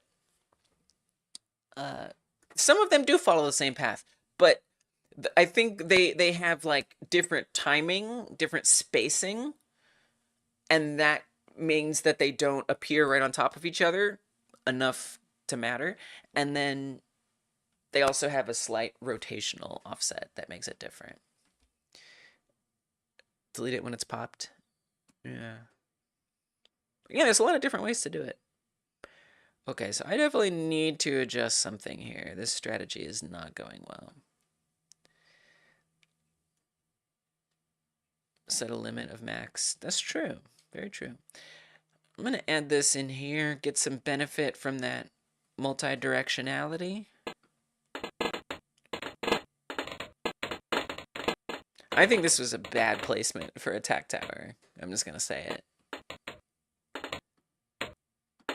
And make the offset a bit. No. No.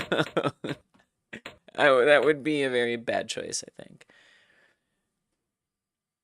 Lose 1 life for every balloon that escapes. Yeah. Okay, let's upgrade this one. Start it. But yeah, I think we have like most of the components down. Now there's still sound effects to think about. There's no music. When you pop a balloon, it has a sound effect. The darts don't have a sound effect. The tack tower, the tack and the darts have the same sound when it pops it. The bomb has a different sound. The frozen has its own sound. I don't remember if the super monkey does, but it might.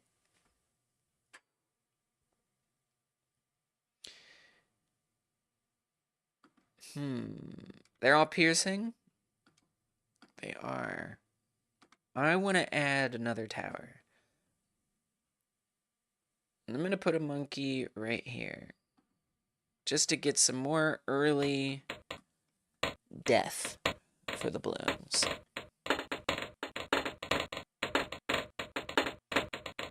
Yeah, pop them, pop them, pop, pop, pop, pop, pop.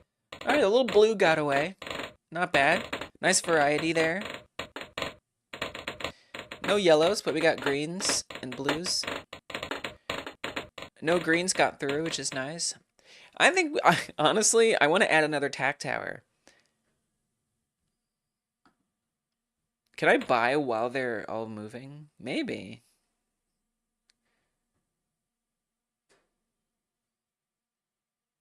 Honestly, I kind of want to just put this right in here. Just like have just more, and we'll give it extra range. Just have more chances that stuff gets popped up there. You can buy mid-round. I didn't want to risk it. That's cool.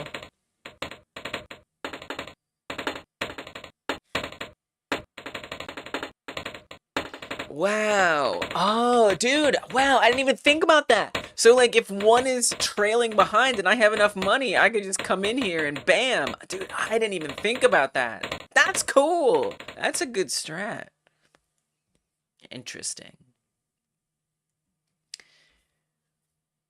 Well, I'm gonna lay down more towers. I'm addicted right now. I feel like more is merrier. Sorry. That's what I want. I'm gonna give... No, you know what? I'm not even gonna do range. Hey, Mindswept, welcome. Not being able to do so would increase the strategy factor way more. That's true. I mean, look, I haven't even been operating under the assumption that I can do that. Oh, Oh, dang it! We lost one. So I did not even know that that was possible. I haven't even gotten used to the idea that there's a strategy there. You knew it was? A couple people did. A lot of y'all guessed it. And I had to act like it wasn't the right one. It's such a good one. Nice. Okay, so this one doesn't have faster shooting yet. All our monkeys are piercing. I kind of feel like we could use a monkey here. You were lied to. Yeah, like right away. Like as soon as I picked it, I told Dungeon Martian that she's gonna like this next game. And like immediately she was like, is it balloons? I was like, huh, oh wow, never heard of that. Cool. Nope. It literally was balloons.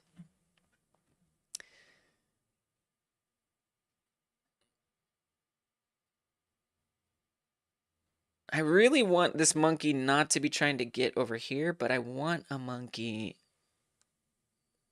Well, actually, you know what? Let's put a monkey here. Is this a bad mistake? I don't know.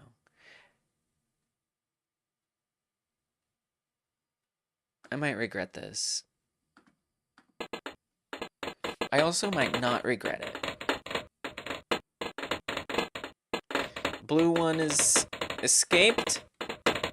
Like a mom around Xmas. Well, I don't know. No, that's not it.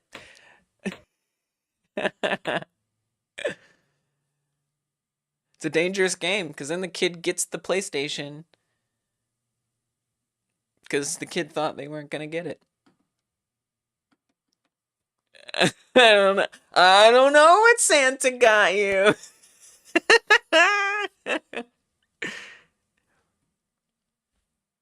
Let's give this monkey some piercing. And I would like to have as many fast shooting attacks as possible.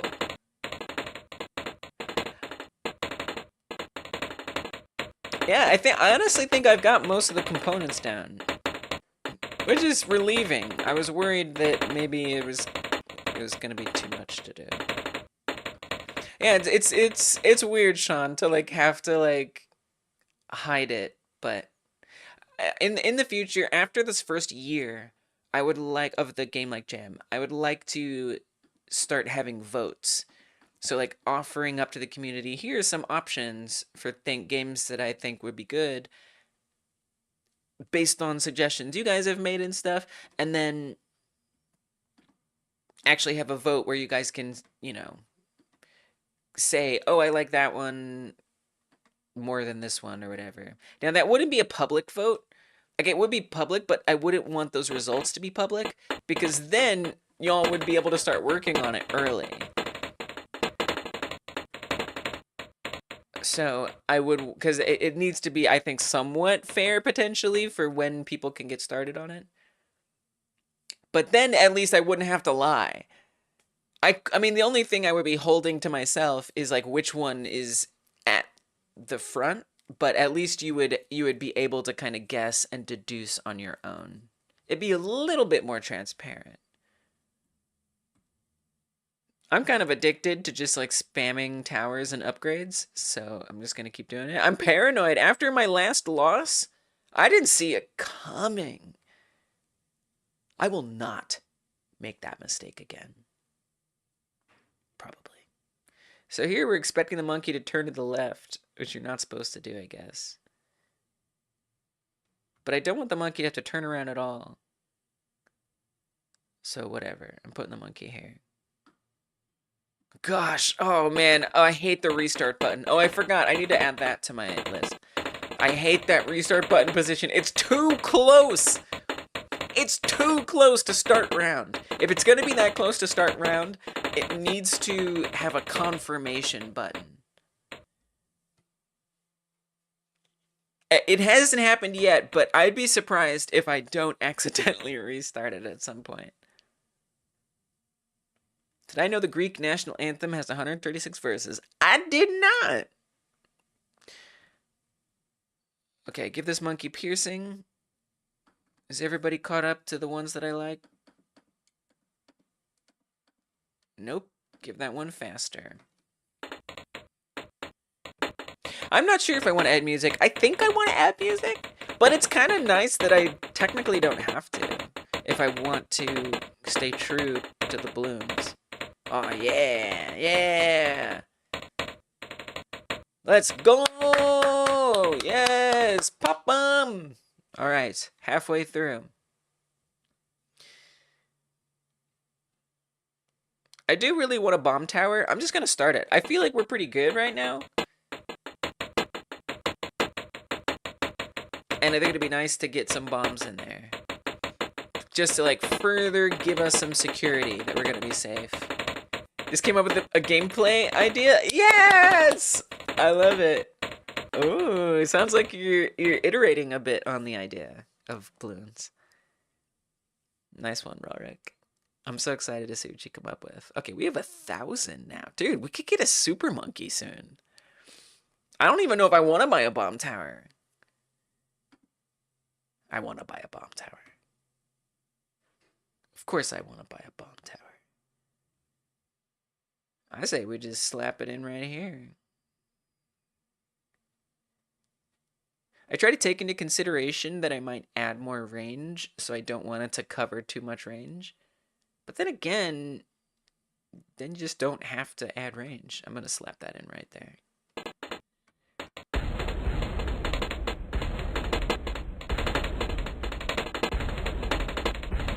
Nice, nice, nice. Yes, take them out. Take them out. I'm adding attack tower.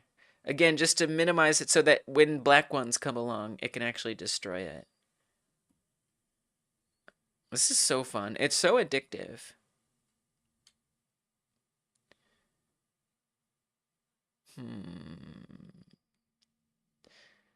Trying to get an optimal place, especially for the multi-directionality.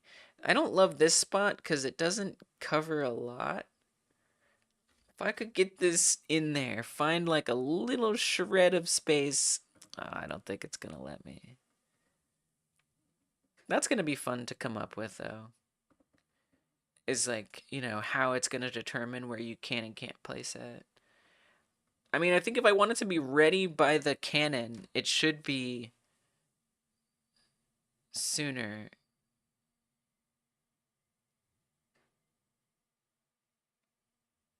I hope that's not a waste. Let's put it there. And let's make it have some more range. There's a reason every game was tower defense for like a year and a half.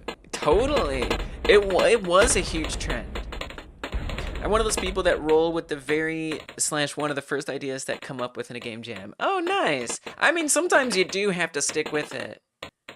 Oh, that blue. What? How did you get so far? Oh, that makes me uncomfortable. Give me something else. Give me another monkey. It got so far, it makes me very uncomfortable. Let's put a monkey down here. Come on, come on. Come on, monkey. Give me that spot. Got it. I think that could be a good thing, because, you know, I mean, pivoting, I think if I've learned anything from the 1 hour game jam, it's that pivoting can be really important, because if you're committing to your whole idea the whole time, you might find out that it's gonna take you too long, so you have to change it. But you might even just be talking about, if I come up with like 4 ideas, which one do I pick? You're saying, like, at the beginning, you're gonna pick the first one you had. But at least mid-jam, sometimes making changes can be good. The tip said you get 80% of what you paid for the tower. Oh, I didn't include... Oh, I forgot about selling. Oh, 80% of 450 is not 200? Well, and remember, like, the tips are not true. I don't know that there is a single correct one about the game. Like, they're often close enough to the truth, but there's so many falsehoods in there. Look, I ain't no mathologist, but 80% 450 is not 200.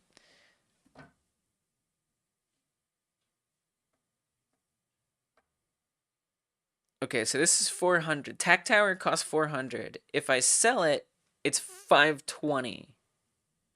Oh, but the upgrades. Okay, okay. So 250 plus 400. We'll see if I know how to do this. 400. Yeah, 250. Oh, God. If I can type the numbers. 250 plus 400. And then that times 0.8 equals 520. That's correct. It's correct. I think I found a factual tooltip.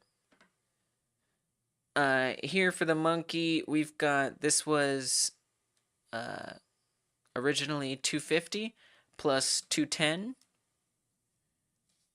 250 plus 210, 460 times 0.8 is 368. 368. I think it's correct, which I haven't actually added that in here.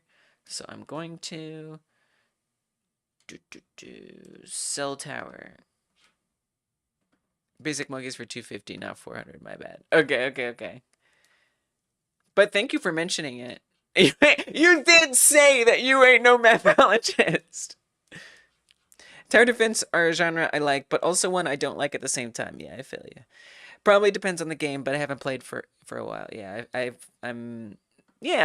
like it, but I've never really gotten sucked into it. Maybe I will appreciate. I think I'm gonna appreciate them a lot more after this jam. Cell tower. So, whoops, and I killed it. 80%. Okay. Money equals 80% of cost plus upgrades. You know, and obviously there'll have to be a way to code this. There's a lot to think about. This is gonna be interesting. It's funny when I have an idea and I go like, oh yeah, this idea is absolute peak, and a creative take on the theme. But then I see the other submissions and I go like, damn, I know. And you know, compare and despair. Compare and despair. You got to be careful with that. You got to be willing to just finish the game. Just finish the game.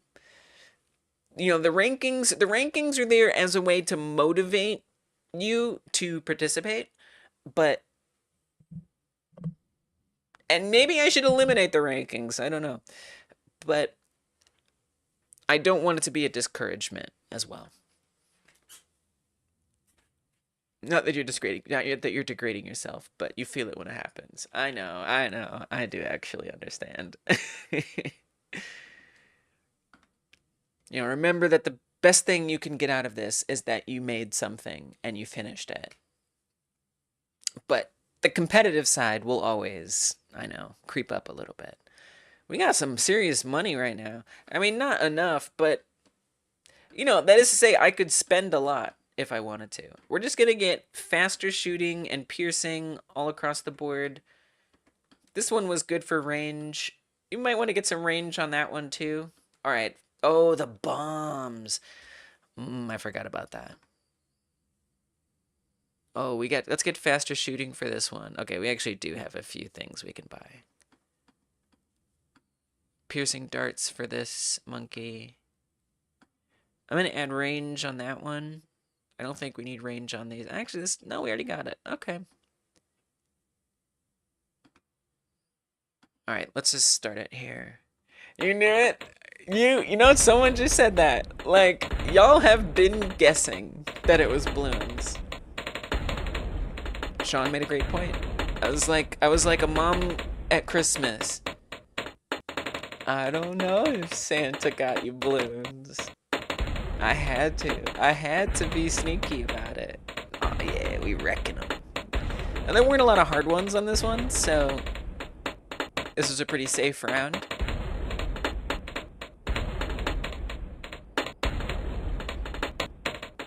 It's interesting to like observe the patterns. Like it's like there's like 5 green. There's like red, red, blue, blue, 5 greens. Red, red, blue, blue, 5 greens. Red, red, blue, blue, 5 greens. Like in that one. It's interesting to see those patterns. All right, I say keep going. That was pretty safe. I don't feel particularly afraid here. Uh-oh. Oh, it's a lot of yellows. Oh, they're coming quick. Oh, no. I think we could use some bombs down here, actually.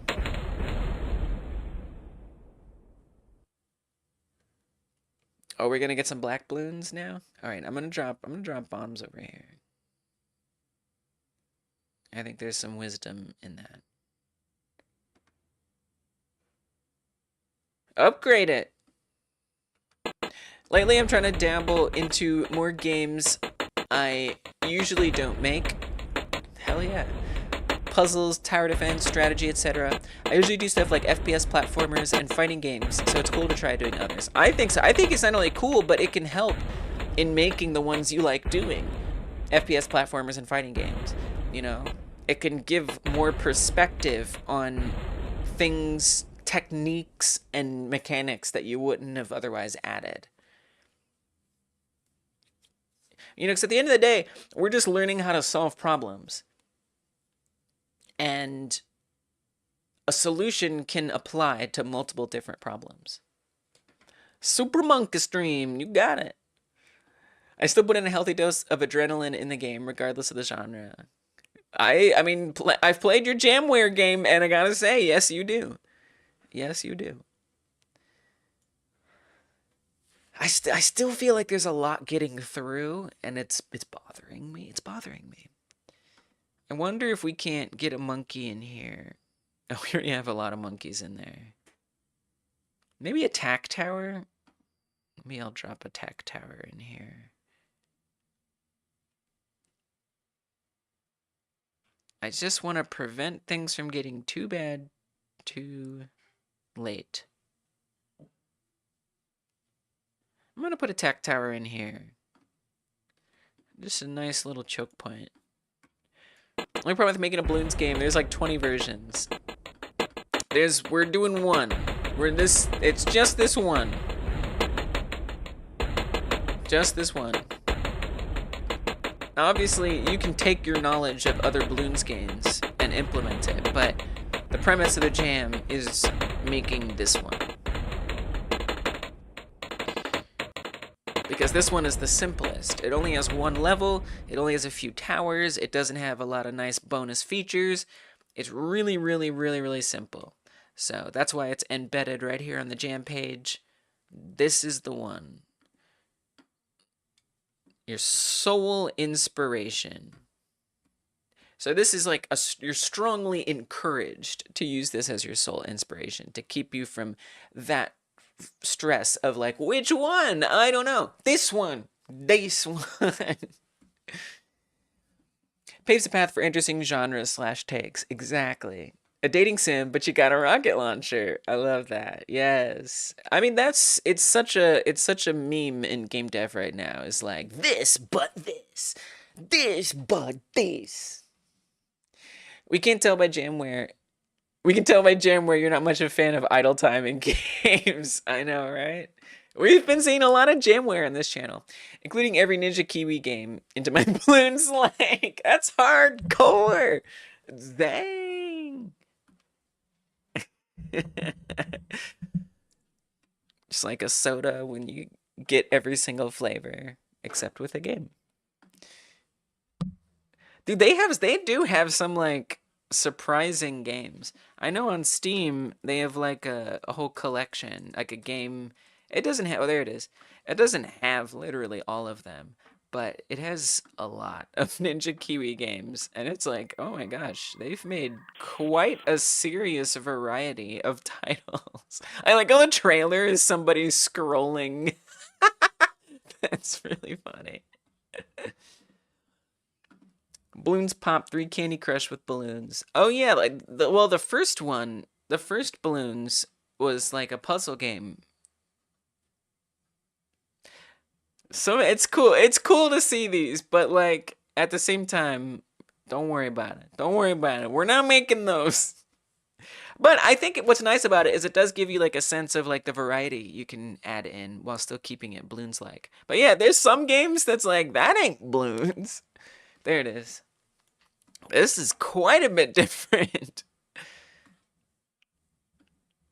Something like Battletoads, where one level you're beating up baddies in 2.5D, and then you drive a bike, and then it's a 2D platformer, then it's a shooter. Oh, that sounds awesome. That sounds like a fun game.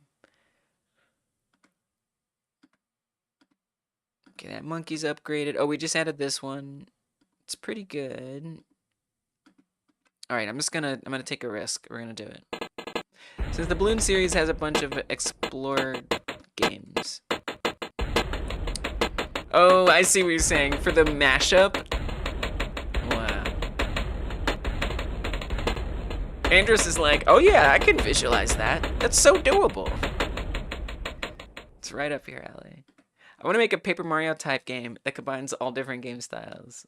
What? Really? Oh, because like in Paper Mario, like you go from like flat to like 3D. Nice. I think it's a little dangerous. No. Okay, I'm just going to do it. I think I'm making a mistake, but I'm just going to run it. The classic tower defenses, Super Monkey, Shoot 'em Up, the OG dart throwing balloons, City Builder balloons, etc. It's on your list. Nice. Yeah, I like how Paper Mario adds such a purpose to changing the perspective.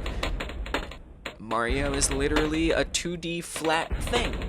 But 2D flat things exist in 3 dimensions as well.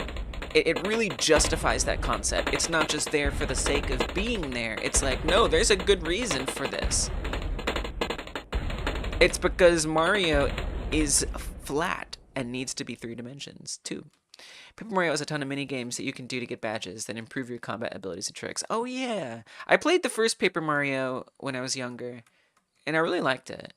I don't remember everything about it, but that sounds correct. I feel like I should. I really want to save up for a Super Monkey though. I'm just gonna do it. I kind of need to be. I need to experience the pain of losing lives. That's what I need. I don't think I'm going to make a change until I feel that.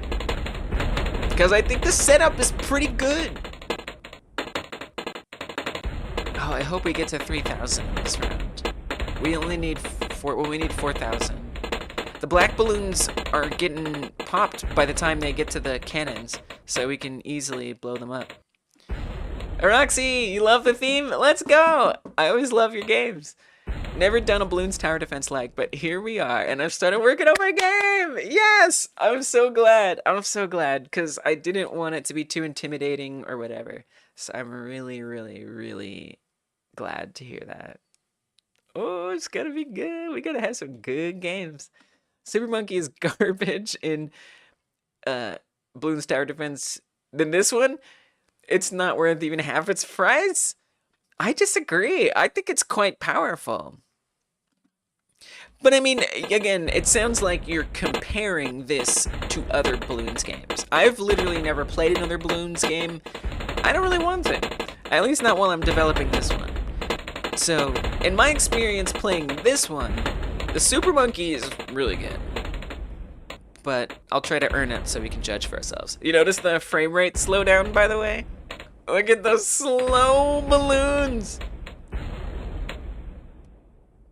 Oh, one got through.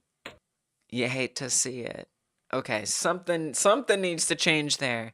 Now, I'm almost at Super Monkey, but I'm very afraid since that little red one got through. The only two holding it down over here are these. And I'm not sure that that's enough. Yeah, right, average Flash gameplay. I wonder if we couldn't get a bomb tower in here. You know, just to like really get that extra assurance. Not even here, even though here would be good too, but just like some extra opportunity to eliminate any stragglers. I'm not going to upgrade it though, yet. Basically, it's just like a regular monkey, but it's very fast. It shoots out a ton. It's really good. I like when games use 2D sprites in 3D. It gives you the immersiveness of 3D environments and lets you keep the expressiveness of 2D animation. Yeah, I like that too. I like that too.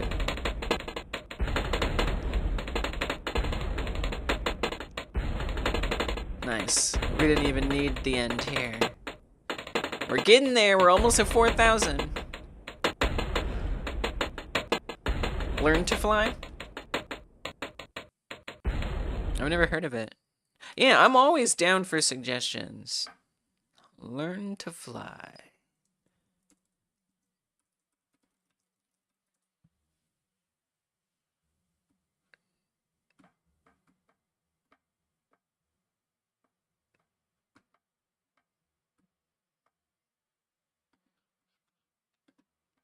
Duck lifelike?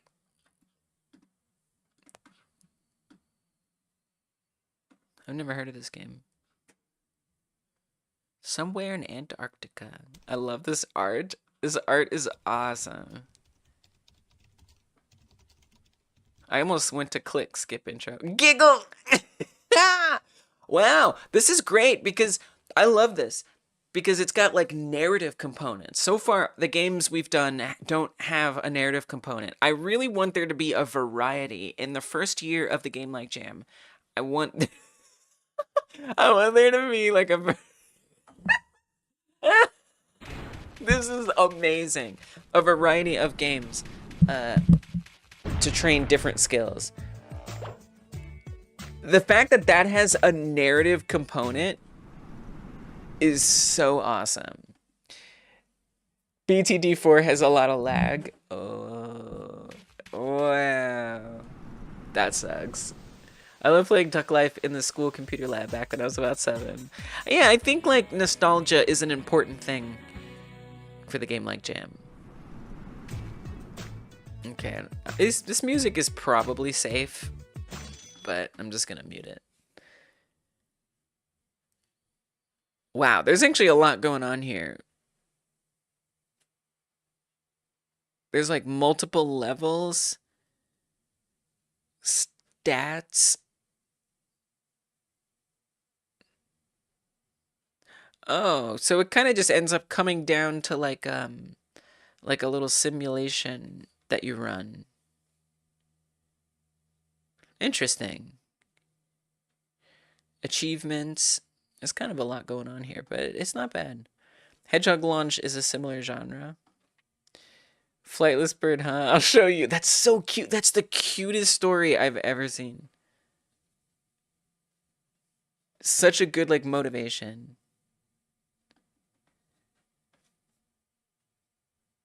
Wow. And I guess that's just, those are just, like, 5 stages up there. 5 or 6. I mean, it definitely reminds me of a Flash game where you just have like this kind of like physics thing. Flash definitely had physics. You've got this like physics simulation, and you just keep running it and trying to get it just right. Yeah, you set something up and watch it play out. Yes, yes, yes, yes, yes, yes, yes. Exactly. That's what this feels like. Totally.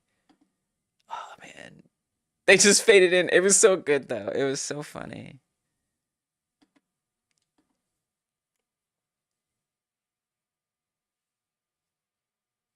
There's even more probably, you know, like even Angry Birds, which isn't like a 2000s Flash game. Maybe it is. I actually don't remember. Interactive Rocky montage. Oh, that's so fun. As it like gets better and better. That's so cute. And then you get to be a part of it. What is this? What is that down there in the bottom right? That's new, right? Was that on the last one?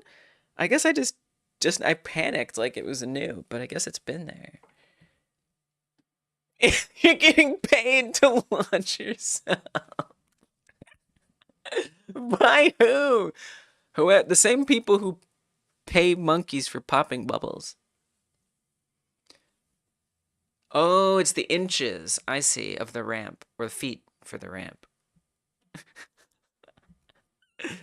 Oh man.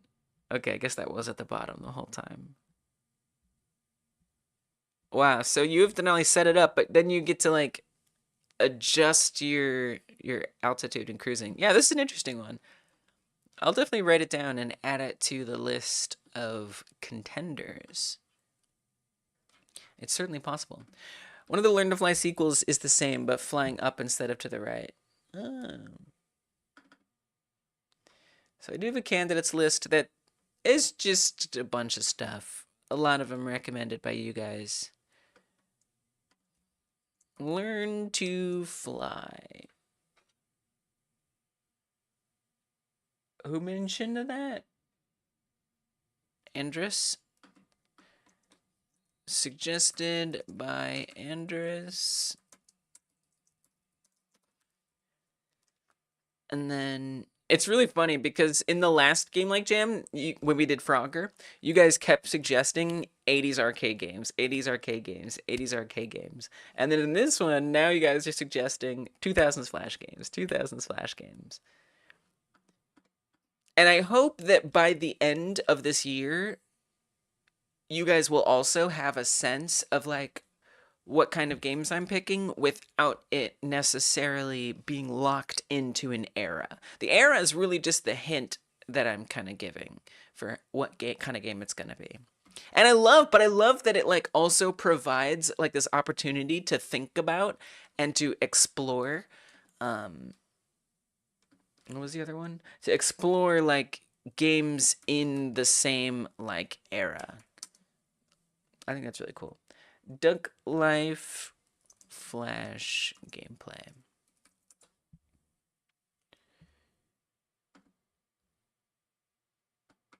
Arcade Town doesn't even have Flash games anymore. All right. Thank you. Oh, it's very similar. This seems definitely easier potentially to make. Oh. That's fun, like customization and stuff.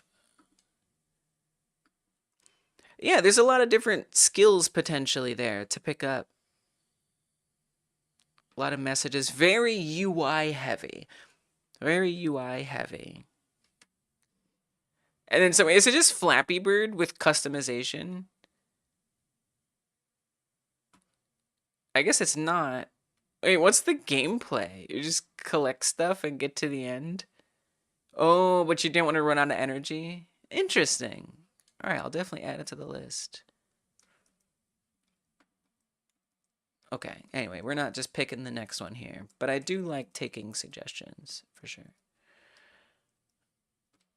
Duck Life.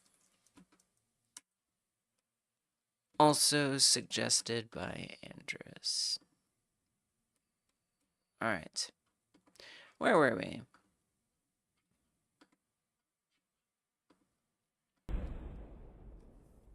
Round 38. Oh, we almost have enough. I'm just going to run it. I think we've got a pretty good setup. I probably could do an upgrade or two somewhere, but...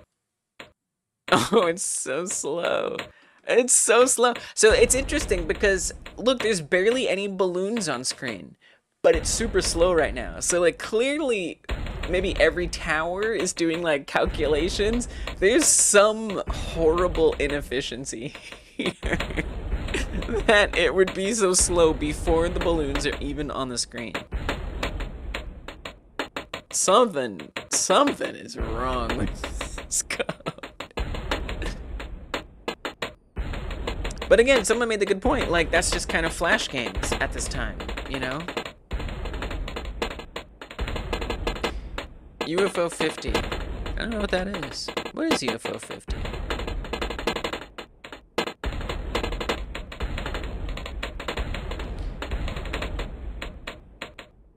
Flashpoint. Okay.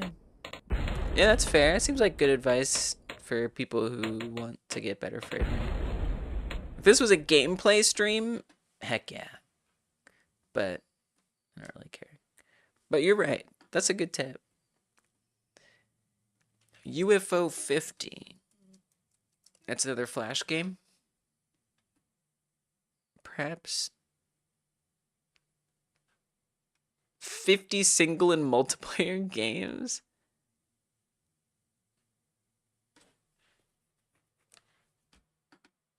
It sounds cool. UFO 50 game like damn, just make 50 entirely fully fleshed out games in 1 month. That's what it looks like.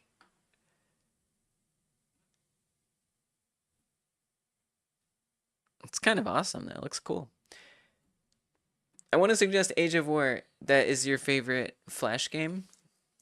Age of War Flash gameplay.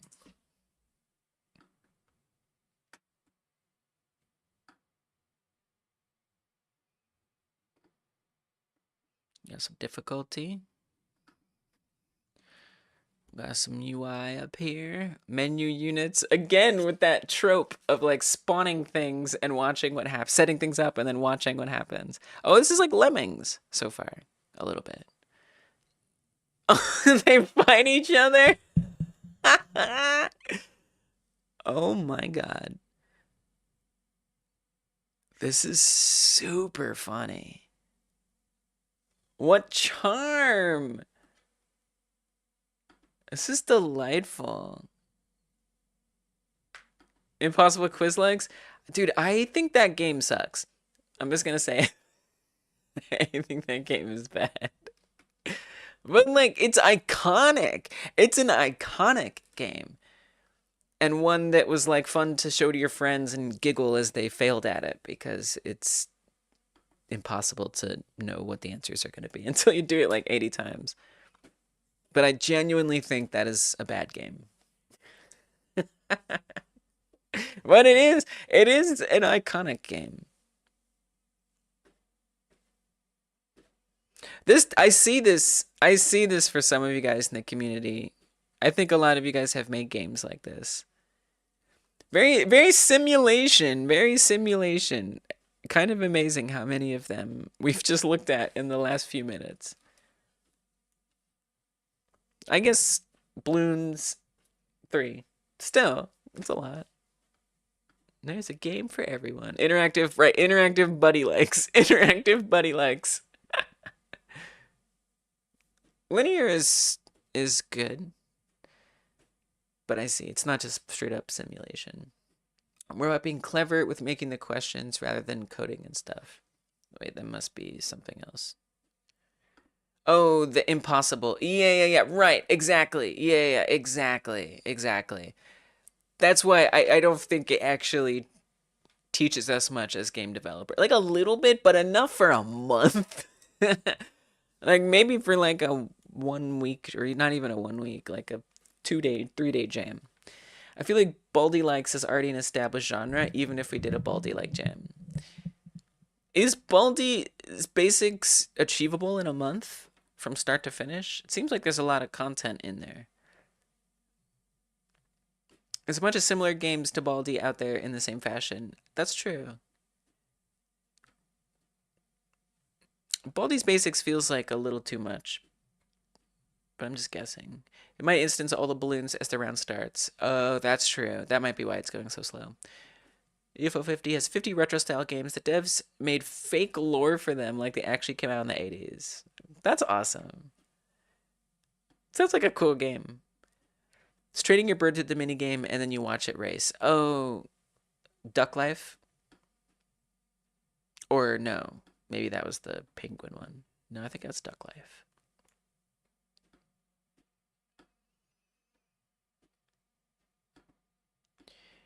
I can tell you this, guys. There is almost no chance the next one is going to be a Flash game.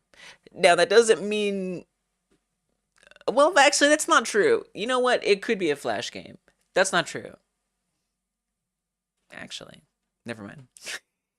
But I at least in the first year, I want as much variety in genre, in what it can teach you. So many different aspects between the different games. But that doesn't mean that in the future I'm not going to want another one that's kind of similar to like Bloons or something.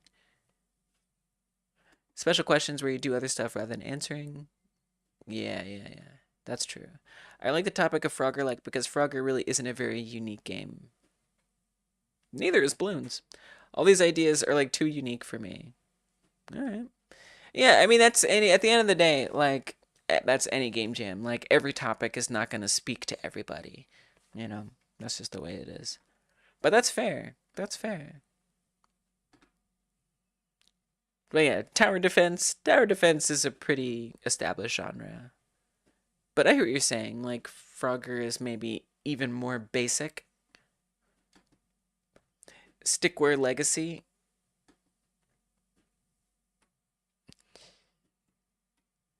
Yeah, I don't know. I mean, simulation games are interesting. They don't like jump out at me personally, but again, someday we could have a nice voting system. So if you guys wanted to try to influence a certain game to rise to the top, could be possible. All right, so we got this one by no more suggestions for now. a little bit, but we still got to finish understanding balloons. Let's see. We've got what's it called? I already forgot. Age of War.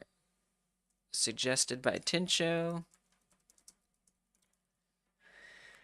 And then I probably missed one somewhere in there. Stickware Legacy. Stickware Legacy. League of Legends, like Stickware Legacy. Flash gameplay.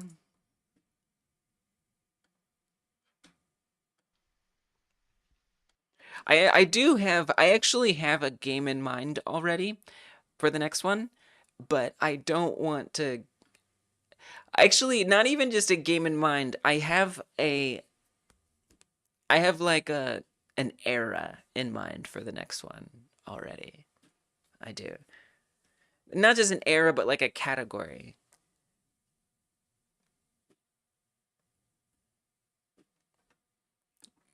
It's too soon. No, let's just focus on this one. You will guess it. No. Because I might change my mind. I might change my mind. Because I'm really going to base my decision on what the results of this one are like. What my experience of making balloons is like.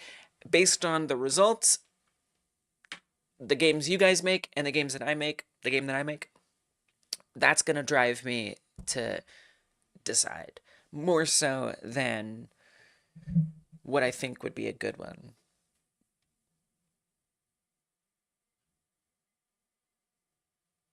It definitely seems very similar to like that last game we were just looking at, but I'll add it on for sure. It seems like kind of I don't know. You know, I also want it to be something that I think could be accessible to different people to like even be interested in or to be like aware of. You know, I liked Balloons because Balloons has gone on to be a successful series and continues to be recognizable. And and I like that about it. You know, a lot of these games I feel like they're very stuck in that time. I feel like something that has more staying power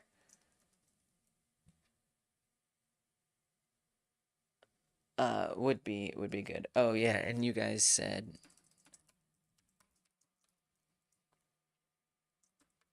Baldi's Basics.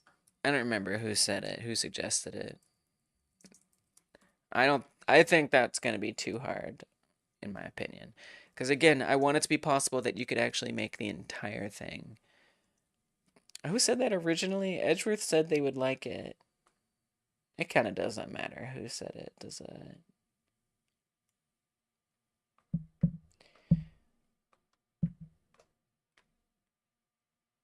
But I think something similar to Baldi's could be interesting. I think there's something there. Like that sort of faux 3D moving around. I actually think that is a really good. There's something there. I don't know. I'm just gonna say it was Edgeworth. I don't know if it was, but it's okay. Uh, I think there's something there with those kind of like faux 3D games like Doom and stuff like that.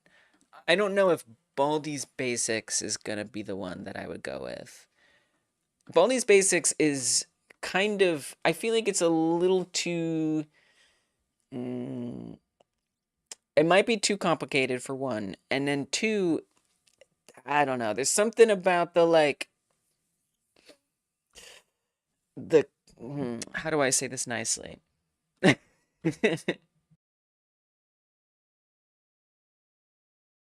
Yes, Slenderman. Actually, Slenderman, yes. Slenderman is a possibility. Yes. Yes. Yes, yes, yes, yes, yes, yes, yes. I actually thought about Slenderman for this time around. Slenderman is a big possibility. Baldi's Basics, I don't know. I don't like the yeah, you wouldn't say it's close. I don't know how to put this nicely. The community, I don't know. There's something about Baldi. I don't like Baldi's Basics. I don't like the some of you know what I'm trying to say. And for those of you who don't worry about it. Slenderman, I think that is a really, really good one, actually. That is one that I was considering, for sure. Someone rate me Doom and Godot. It looks good, but I would love to try my hand at a fake 3D, right? Glitched Woods was going to be similar to Slenderman, but didn't have enough time. Oh, yeah. I remember that you made that for the 1 hour jam. Baldi's Basics was made in like 20 days. Oh, yeah, I watched some video about it. I don't remember what it was. Froggers just, why did the frog cross the road? Yeah.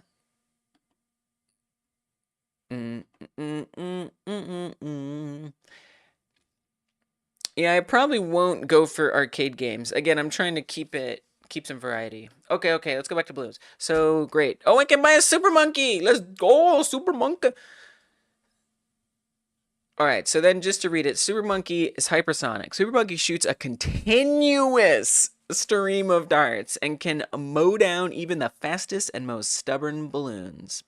So, okay. This is helpful. Let's...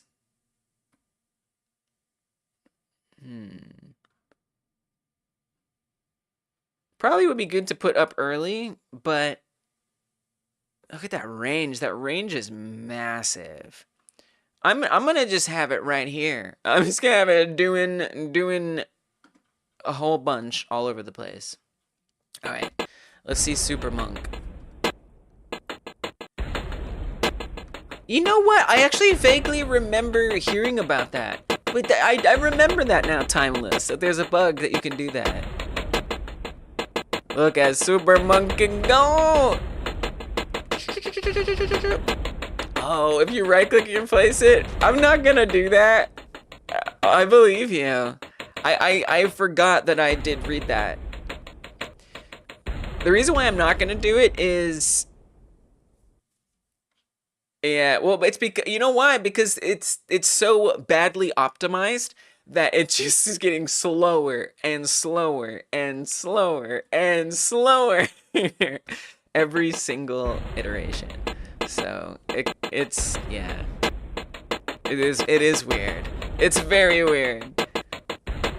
Your game does not have to replicate the bugs. It does not have to replicate the lack of optimization. It's just got to be some Flash action script stuff. I mean, this should not be happening. It does not seem like a very complicated game to demand such frame rate drops. Now, I mean, some kind of slipped through a little more than I'd like. I'm going to give bigger bombs for this. See if that helps. Oh, we can get bigger bombs here too. Let's do it. Let's just upgrade our bombs a bit. You make games in Flash, you're surprised this is this bad. Okay, it's doable to make it better. I mean, you know, I think it's always a great thing to realize that some of the most successful games ever made were made badly. Like, you don't have to be incredible at optimization, at bug fixing, at so many things for your game to be successful. You just don't. You do have to be good at marketing. You do have to probably have some nice art. And the game does probably have to be, if not fun, entertaining. I would love another Super Monkey. I'm a little afraid. I feel like some things slipped through a bit, but I would love to get another Super Monkey. Yes, exactly, Andy. Undertale is an excellent example. And when I played Undertale, it felt buggy to me. It felt very buggy. Yeah, replayable. Yeah, replayable is really important.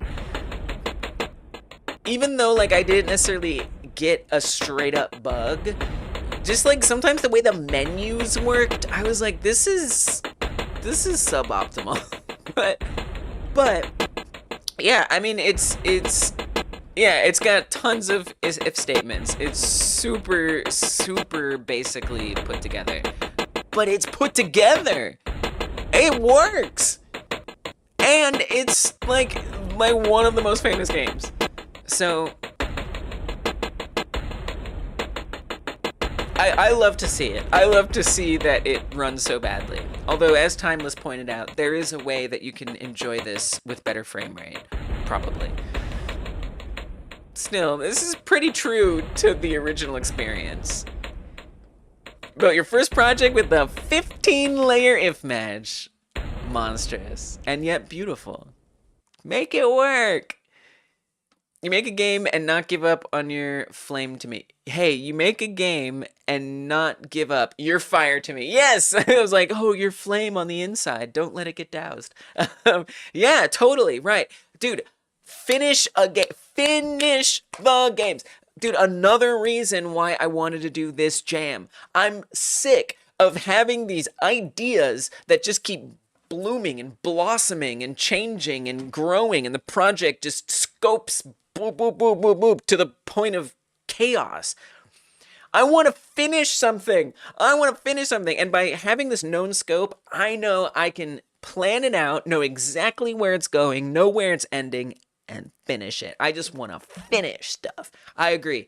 That's such fire to just finish a game. For some people, it's easier to finish games, but I think for most of us, that's a really difficult thing. Now you have to be willing to finish it. I noticed it in some of your guys' Frogger likes. You totally made an entire game, but yet you kind of implied like, it's not finished, there will be more. No, it's done. Say it's done, make DLC or something. Aren't all the message boxes in Undertale just like enormous Switch statements? Yeah, something like that. One smooth finished project. 20 half-made games. Ding! I mean, that's how it goes. That's how it goes. But for me, this game jam is a way to shift the balance just a little bit. I got lightning in my brain. I know it. I know it. The ADHD don't let me. Exactly. My hope is that this game jam can be a bit of a treatment for that ADHD tendency. Okay, I think we're gonna get another Super Monk after this. Game jams are not usually meant for huge games, but they do help inspire a bigger game. That's true. That's true.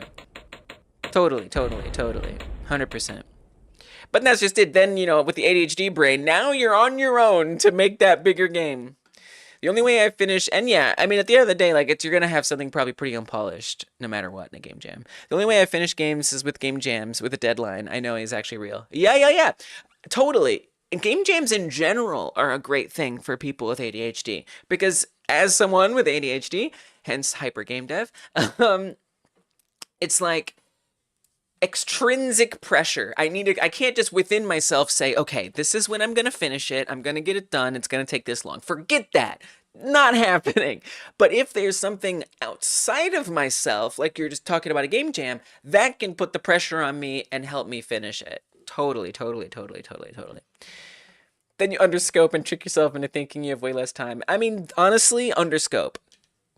Underscope over deliver. All right? Live by it in life. Seriously, under promise, over deliver is something that I've heard in my life. Under promise, over deliver. Same thing with game dev.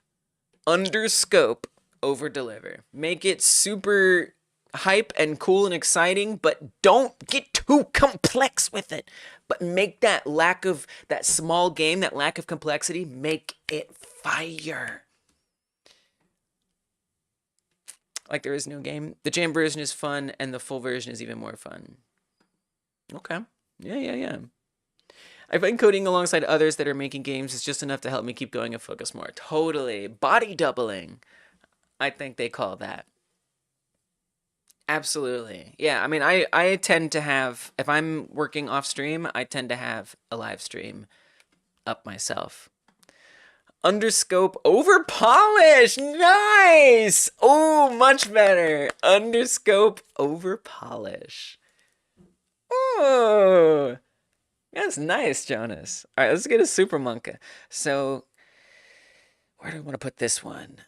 I kind of want one early to just eliminate. Oh, what if we do it here? Yeah, do it here. That way it can handle both areas. Yeah. Do that. All right, super monka. Do what you do best. I am asking it to turn left for like its main attack. That's okay. Oh, click off of this to speed it up a bit. Look at Super Monkey go!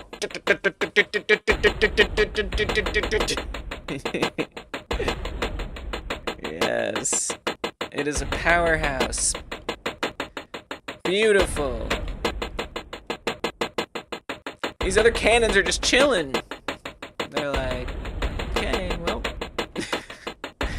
guess I'm not doing anything. Underscope over polish. I love it. I love it. Super Monkey just handling it. Smiter. See, but I don't want to make tight arcade games. I want to make vast arcane experiences. Me too, girl. Me too. I feel that. I feel that in my soul. I started out that way. That was like, dude, I wanted that so badly. So badly. I wanted the most realistic simulation survival game that's ever been made. But that's what motivates us, right? To like become game developers. Is we there's something amazing that we love so much, and we want to do that as well, if not better. We want to push it. We say this is great, but I know how it can be better, and I'm gonna make it better. But like, no, you're not. At least not yet. At least not yet, because your favorite game was probably made by a lot of people who've made a lot of other games before. You're still playing? I'm impressed. I couldn't get this far without cheating. Oh my god, we are almost done. We're at round 46. Only 4 more rounds left. Let's go! Underscope over polish. I like it. You know what else I like? Live streams. Yes. Oh, yes! You like live streams. I like live streams. Hey, if you're hanging out here and you haven't hyper smashed that like button as Sean is implying, remember to thumb it up. Hit that thumbs up. Hit that thumbs up. You might not have hit the thumbs up yet, but maybe you should. Thank you, Sean, for reminding us to do that. It really helps. It means more people are going to get notified about the live streams. They're going to pop up in their feeds and stuff. And we can maybe get some more attention to the game jam. So thanks if you're willing to do that. Hit that thumbs up if you haven't yet. But if you have, don't you press it. Unless you press it again after that. I'm very lucky to not have that kind of issue. My passion is arcade games. Nice. Oh, yeah, where you don't want to make vast, expansive things. Nice. That is a good thing. There's a game concept called flow fields that are great for optimization with large amounts of moving objects. It's a bit of code, but it's cool. Wait, didn't you just mention this the other day? I feel like you just said that.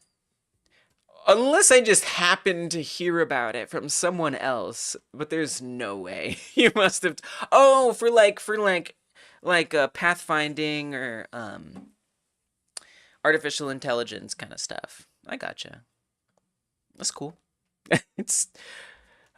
I see. To like try to make this better. Yeah, it's not. I mean, I don't think balloons needs quite that much complexity, but yeah, you did. But that would be fun to look into.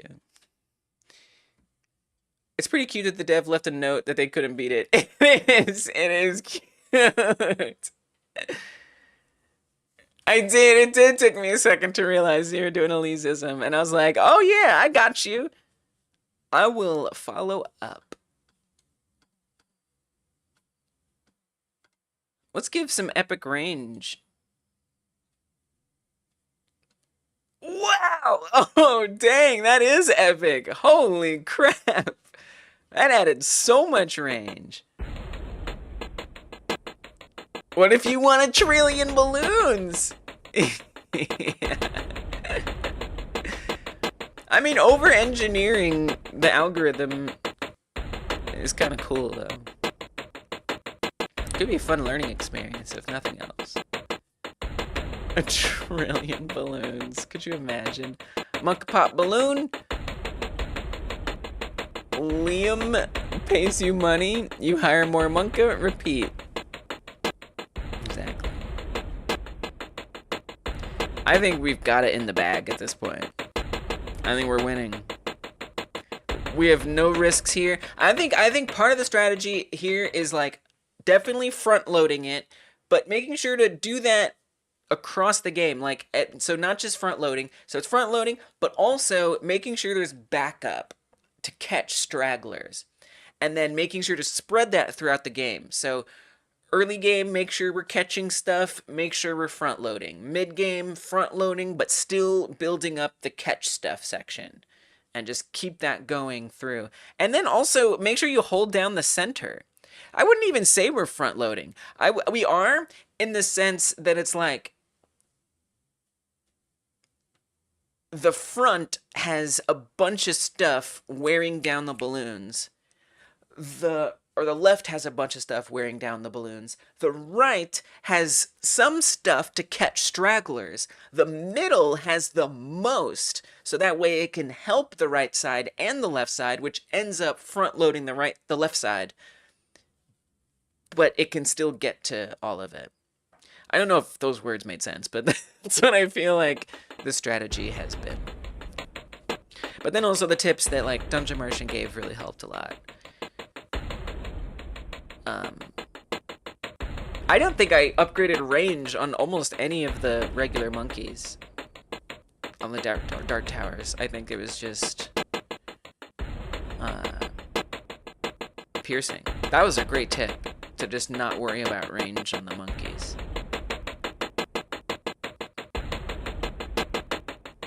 I have no fear. The cannons just woke up like, oh, I have a job to do? As it should be. There's some things that like I haven't like written down, like the animation when you pop, the animation when there's an explosion. I haven't written down every like art asset that comes up. I don't know, I kind of feel like I can intuit some of that like while I'm working on it.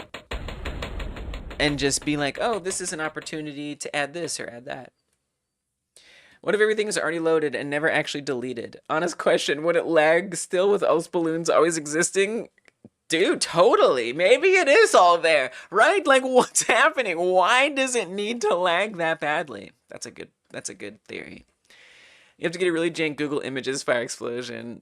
I don't know. I haven't decided. I think on Monday. Okay, so I'm not just doing the learn along. It's actually not true that I'm just doing the learn along. Godot learn along pass engine speed and planning my balloons like. So like I do also want to figure out like what's the art style that I'm gonna be going for. Like what are the balloons gonna be? What I want to do is I want it to, this is kind of horrible. I want it to be like poison.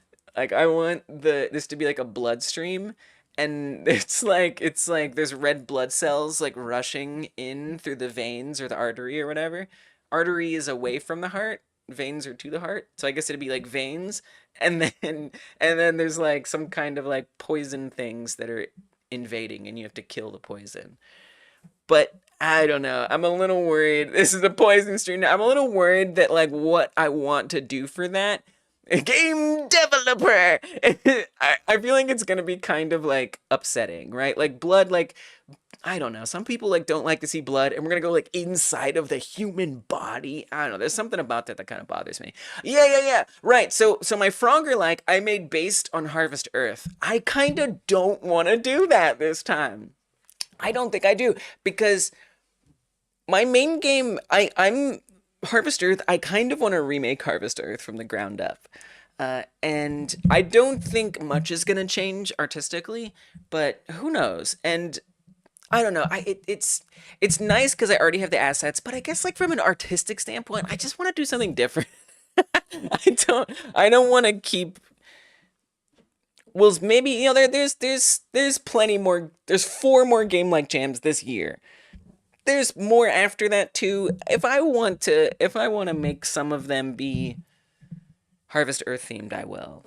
I just don't want to. And I think it ends up over scoping. I think it actually overscopes my Harvest Earth project. I just think it's gonna overscope it because like the Frogger like my Frogger like has a couple bugs. It does. And like now if I want to put it in my main game, I have to fix those bugs. As opposed to just saying like I made that for a game jam and I'm moving on with my life. Now I can't do that. Now I have to have that stress of like, oh god, it better be good so it doesn't mess up my main game. And it's too much. And like, who knows what changes, the color scheme. I might want to put like a shader over the whole Harvest Earth game that makes it look like cartoony. Well, then do I have to put that shader on the Frogger? Like, how's that going to impact the gameplay? It's like it actually is not a great idea, I think. But who knows? I might change my mind and get back into it at some point. But for this next one, I would like to actually not theme it like Harvest Earth. Although I will say I do have an entire idea already for Harvest Earth, how I could make it. It would be an easier path, but is it the path I want? I don't know. I wonder if the lag has to do with Flash having died and being kind of like resurrected. Yeah, maybe, actually. But then again, I don't think so, because the game, built into the game, there's a tooltip that says that if you have a tower selected while the round is happening, the game is slower. Like literally the tooltip says, try clicking away from them to speed up the game. So I think that the lag actually is endemic to the game. But it could be that to some extent that is also true. Don't you remember it lagging it back in the day? That was also on worse hardware. Can my tier of membership watch you make your main game at random? Wait, watch me make my main game at random? What does that mean? What does that mean? I don't know what that means. Your tier of membership does not, so when I've worked off stream on my game, I have still posted it. However, I just don't make it public. But it's actually still there. So I'll show you. If that's what you're talking about. So all of the work that I've done on my Harvest Earth game off stream, which isn't much, by the way. So there's the Harvest Earth live devlogs playlist. It's a public playlist. If you go to the full playlist, this should not be in this playlist, by the way. If you look at this playlist, we have these never live devlogs. 1 view, so no one's going to see them. But, so these are not publicly listed. The playlist is public here. Never live devlog. Never live devlog. So what these are This is me not live streaming, but I am live streaming privately. I do a private live stream, and then when it's over, I make it unlisted and add it to this playlist publicly. So basically, nobody's going to get notified about it, but in theory, if you were intrepid enough, you could go into that playlist and see the devlog. So if that's what you mean, it technically is already there. But I don't know. I wouldn't really recommend watching it. It's gonna be pretty dull, probably. Also, this does not belong in here. I gotta move that. Now I want to make that a feature of my balloons lag. You want to put the lag in there? Amazing. I mean, you're welcome to, but you're not required to. Okay, where are we at? We can upgrade this. Upgrade it! Give me the epic range! Screw it, let's do it! But yeah, you don't need a special membership tier to see those. You just have to be willing to go find them.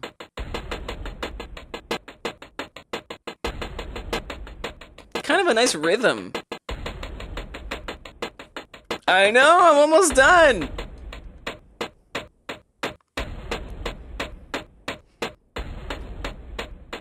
Look at that money go up. Yeah.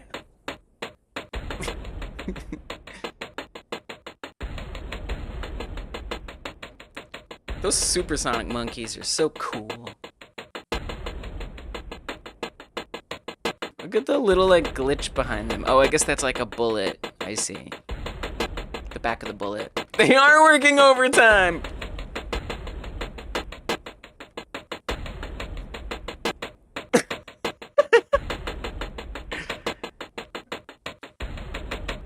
Nary a balloon shall pass. Alright. This is the last level. There are tons and tons of black and white balloons coming. I hope you have lots of lives left. I do. I guess just for fun, I could upgrade something. What am I even going to upgrade? You want some bomb range? Sure, go for it. Is anything not piercing? It's pretty unnecessary at this point.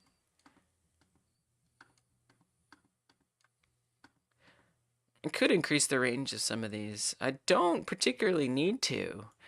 I wish, you know what would be nice is if I could just upgrade everything at this point. That'd be pretty cool. Add some extra range to those.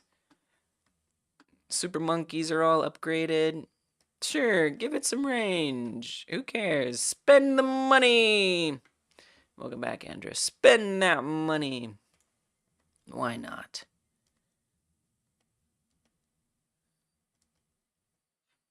Extra range for everybody. You get extra range, and you get extra range, and you get extra range. Everybody's got range. Bam. Alright, we all fully decked out? I think so. Alright. Run it. Run it!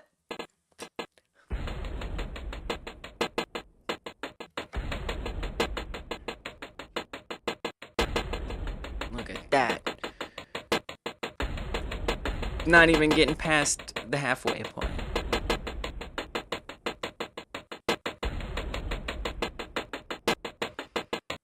Oh, okay, we got some getting by, but that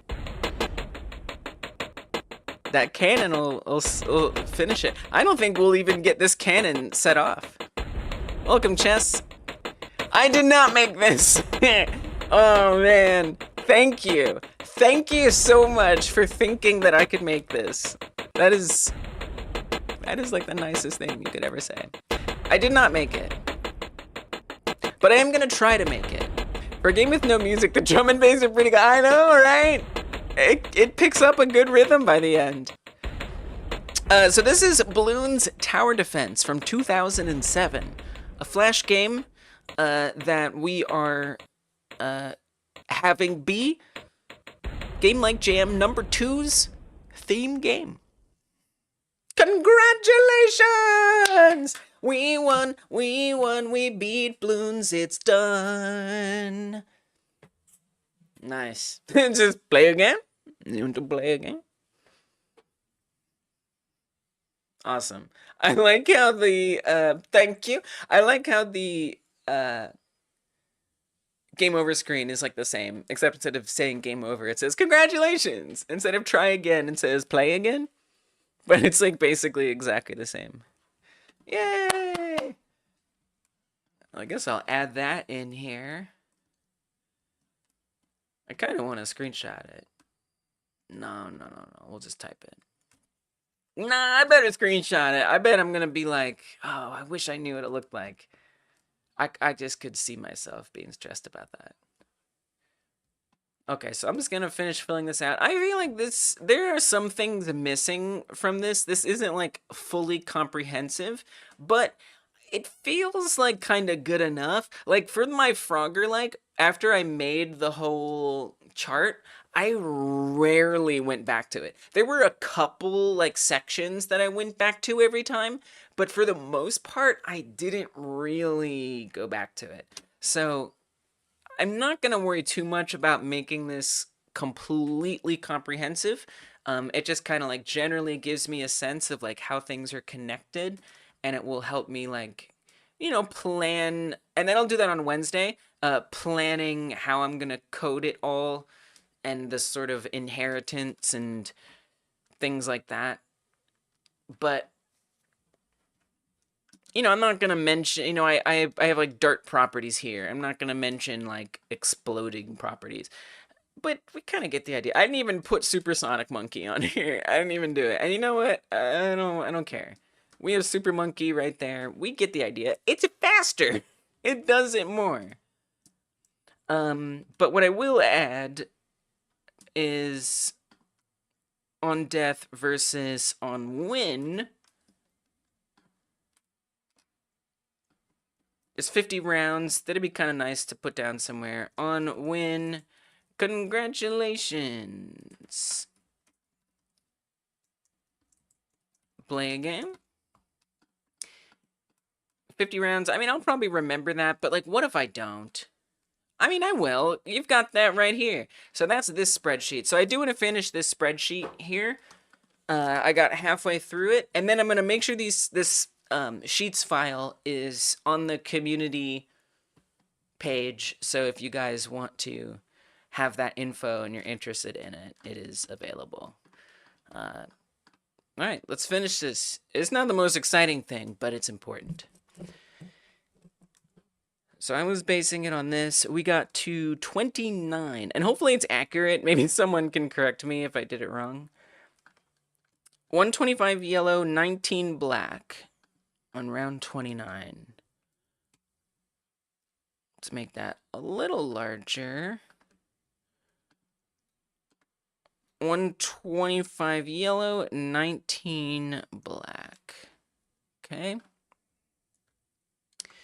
Next, round 30. 250 green. Wow. It's wild because I don't like remember being like, oh, that's a lot of greens that round. But there they are. A lot of greens. I wonder if, I guess there's 50 different messages. I don't know if I'm going to replicate the messages yet. 250 green, 27 black. I mean, I'll certainly make them different. 27 black, 55 green, 10 blue. 55 green, 10 blue. Okay. Next, 32. 23 black, 20 yellow, 25 green. Oh god, I forgot it already. Was it 23 black? Nope. Wait, yes, it was 23 black. 23 black, 20 yellow, 25 green. 20 yellow, 25 green. That's the wrong one. 150 yellow on 33. Sounds like I'm playing roulette. Wait, where did that one go? Oh, there it is. 25 black on 34.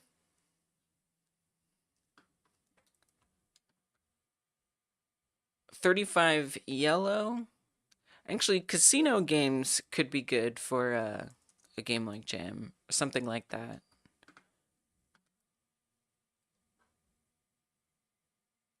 25 black, 35 yellow, 35 green. 25 black, 35 yellow, 35 green. Okay. This dude, I hate this website. This website is the worst. You know what? As a matter of fact, we're gonna delete this element. This element is irritating me. There's just more crap underneath it. Okay. This is a little better. Get rid of get out of my face with your stupid overlays. I hate fandom. Did you guys see that YouTube video about fandom? Like, there's this YouTube video that was just like looking into like where this website like comes from and like why it exists and why it sucks so bad. And I always felt that it sucked so bad, but I know that it sucks so bad, and it's just different. Okay, 36, 35 black, 115 yellow. 35 black, 115 yellow. 37, 59 black. 38, 37. Wait, what? 38, 220 yellow. Wait. 36 was 59 black? No. 35 black. Wait, what? Uh-oh, I messed it up. Oops. Don't mind me messing things up.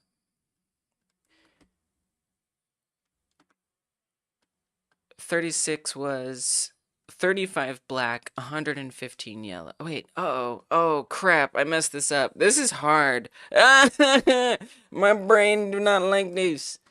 Here's I don't, clicking back and forth is driving me nuts. So I'm actually going to open this in a separate window and hopefully that'll be okay. What did it just open? It just opened like a Discord? Jesus. Okay, we're gonna get fast at this. I'm gonna get fast at this.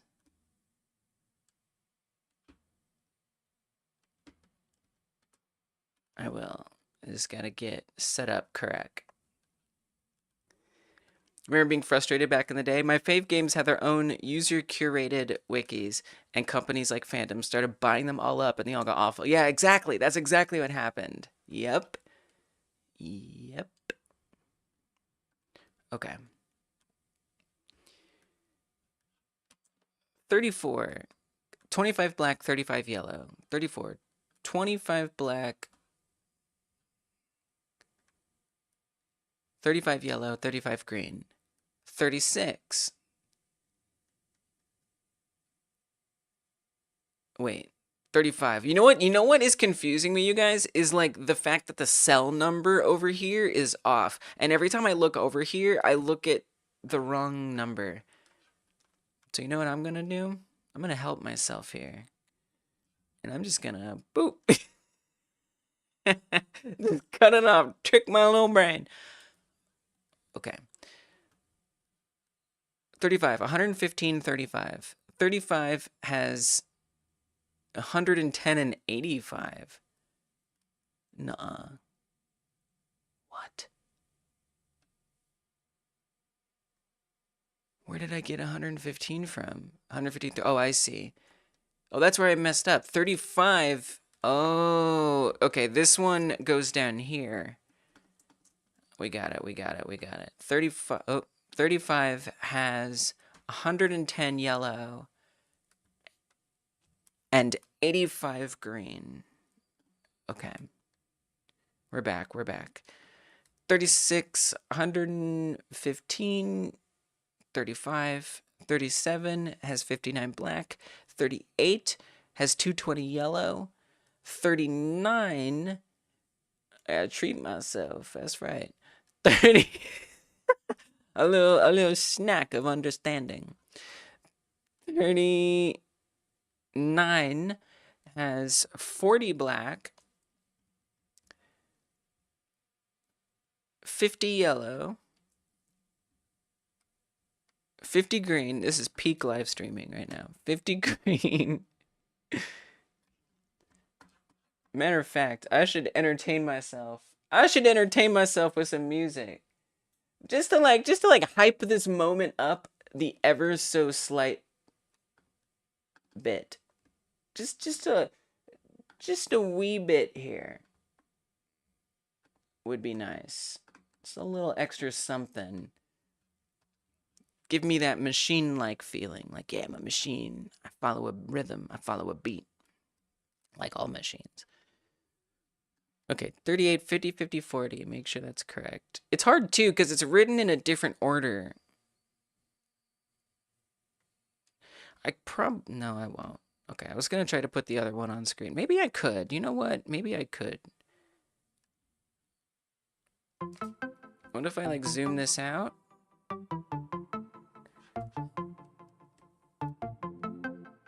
And what if we do it like this? Shrink this in a little bit.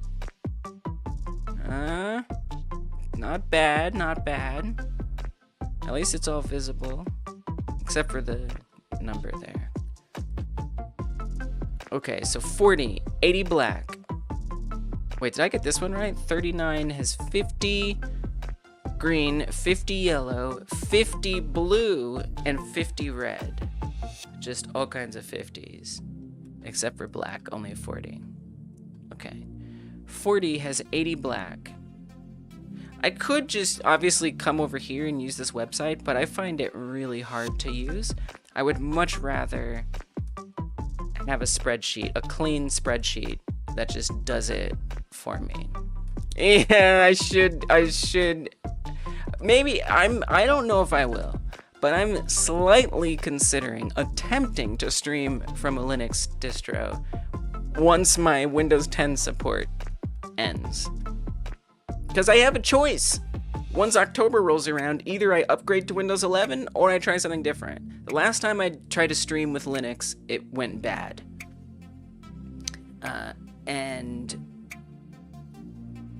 But I was doing a lot more complex things back then, so it might be doable now. Yeah, Windows 11 might have a way to do it. That's true. Okay. 40 is 80 black. 41 is 40 white and 20 black. 40 white, 20 black.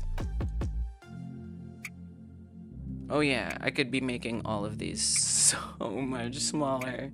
They're huge for no reason. For oopsies reasons. For reasons of oopsies.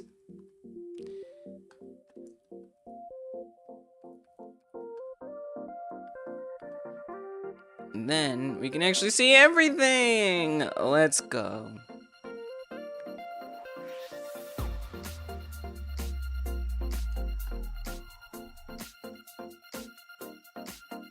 Okay. 41, 40, 20, 42, 30 white, 30 black, 20 white. Wait, what? 30. Oh, whoa. What? Is that a typo? You mean 50 white? Why would it do it that way? It doesn't do any others that way. What is this? What am I? Why does this white have a link? What is this mess? What am I supposed to do with that?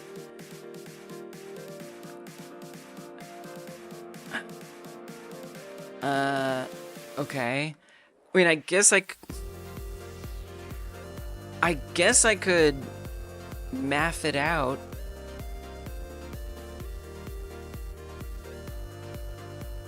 Red balloon equivalent.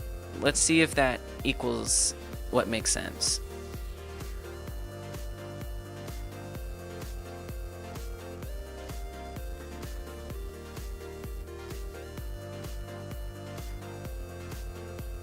This is wild. So if we assume that it adds it together, Go up by 10 from the last one. True, right, it'd just be 50. That's a good point. Like, why did they separate it out like this? It's so weird, because they don't do any of the others separated out, even though they do come in different segments. This is so strange. We're gonna check its work. So 50 times 9, because each black and white one are worth 9 monies. 450 red balloon equivalent. Oh, and then 30 is, so it's all the same, actually. We can just add them all together. Duh. So that'd be 80. 80 times 9. Whoops. 80 times 9. 720. Now this says 740 red balloon equivalent. Where are you getting that from? What? Let me check the last one. Is this table wrong? 40 white, 20 blacks. That's 60 times 90. Or times 9. Why do I keep doing divide? 60. I'm fine. 60 times 9, 540. That one makes sense. But 740, what would it have to be for 740 to work? If it was going to be 740...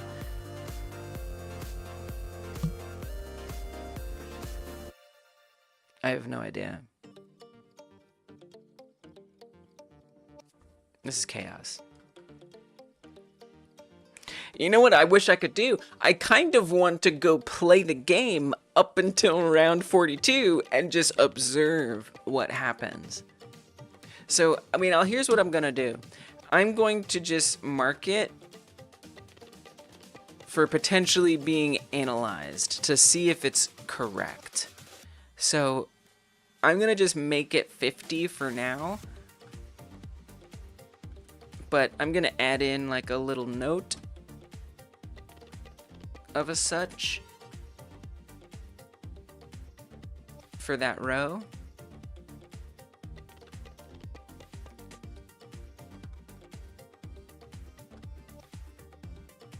Just make it like a different color. So that's a row to keep an eye on because I don't know if it's accurate. It needs confirmation. That's what we're gonna say. And move on. Okay, 43. Oh, let's go back to full screen. 43 has 150 yellow, 60 black, and 40 white. Okay, 44 has 120 black. 45 has 120 white.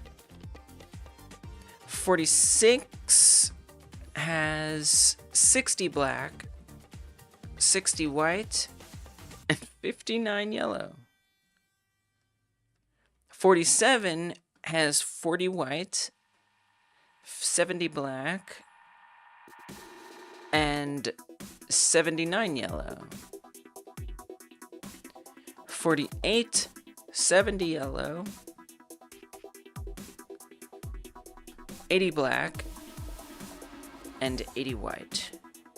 49, 70 white, 80 black, 99 yellow, and finally 50 has 100 white and 99 black.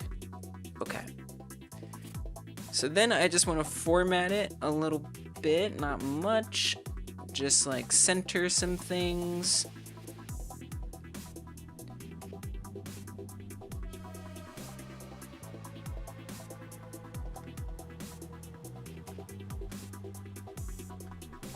Okay. Maybe add like a little border.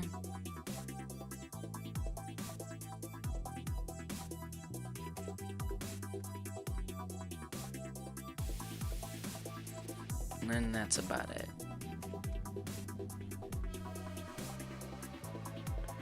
Maybe I'll put one over here too. Okay. Great. No more rounds than that exist. Cool. And then for balloon damage and effects, that looks pretty good to me. Might add something else at some point. Probably not, but maybe. Alright, so now I'm gonna make sure I link this. So I'm gonna make sure this is shared. I'm gonna copy the link and come over to the community tab. Spreadsheet, 2 sheets.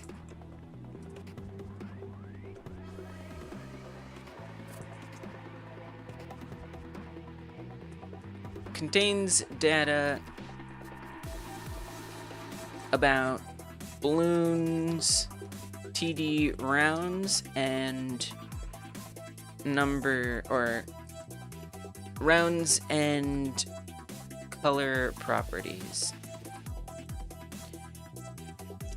I copied the data from these 2 pages. Hopefully no typos.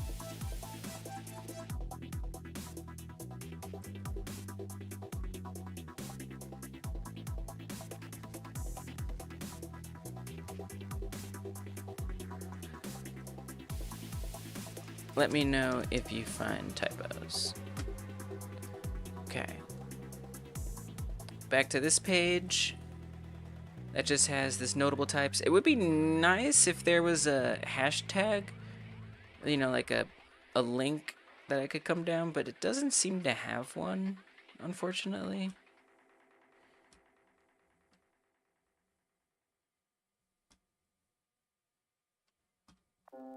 That just has to be okay. There's no like table of contents for it.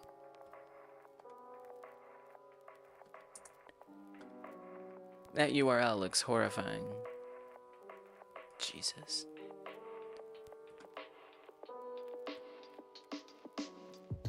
We can't get a slightly more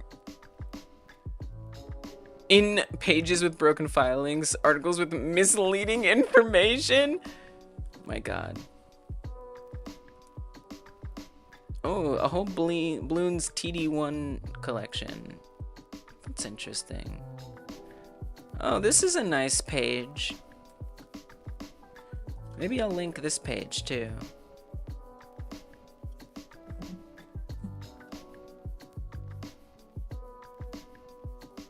Interesting.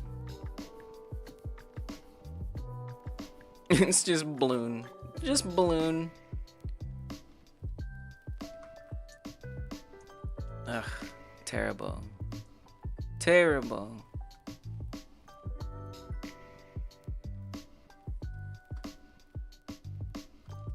And then if I remember... Was this the one that I used? I think I just used this for finding the money. What was the other page? Balloon colors, but also Bloons tower defense. Let's see if it's in my history. Money formula rounds. That one. This was the other one. And then just searched for Bloons tower defense. Okay, never mind, I guess. Just kidding.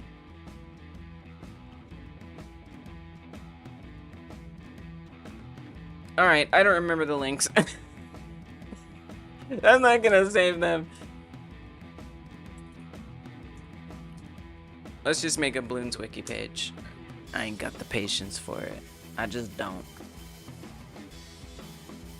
Alright, I'm gonna make these really big so they stand out. Spreadsheet, 2 sheets. Here's a link. I'm gonna make this large as well.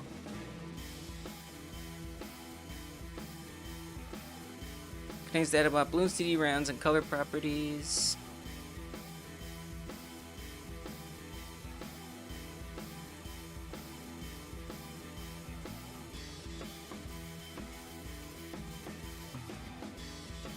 kind of wacky, but that's okay. Or maybe we could... No, I'm gonna keep it like that. This one, make it a little bigger.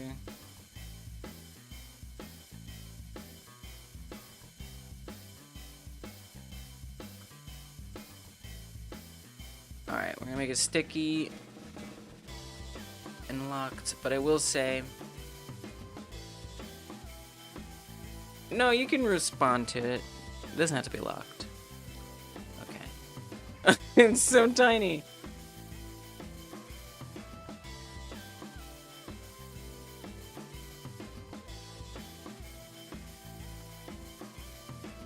I like how this didn't even show up large. Spreadsheet 2 sheets contains data about balloon city rounds and color properties. Copy the data from... Oh, I didn't keep that.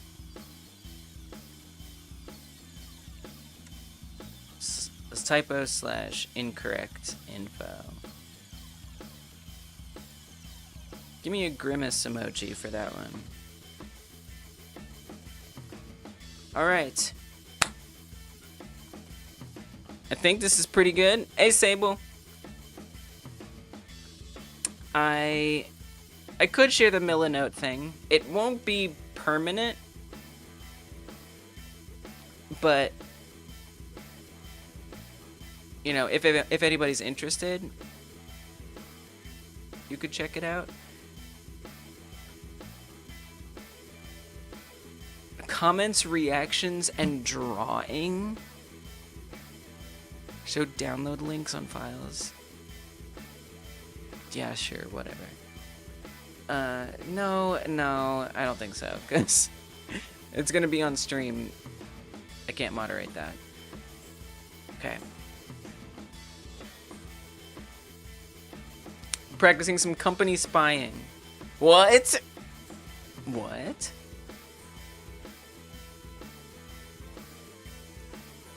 Okay, my personal chart.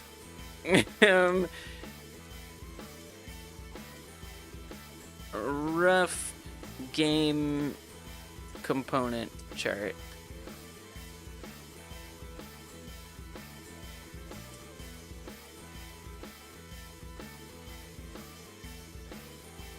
Just something I put together to help myself make the game.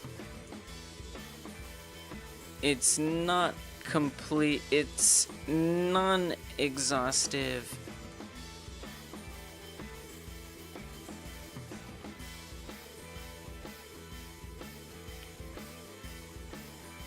It's non-exhaustive, but might help someone. And let's do the creepy smile. Where's the creepy smile? You know which one. That one.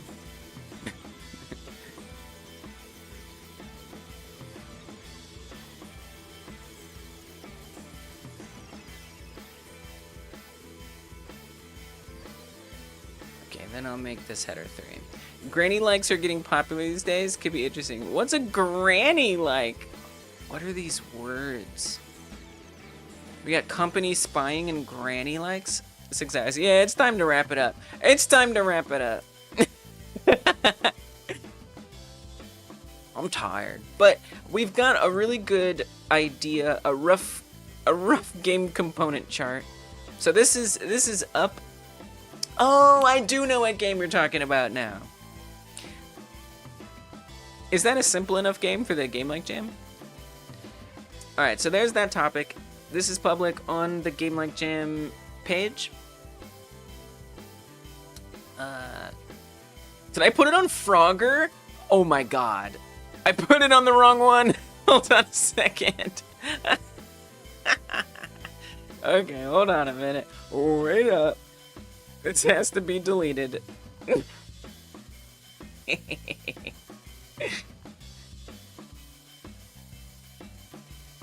I was like, why are there so many posts?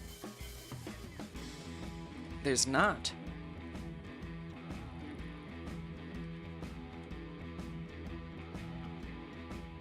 How did I set it up on the last one, though? I thought I did lock it. My chat said my version of balloons is already funnier than real balloons. So it's a win for me. Fear my game as it will win the jam. Oh, I'm the company that you're spying on? Such a company. I mean, I do want to make Hypergame Dev an LLC. That's something I'm working on, but... So yeah, you know what? Whatever. Company spying! On the Frogger, like... Oh, I did make it locked. Make a community post and I'll merge it with this if it's useful.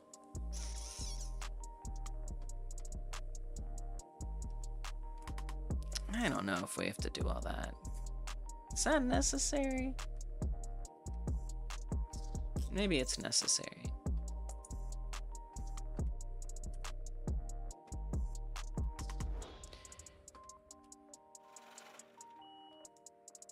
Balloons, TD, resources. Okay. Did not copy perfectly there. Oh, and then I was making this be a list. Almost done, almost done. I'd assume making a big enough map, some items and their spots where they gotta be used, and making the granny AI. Granny like doesn't sound bad. All right, let's check it out. Okay, sticky, fine, I'll lock it. We're gonna merge it. I'm just gonna delete someone else's. I don't think we have to lock it. I think that's not necessary. Looks pretty good, looks pretty good. I wish you could edit the HTML on these. You can edit the HTML like everywhere else on itch. But on here, they don't let you.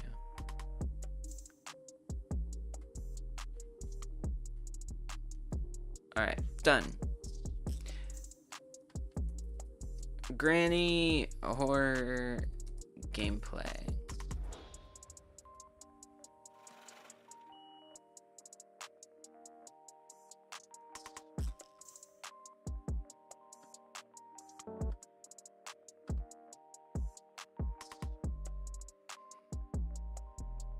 How many levels are there? I feel like that's often the thing that folks don't think about, is that there's like a lot of levels in games.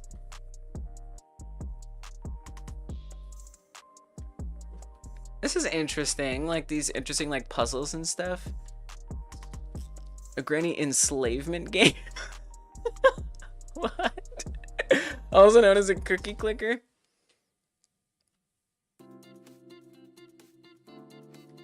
Oh, Wanabe's live and doing a no yapping stream. Okay, interesting. Granny's AI works by having wandering waypoints. Each Granny game is one map. Really? That's intriguing. Is it a big map? AI works by having wandering waypoints, and she goes to a random one when wandering. She finds the player and she chases them, and if you drop something, she goes there.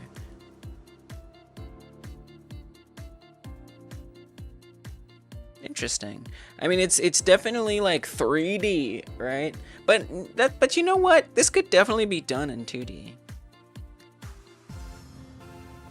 Maybe not, because how would you be hiding under things? This one definitely is using its 3D stuff. I mean, you could interpret it in 2D, but it would require some thought. This game is scary.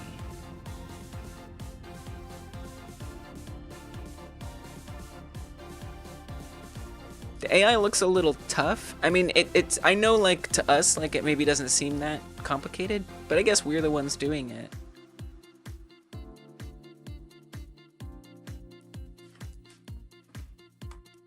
I'll definitely write it down. I need to, you know, I have to like go and play the game, which I should do.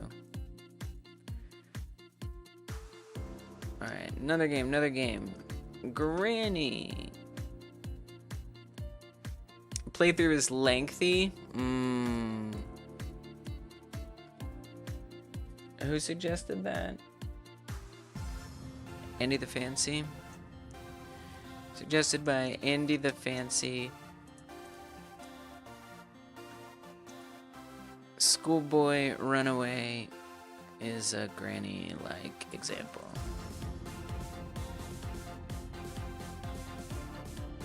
Alright, heard. I wonder if I can do a redirect to Wanabe's stream. I don't know if I can.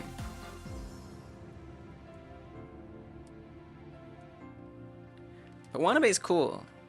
Or Manisha. Her name's Manisha, but her channel is Wanabe Manisha. She's chatting. She said no yapping. You chatting.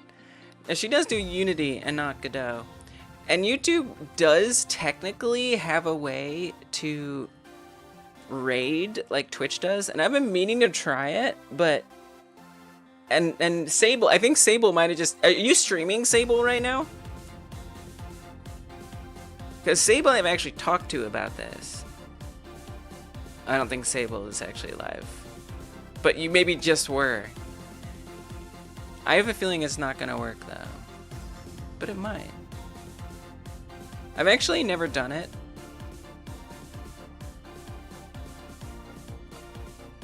Okay, redirect.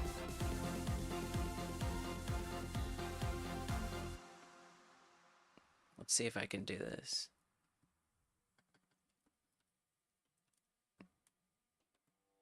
Oh. Okay, she doesn't want me to do it. She has the privileges turned off. Okay, so we can't actually go to Wanabe's stream. But I can tell you guys to go there. And tell her Hyper Game Dev sent you. I don't know how to make something scary, so my granny like would be spoopy. Nice. Edgeworth would like it. That's helpful. It's helpful to know that you guys would be cool with it. You were thinking of turn Granny into a frantic arcade type game, maybe like 90s arcade. Interesting. That's really cool. It's something overly loud and stimulating. All right, consider Granny considered. I'll say on that, lots of plus ones.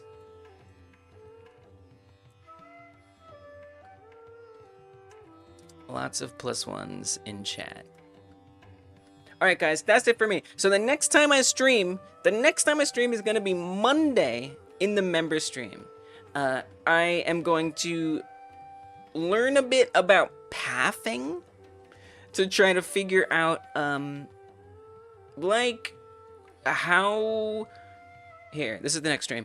To try to figure out, how do we do pathing? I'm gonna need to know that. And I want to learn a little bit about, what else? Engine speed. I'm kind of curious about that. Who knows? There could be different stuff that pops up. We'll see. But it is not going to be working on my game. I'm going to save that for Wednesday. So I haven't actually set up that yet on here. So it's not technically scheduled. But it will be scheduled right after this. I'll schedule the Wednesday stream. And you guys will be able to find it. Thank you so much for coming through. I'm so excited to do this jam. Again, you'll have to be a member to be on the Monday stream, but for Wednesdays, that'll be public, and that will be when I finally start putting code to IDE.